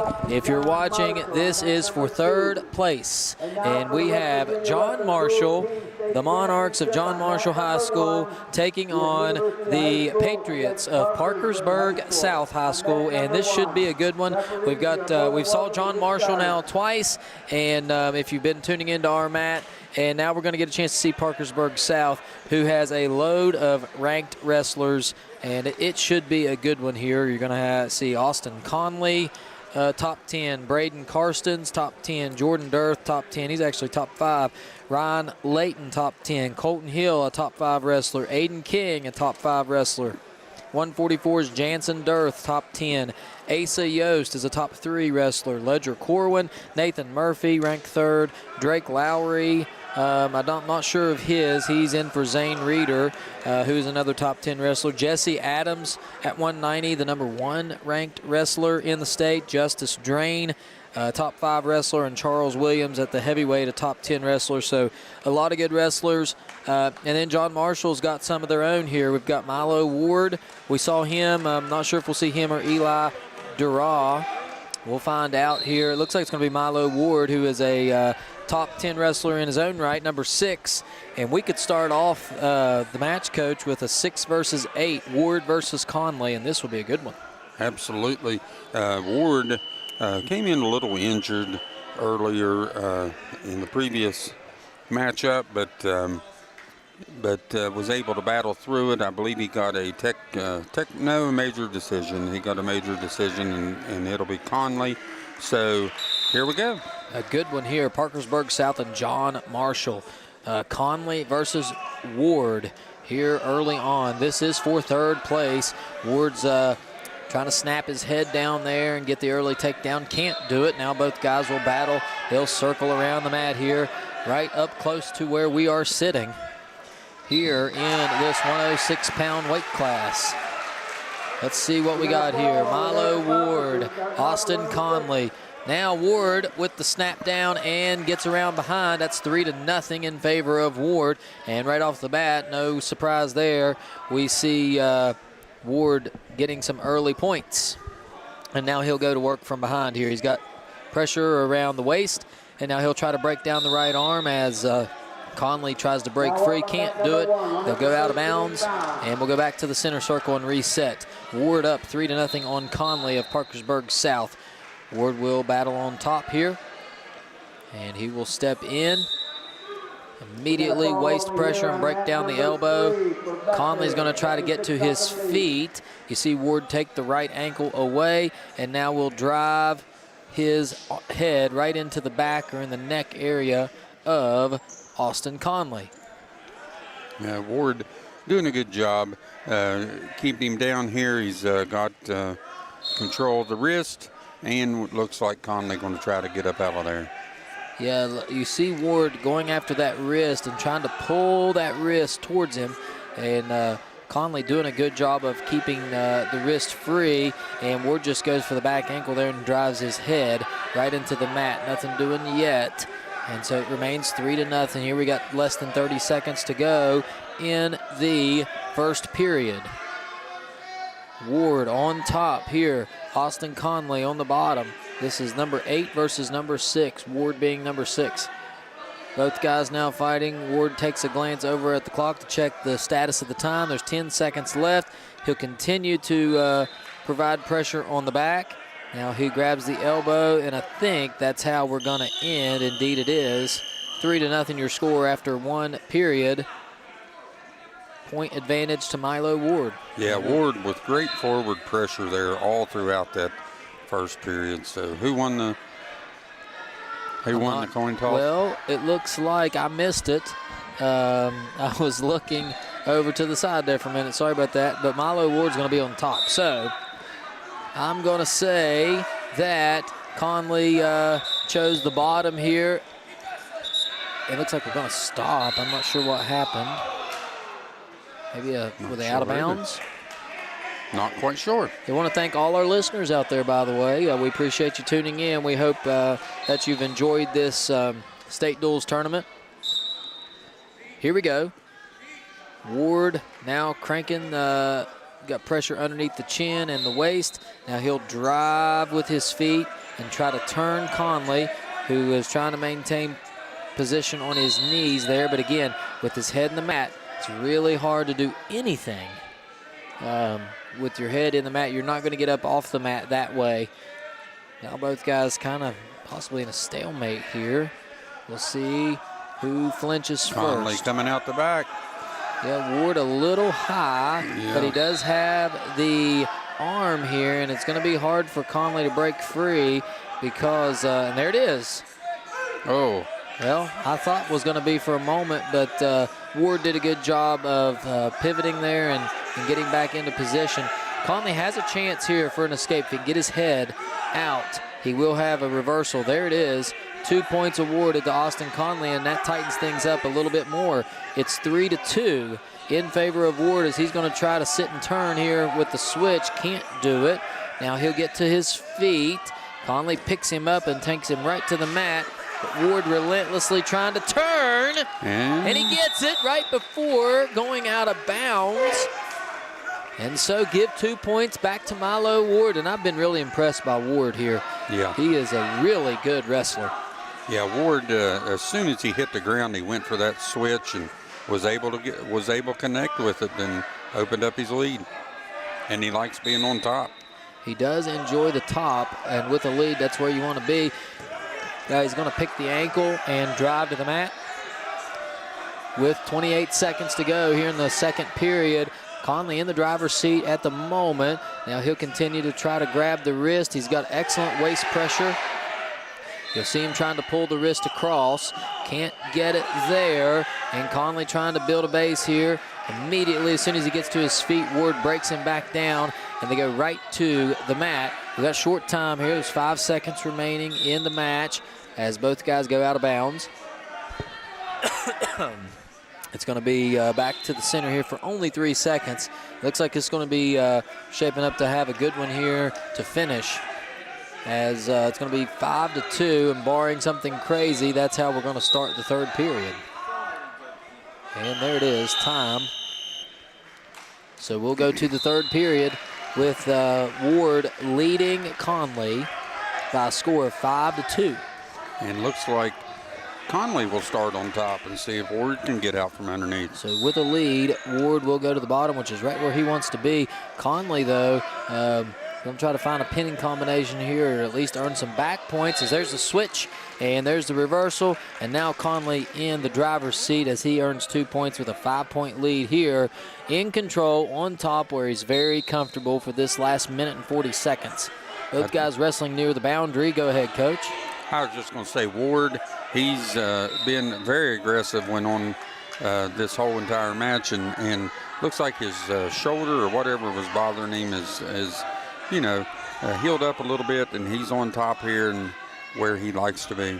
Yeah, very comfortable on the top, and he will continue to provide waist pressure here and keep Conley from getting to his feet. You'll notice he'll grab a wrist and then work to the side offensively to avoid the stall call here. No danger of that. Both guys fighting hard. Now Conley nearly gets to his feet. Now it's a drag race, but Ward's not going to let him get there. They go out of bounds, and they'll reset in the center of the mat here. Yeah, Conley, has struggled on bottom this whole entire match, and he's going to have to get out of here quickly. Maybe change something up from what he had done the previous couple restarts. 7-3 your score. There is 1 minute and 5 seconds left in the period. Now Conley gets to his feet again, but Ward right there to break him back down. Has control of that leg and then breaks the elbow down. And there's just not much you can do there if you don't get your leg free. Conley going to try to sit and turn here. Can't do it. And the relentless pressure from Milo Ward making it very difficult for Austin Conley to make any movement.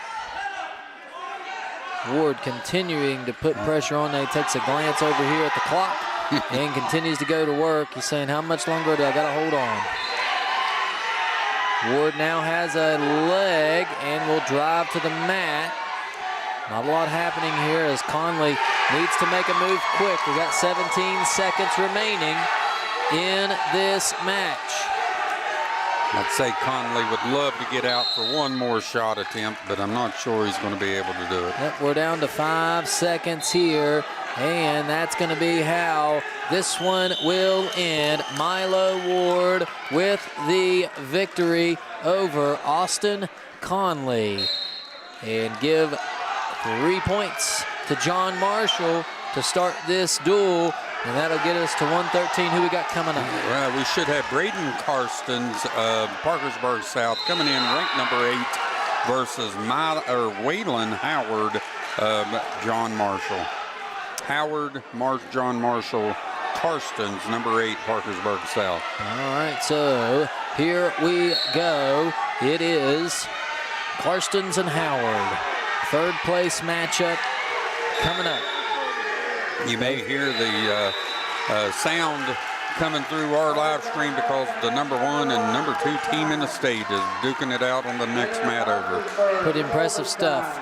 Here is Karstens now. Karstens and Howard. Howard has had a pretty good day so far for John Marshall. He'll battle it out with Braden Karstens here, who is a top 10 wrestler in the state at the moment, according to our records. Karstens now with head control right here. Not a good spot for Howard if you're John Marshall. Howard now needs to get his head out, and he is in a very compromising position. He does so, and now they'll stop here as he'll try to get his headgear situated again. Howard, he was also injured a little bit, if you remember, against the Parkersburg kid where he had the knee in the back. Yep, I remember, and it's good to see him back out there as he was getting pressure from Caritas of Parkersburg High School into that rib area, so he looks to be okay. Karstens now very active with the hands. A lot of battling up top here, forehead to forehead. Nobody with control, and a shot there by Karstens, couldn't get it done, and now they'll reset. We're down under a minute to go, first period. No score yet as Waylon Howard and Braden Karstens, and there Karstens has a leg. Can he take control? He does, and he's going to take a 3-0 lead here early on in this match. We're winding down. 30 seconds to go, first period. 3-0 your score. Braden Karstens of Parkersburg South leads Waylon Howard of John Marshall. Now looking for the cradle. Can't get his hands together, and now he does have it together, and this couldn't quite pull it in. And back with a strong cross-face attempt.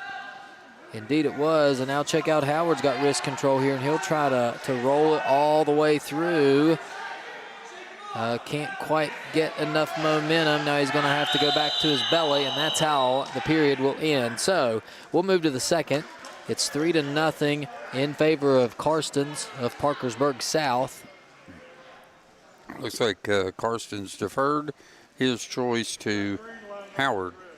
Howard will take. We'll see if Howard will take neutral. Nope. All right, he's going to take the top. Okay. Interesting choice here. So Waylon Howard must prefer to be on the top here. He'll take the top, down 3-0 in this match. Now he'll take a leg, and he will try to pull the leg towards him. Karstens trying to keep that from happening. Howard maintains control here. He's right on top of Karstens now. It's like he's trying to grab the opposite wrist and pull to the other side. He wants Karstens' right wrist to be all the way on the left side of his body. Can't get it. Now he's got a leg in. Trying to sink a leg. Can't quite do it. He does have a wing at the moment. Karstens doing a good job. Now there's the crossface. Oh, he's a little high.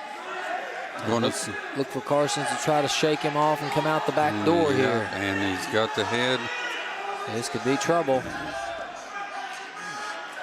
As Karstens continues to try to stand, he's going to tripod up, And he's in trouble, and there it is. The reversal for Braden Karstens, give him 2, and it is 5-0 in favor of Braden Karstens. Waylon Howard now on the bottom.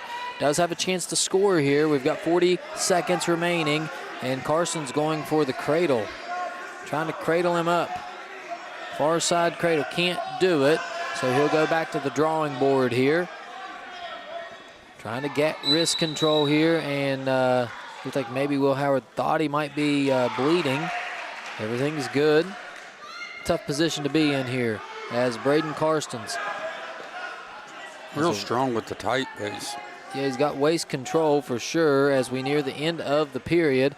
And now Karstens will break him down one more time. And both guys just content with, battling out on the mat. Good defense. There's the head to the rib cage, but that's the end of the period. And we'll go to the third. 2 minutes on the clock. Will Howard, although he's down 5-0, he has a chance here. They're going to be neutral. Yeah, Howard has worked this whole entire match. He's been aggressive. He's been trying to get whatever he can, but Karstens rather is just a little too tough for him right now. All right, Howard forehead to forehead with Karstens here. Third period, 5-0 your score. We got to have some offense here if you're Waylon Howard in the 113 division. Both guys battling it out here. Howard with the left wrist of Karstens. Now Karstens gains back control of it. Nothing doing. They'll reset here. The shot by Karstens, fended off well by Howard, and now Howard has a head. Releases it, and we're back to neutral. 1:15 to go in the period. Both guys fighting now. Head to head. Nobody with inside control at this point. They'll reset. Level change there by Karstens. Went for the single leg, couldn't pull it in.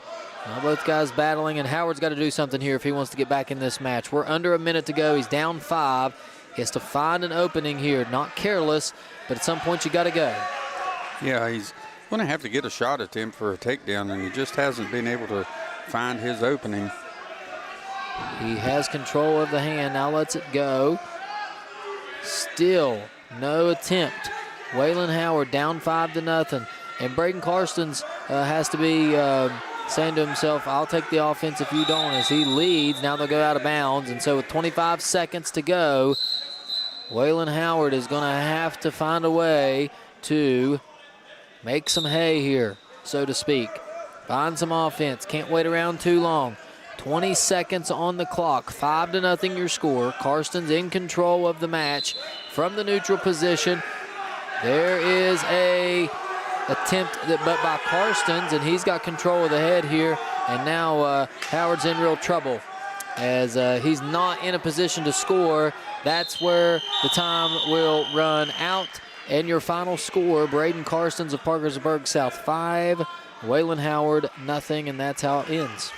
So that should knot it up 3-3 after the first two matches, and that would bring us to the 120 weight class with number 5 in the state, Nathan Hughes, John Marshall, and number 3 in the state for Parkersburg South, Jordan Dirth. So this will be a really good one here, Dirth and Hughes. 2 top 5 ranked wrestlers, and I'm looking forward to seeing it. Here we go. Dirth, we haven't seen him today, but we have saw Nathan Hughes with 2 victories today for John Marshall. Both guys very active early on. A lot of hand fighting to start. Dirth pushes Hughes right out of bounds. You can see the intensity level rise with 2 top 5 wrestlers. Agreed, and they are both probably aware of this ranking and probably aware of the opportunity here to get a big win. And Dirth has early control over Hughes with the head. No points awarded yet. Hughes gets back out. Now they'll both go out of bounds. They'll reset here. Hughes and Dirth. South and John Marshall. Dearth from Parkersburg South. Little forehead to forehead action. Nobody with control. Both opponents trying to find an opening on their opponent, can't do it. We're down to 1 minute and 9 seconds here in this first period. Nobody really has had any advantage to this point. There's a shot. Good shot. Dearth with the double leg takedown. Can he stay in? He does get the 3, and they go out of bounds. So 3-0 your score here. A nice early lead for Jordan Dearth. Sweep single. We go back to the middle of the mat. Dearth on the top. Hughes on the bottom. Hughes immediately gets to his feet, but he's taken back down by Dearth. Look at the speed of Hughes and that work, just trying to get out. And you see Dearth, such a good wrestler, getting control of the arm and keeping Hughes from being able to post in order to get up. And now we've got a little bit of blood down. Yeah, somebody's bleeding. Yeah. Dearth doing a good job of trying to get a wrist while he's using the spiral ride. And while we have a little blood time, Al, I believe we have some sponsors. Absolutely. Who are they? Well, we have Golden and Amos PLLC for 2 days this weekend. Small town Lewisburg, West Virginia becomes Cross-Face City. In the meantime, you should find yourself in need of a lawyer. Give Tim and his team a call. Their areas of expertise are real estate, fiduciary services, bank representation, and civil litigation. Golden and Amos PLLC, proud sponsors of Parkersburg South Wrestling. We also have Dutch Miller Auto Group. At Dutch Miller Auto Group, they do things differently. Do addendums, no gimmicks, no hassle, just the best price right up front and amazing service before and after the sales. Shop all Dutch Miller brands 24/7 at DutchMillerAuto.com. And remember, if you don't shop Dutch, you'll pay too much. I like it. And we're ready to go. After it looked like Hughes may have had an elbow that was bleeding there, so they cleaned that up. 29 seconds to go here in the 120-pound weight class, first period. It is Jordan Dearth 3, Nathan Hughes nothing. Top 5 wrestlers going at it here in this matchup, and looks like we have another blood time as that tape didn't hold. And we'll have to go back to, he needs an arm sleeve or something here. Keep that thing from bleeding. It's right on the elbow, and it is going to have a hard time staying on that elbow area. Looks like they're going to get some different material to tape that thing up so it doesn't slide. Yeah, use number 5 again, Jordan Dearth, number 3. What an excellent matchup here. Both wrestlers showing some speed and both wrestlers very technical. All right, I think we're set to go here. 17 seconds left in the first period. Again, Jordan Dearth with a 3-0 lead over Nathan Hughes. Hughes tries to sit out, can't do it. Dearth takes away that elbow. Now Hughes knows he's got short time here. He will try to get an escape. Can he get there? I don't think he's going to be able to get there. And nearly found himself on his back. 2 seconds remaining, and there is the buzzer. And he does not give up any points right there. That was close. Thought he was going to find himself on his back. All right, so Hughes defers for the second period. That means Dearth gets the choice he's going to take down, and leading 3-0. That's right where he wants to be. Absolutely. All right, here we go. Hughes on top, Dearth on the bottom.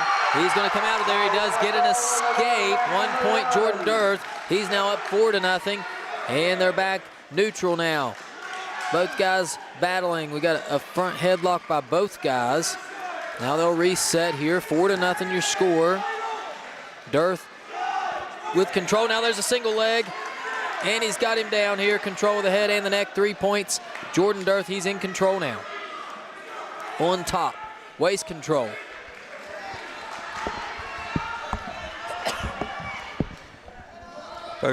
Both wrestlers just you can't Hughes is keeping his head off the bottom. Dearth just looking for a cradle attempt. Hughes on the bottom here, down 7-0. Now he really needs to find a way out. Notice the head pressure. This time it's by Jordan Dearth, pushing the head of Hughes right down into the mat, making it almost impossible to come up to his feet. Hughes not going to stop battling, however, as Dearth finds a way to control that elbow. Both guys still fighting. Dearth thought about a cradle for a moment, didn't find it. Now they'll reset here. He's got a tight waist as Hughes is trying with everything in him to sit up and turn. He's got one leg mounted, but just can't get enough momentum to get up. Hughes still battling. No room for error here if you're Nathan Hughes, as you've got to find a way up. We're down under 15 seconds here in the second period, down 7-0. Short time, both guys still fighting. And that is how this period is going to end. So your score is Jordan Dearth 7, Nathan Hughes 0. We got one period to go, and if you're Nathan Hughes, you got to think it's time to make a move.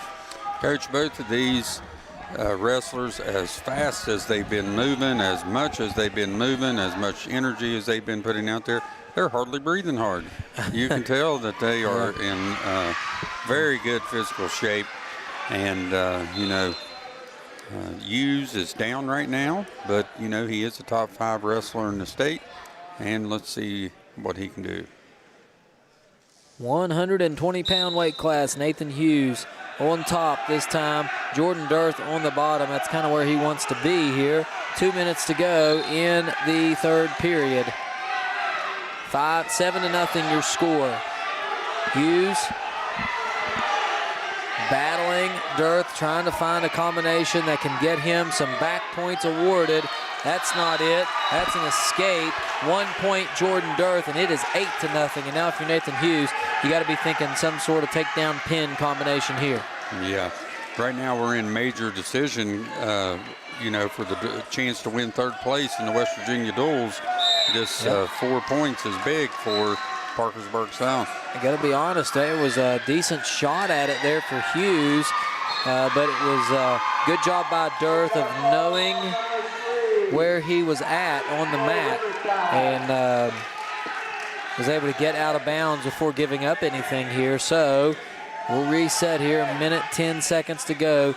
Hughes trying to find an entrance, and there it is. Gets a single leg, but Dearth right there to control a leg as well. Cross face from Hughes. A hard cross face. Puts the pressure on, and he nearly had it. I think he's going to get awarded. He's a little high here. Does get 3, so it's 8-3, but he's super high, and he's going to have to find a way to back himself down, or he's going to be in trouble here. Looks like Dearth's going to come out the backside here, and Hughes got to crawl back down. You can see John Marshall wanting a stalemate call with 30 seconds remaining.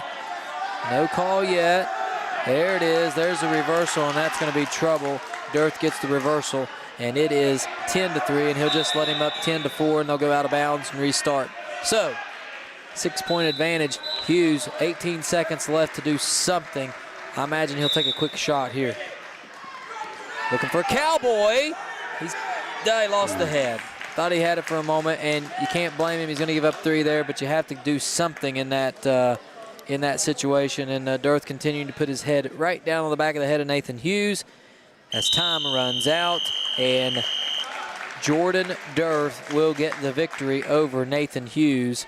Put one in the column for Parkersburg South. And that was a major decision, 13-4, I believe it was. Yep. So that means that Parkersburg South will take a 7-3 victory, or 7-3 lead into the 126. And we should have, I believe this is Colton. Who is it? Colton Hill. 126 for John Marshall. Is it not Dugas? Yeah, you're right. I was reading one down. I'm sorry. 126, John ninth ranked wrestler in the state, Pyle Dugas. And Rylan Drayton? Layton, number 7 for Parkersburg South. So you're right, I was looking one ahead. So it is Dugas and Layton, and we saw Dugas. He's a pretty good wrestler. He takes a 3-0 lead on the takedown right off the bat. And he has Layton on the mat. Yeah, Layton number 7 in the state. Dugas number 9 in the state. Layton's got control of the waist. And Layton going to try to get up. Dugas looking for the ball and chain. A lot of those John Marshall wrestlers like that move. Yeah. And he decides better of it, doesn't have the position for it. Now he'll work to the other side of Layton now, Dugas does, and he'll try for a little tilt. He's got control of the arm. Can't get it. Maybe thought about a half even. He's got wrist control. There's the ball and chain. He's got that arm pulled back through the legs. He's working so hard, and you heard I don't know if you could hear the coach on the broadcast, but saying stick with something. He keeps switching moves, trying for one, then trying for another. Which one is he going to try for here? He got a cross face. Maybe just trying to root him over. Just trying to turn him over here. Sheer force. And can't do it. It's still 3-0. We're late in the first period. 10 seconds remaining.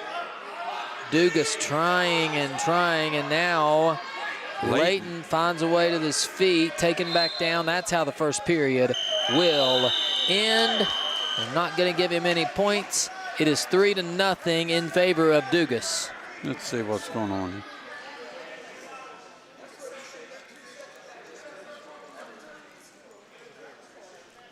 All right, so we have... Layton did a good job trying to keeping hold of that leg. Yes. So, to start the second period, Dugas is going to be on the bottom. Layton will be on the top here. Looks like we got a caution, maybe a little early start. Nope, on the referee.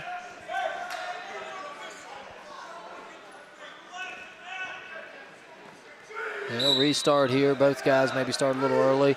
And now Layton's going to try to wrap him up immediately. This could be trouble for Dugas. He finds himself back on his knees, as that was a troubling move there.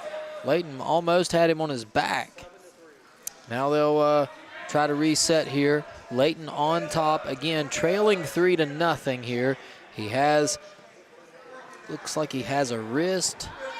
And he's going to try to pull it through. Nothing yet. Dugas working on the bottom to try to get up from any sort of move here. Now he'll go back to the top and look for wrist control. Still nothing. Dugas got to get his head up off the mat. Can't get up with your head on the mat. Yeah, you got to. We'll I can't really tell what's happening underneath there from the angle that we're at. Yeah, hard to see. Now Dugas is going to come to his knees, get taken back down. Now he's onto his feet, and he's going to get an escape out of it. So 4-0 your score now.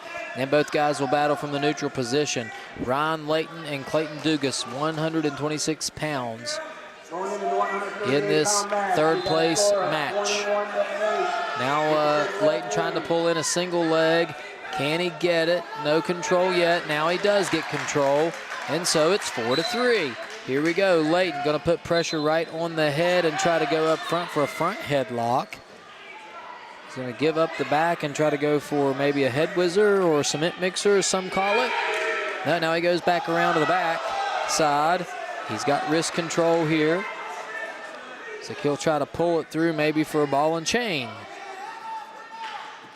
He's just going to pull it all the way across his body, maybe for a tilt.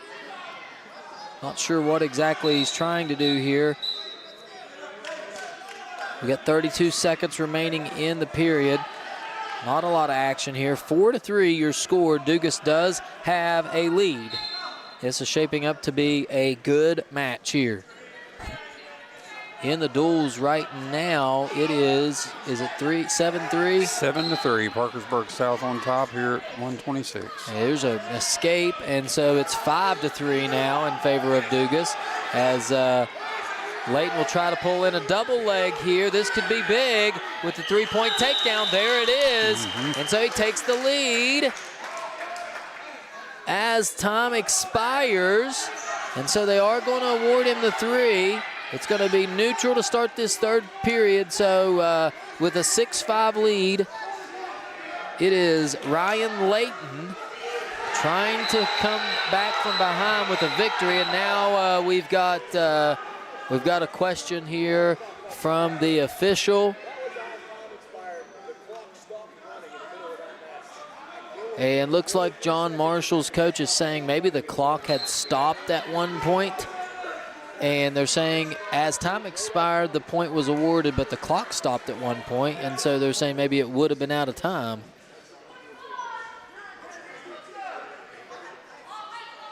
And we'll see what happens here.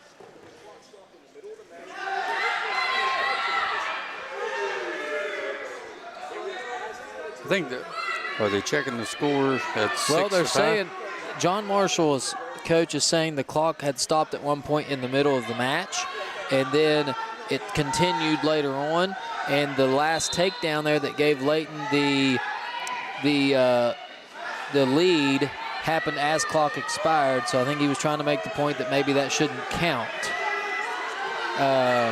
However, I don't think the official was having any of it. He said he couldn't go back anyways. And so it's 6-5. Here's your score. Layton with the lead. And Dugas will have to go on the offensive here. They'll start from the neutral position. And what a tough match it's been. There's a single leg, and Dugas has a cradle in. Can he finish it? No, he cannot. They'll go out of bounds. They're still in bounds. 3 points. Ron Layton. Give him a 9-5 lead. They're out of bounds now, and oh my, looks like Dugas may have injured himself here. Yeah, I tell you, what a scramble. Both of these wrestlers doing a good job. Just one simple mistake turns into some points one way or the other in this match. These two probably have podium on their mind here in a month or so. I would say you're right. Now with 11-5 is your score because back points were awarded. Now 11-6 with an escape. We have a minute and a half to go, and despite the 11-6 score, I have a feeling it's going to be a good one to end it. It is Dugas now trying to create some offense on Ryan Layton. Layton now. We got an injury. This could be trouble here as Dugas had control in the front and then just immediately went down. We'll check and see. It may be in a wrist or an arm. Probably more likely in the place where you don't want to be if you're of the male gender. Okay, so that wouldn't be good as he went down immediately, and you saw both teams kind of react as though that didn't look fun. Right. You hate to see that because this is a really good match. Hopefully Dugas can continue because it is a battle out there between these two wrestlers, neither wanting to give up anything. Just so tough. And while we have a moment, folks, don't forget to want to thank all our sponsors that have helped us with this. Peer Solutions Behavioral Health. If you or someone you know is battling addiction, wants a team to help overcome, don't hesitate. Please reach out. Peer Solutions Behavioral Health has incredible reformation and recovery stories right in the Parkersburg area. Richard Walters deserves a big thank you, and along with his team, for all they do, not only for the community but statewide. We're appreciative of your generosity and support of this great event. Peer Solutions can help you get on the path and stay on the path to freedom from addiction. That's Peer Solutions Behavioral Health.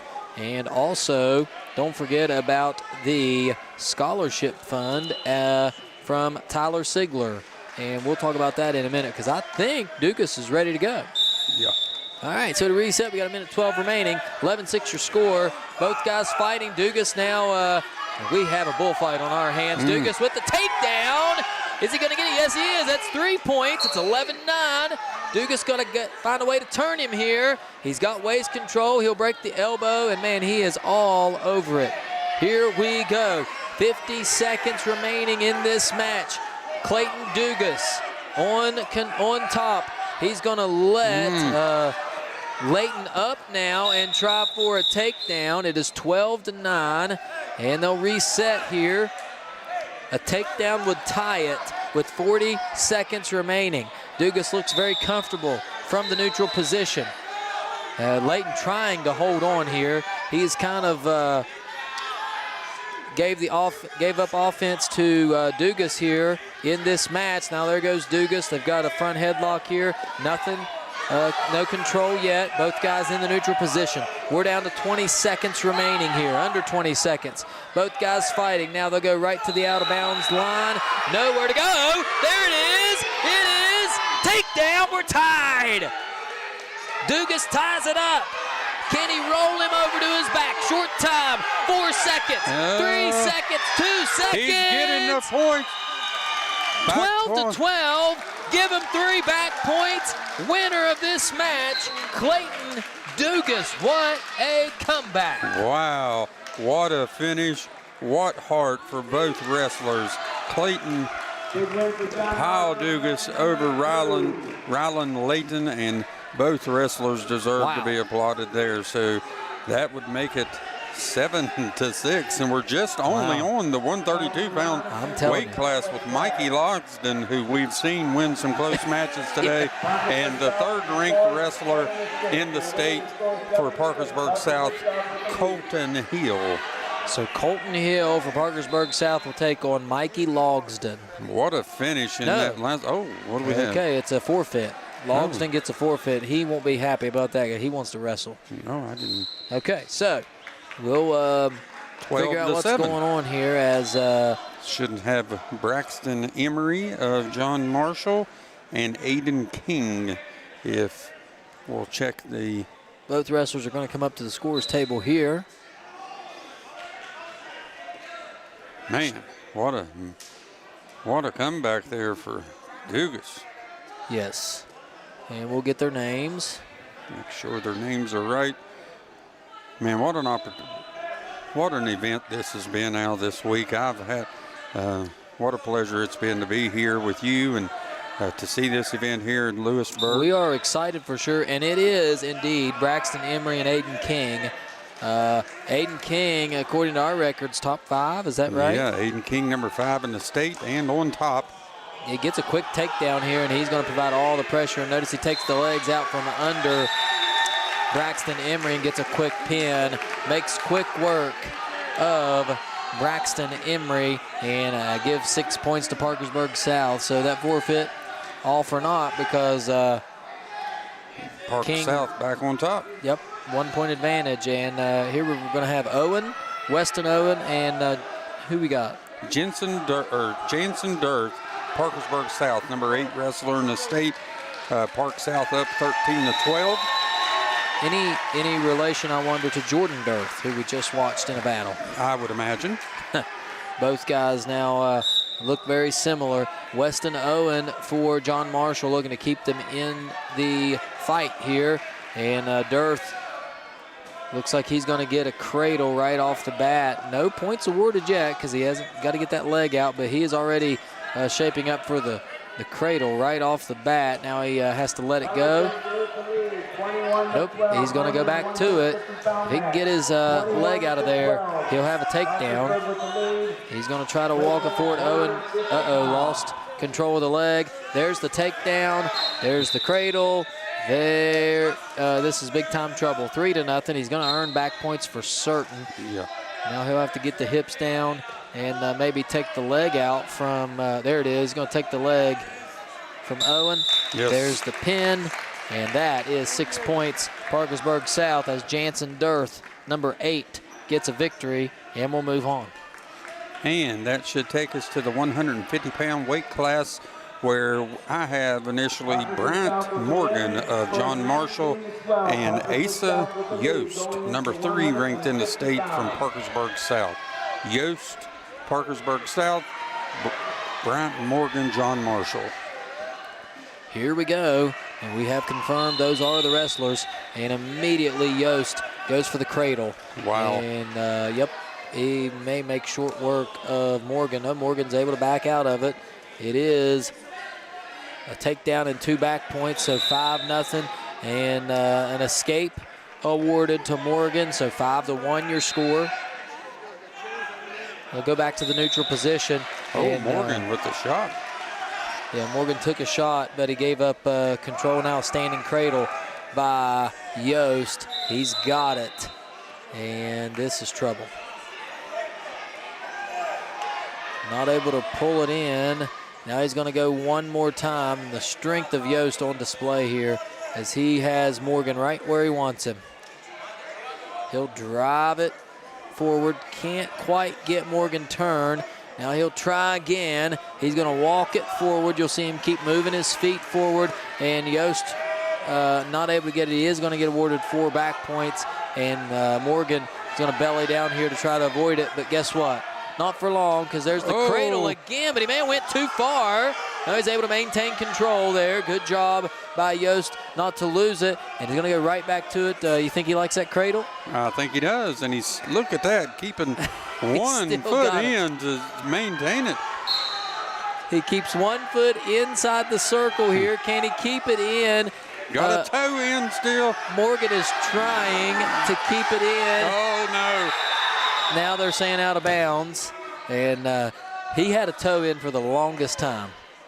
4 back points for Yost, and all the John Marshall coaches jump up saying out of bounds, and I understand why. But he had a toe in right there for a long time. He did. 16-1, I believe that's the Tech Fall win. Fall, so it don't matter. And 24 with a 5-point win, 24-13. Parkersburg South starting to open it up, and we have Riley Williams, maybe? Yep. And Ledger Corwin, Riley Williams of John Marshall, Ledger Corwin of Parkersburg South. 157 pounds. Here we go. The Monarchs and the Patriots. This is Riley Williams? Yes, I believe so. So we got Williams and Corwin. Williams trying to get John Marshall back in the point column here and find a way to stay in it for 3rd place. Corwin just pulled him down there. Couldn't quite get it. Now he gets a single and turns it into, nope, he's not going to be able to. Good job by Williams to battle out of that. And we're going to get 3 points for a takedown for Corwin. How about that? Mm-hmm. No, correction, No, for Williams. I'm sorry, I had the wrong name. Williams gets 3 points. How about that? Uh-oh. Tried to Granby and he got caught. Yeah, when the Granby roll, you can't roll through. Now he does get back out of it. A reversal for both wrestlers there and an escape. All right, so it's 5-3. Williams about pinned himself. He did. He's still in it. It is 5-3 here in favor of Williams. He is ahead, and now Corwin maybe has him in a bad spot here, and this could be trouble. He somehow gets out of it now. No control yet. He's got to get his leg out. Corwin does if he wants the points here. He does have the wing, and he's going to start pulling on it. You're going to see. There it is. 3 points awarded to Corwin. Back on top now at 6-5. Back and forth. Williams going to have to find a way to get back out of it. Not like that. That is trouble. Extend the arm. There's the pin. Corwin, 6 point for Parkersburg South, who's now starting to open it up on John Marshall. Parkersburg South coming in number 3 in the state. Looks like we should have number 5, Kai Johnson for John Marshall versus number 3, Nathan Murphy of Parkersburg South. Well, this will be a really good match. We saw Kai Johnson battle in the last matchup here, and he had a good one for sure. He battled Parker Woods at one point and battled to a really good match.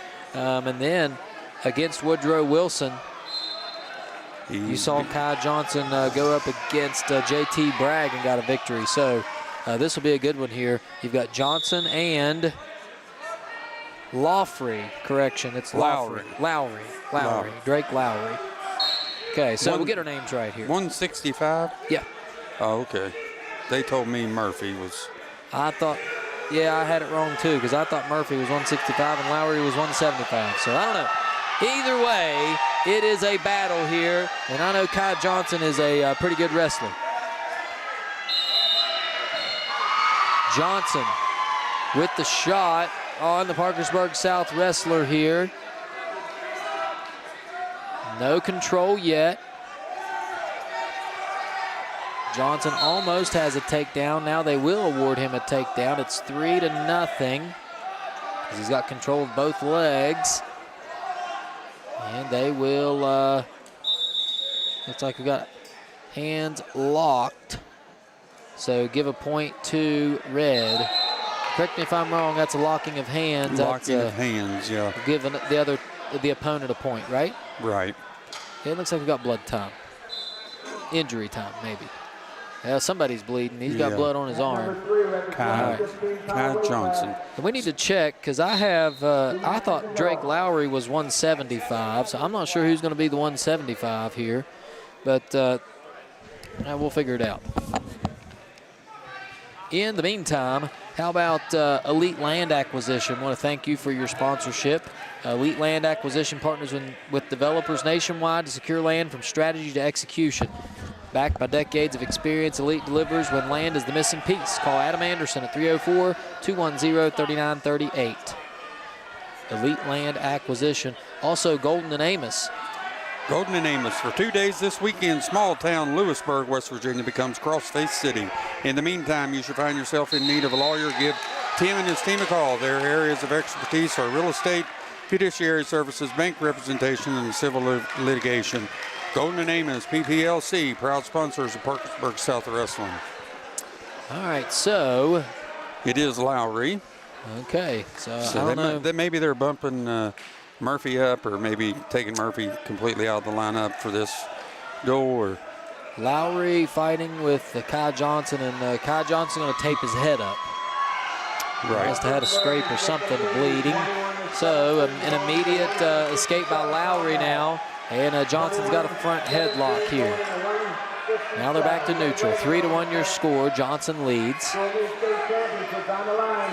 Still looking for position here. Kai Johnson with a 3-1 lead. Takes a shot. Going to try to reel in one leg. Can't quite do it yet. Lowry still battling. Now he'll lift him up right over his shoulders and try to lay him down here. They're near the out-of-bounds line. Nothing happening yet. And now Johnson with the turn. Lowry will push his head into the mat, but that's not going to be enough. It's 3 points for Johnson. And now he's going to try to ride some legs here. And we got a dangerous position out of bounds. And we'll go back to the center. Yeah, about went into the stands over there. Both wrestlers fighting hard for a chance to win third place here in the West Virginia Duel Championship. We've got seasoned veterans over in the bleachers. They never flinched. No. Nope, they were just about had two 150, 65-pound fellas in their laps.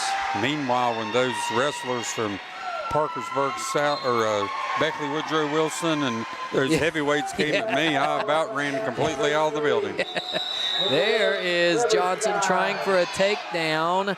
They're neutral as when it gets down to the end, both fans, if you notice, they'll tell you exactly what happened over there. Don't worry. And again, we've got a coach with a question here. He's going to ask about if his foot was in. And official, really, I want to brag on our officials here. It's not an easy job, especially when high-stakes matches as these are, but they've done an excellent job here. Been right on top of every match that we've called here so far, so excellent work there. And that's the end of period number one. We just wrestled one period. Yeah, it seems like I've been here an hour. Yes. All right, so it's going to be Johnson on the bottom, Lowry on top. For the start of the second period, Lowry trailing 6-3 to Johnson.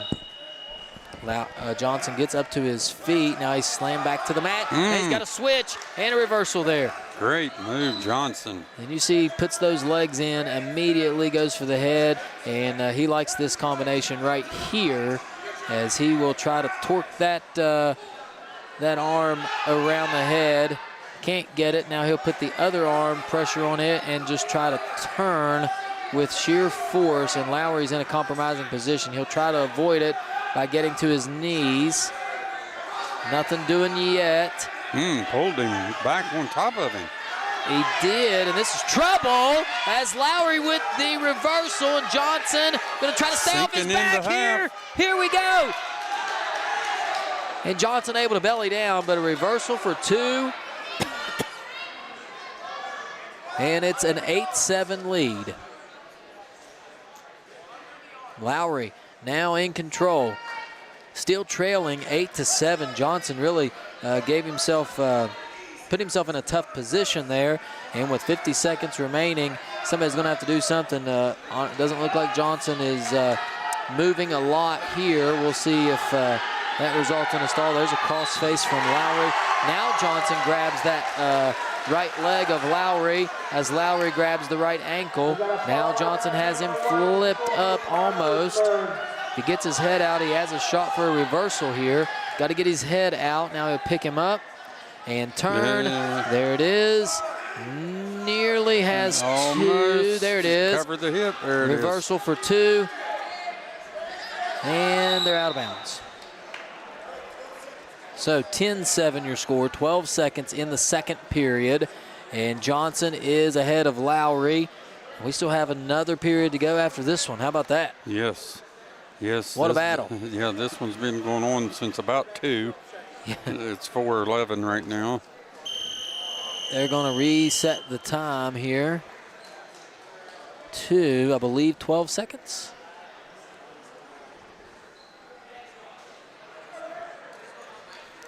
We got to stop it here. We'll try to reset the time to maybe, I think I heard him say 12 seconds.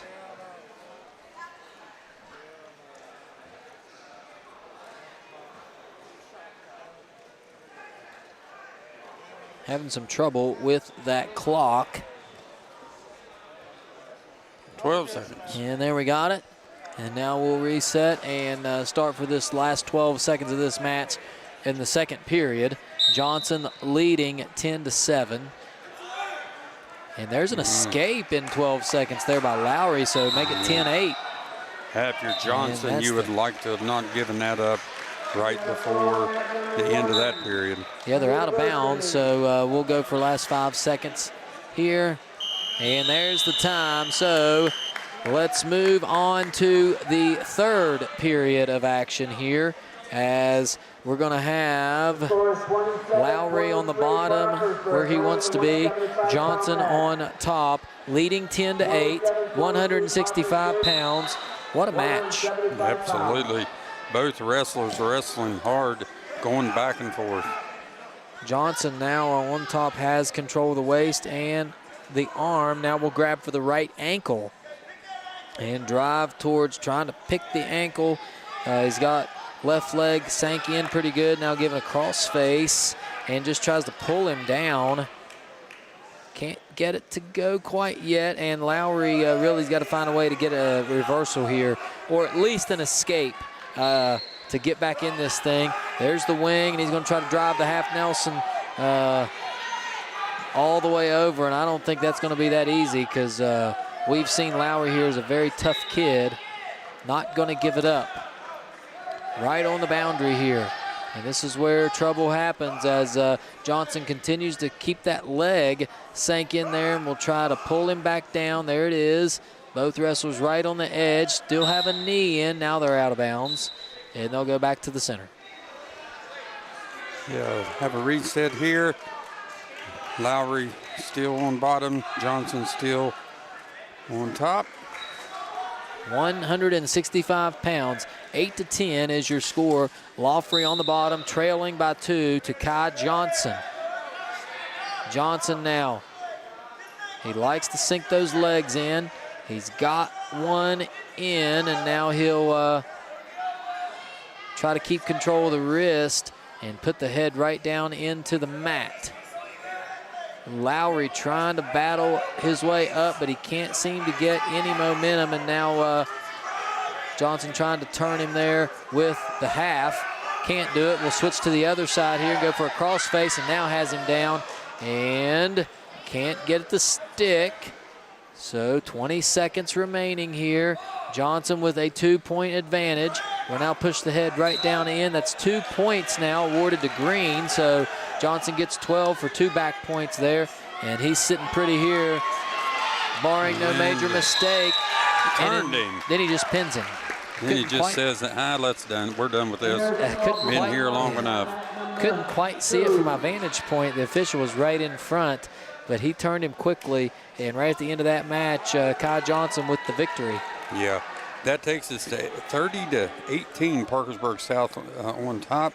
Samuel Goldball, 175, looks to be up for John Marshall, and we got to get a name here for Parkersburg South to make sure. Looks like they're going to bump Murphy to 175. Okay, so Murphy, who we have as the third-ranked wrestler in 165, maybe wrestling up to 175. All right, so here we go. It is Murphy and Goldball. Murphy from Parkersburg South. Goldball from John Marshall. Now, we saw Goldball earlier. Had a really tough match earlier against... he beat Barguthi from Greenbrier West. From Woodrow Wilson. So he'll go back to the center. That was a very... Greenbrier West. Yep. Greenbrier West in here. They're not even in Division I. Nope. All right, here we go. And a Goldball tried to get a takedown, but that's the danger of that one because it looks like Murphy may have control. Nope, now nobody has control. They're back to neutral, but he does get 4 back points awarded for Murphy, 1 for an escape for Goldball. Now there's 3 more for Murphy. So it is quickly 10-1 after that flurry. That was tough. 10-1. 10-1. You blinked quickly. And you missed 10 points. Yes, I did blink. All right, now it looks like Murphy is going to let Goldball up. And so it's going to be 10-2 now, and they're going to go from the neutral position. Goldball tried to take a shot, couldn't connect. Murphy doing a great job of protecting here. Now he's got the waist, and he just pulled him down on top of him, Goldball did, and that's trouble. Tried to throw him, looked like Goldball possibly, and Murphy was having none of it. 3 points for the takedown here, looking for more back points. If he gets back points here, could be a tech fall. And 4 back points at the tech fall. Yes, so Murphy with the win, 17-2. So with a 5-point win for Mr. Murphy, that brings the score 35, Parkersburg South, 18, John Marshall, and now we have a 3-time state champ, Jesse Adams, coming to the mat, number 1 in the state for Parkersburg South. Wrestling number 6 in the state, J.T. Morris for John Marshall. All right, so Morris was a good wrestler, but with 3-time state champ, I have a feeling that Adams is pretty good in his own right. Yeah. There's a takedown by Adams. And wasn't there an Adams that was well, it could have been a 4-time, but I think he probably got, didn't he have a disqualification his senior year? Jesse wrestled for Independence last year. He's at Parkersburg South this year. He had Noah Adams, Sam Adams. This is Jesse Adams. I may be missing one. I'll say he looked an awful lot like Noah Adams when he came to the for WVU. Yeah. Yes. My son used to wrestle Sam Adams. Wow. Couple good matches. Sam Adams, great wrestler. Jesse with the pin, 41-18, Parkersburg South. Wow. And that brings us to the 215 weight class. Number 9 in the state, Gavin Myers of John Marshall, and Justice Drain of Parkersburg South, ranked number 5 in the state. All right, so here we go. Adams making quick work of JT Morris, who, by the way, Morris was very impressive at making quick work of his last match. So just to show you how impressive that was. And now this may be our last match of the evening, as Charles Williams is a forfeit, and Levi Clegg will get that win at 285. Okay, well, it looks like Drain right over here near our camera and computer, trying to get a takedown, can't do it. And Myers putting up a good fight, but Drain, you can tell he's on the offensive immediately. Now Myers is ranked 9, am I correct in that? Myers, number 9, John Marshall, Drain, number 5, Parkersburg South. So you got two pretty good wrestlers here going at it. Both guys now will get set and go one more time. Here we go. Drain, very offensive-minded, you can tell, and he is not wanting to keep this thing extended for very long. He'll get a quick takedown here, so 3-0. Now he'll break Myers down. Now they're out of bounds. So we'll come back to the middle circle with Drain on top. 2 top 10 wrestlers. Pretty good match right here going on. Drain and Myers. We got a close one on for the championship, by the way. So if you're wondering, that's on Mat 1 camera, Parkersburg and University. And right here at 215, it is Justice Drain in control right now over Gavin Myers. Drain now trying to crank that right arm of Myers and turn him to his back. Ain't able to do so yet. He's got a tight waist here. Now keep driving. Nothing happening here.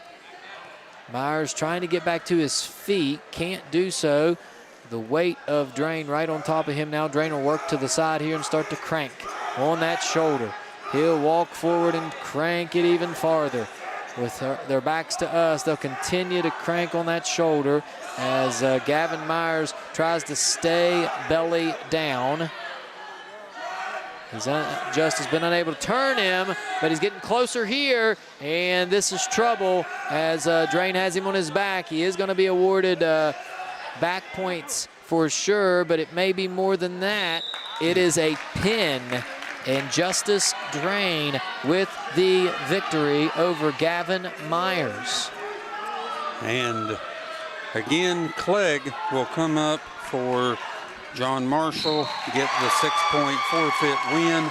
And according to my unofficial calculations, it looks like Parkersburg South will be your 3rd place winner in the West Virginia State Championship duels with a 47-24 win over the 4th place John Marshall Monarchs.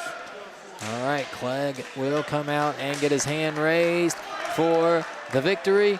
And you are right, that is how it finishes up. So your 3rd place team in Division I West Virginia State Duels Wrestling Tournament is Parkersburg South. Congratulations to the Patriots. And in 4th place, the John Marshall High School Monarchs. So congratulations to them as well.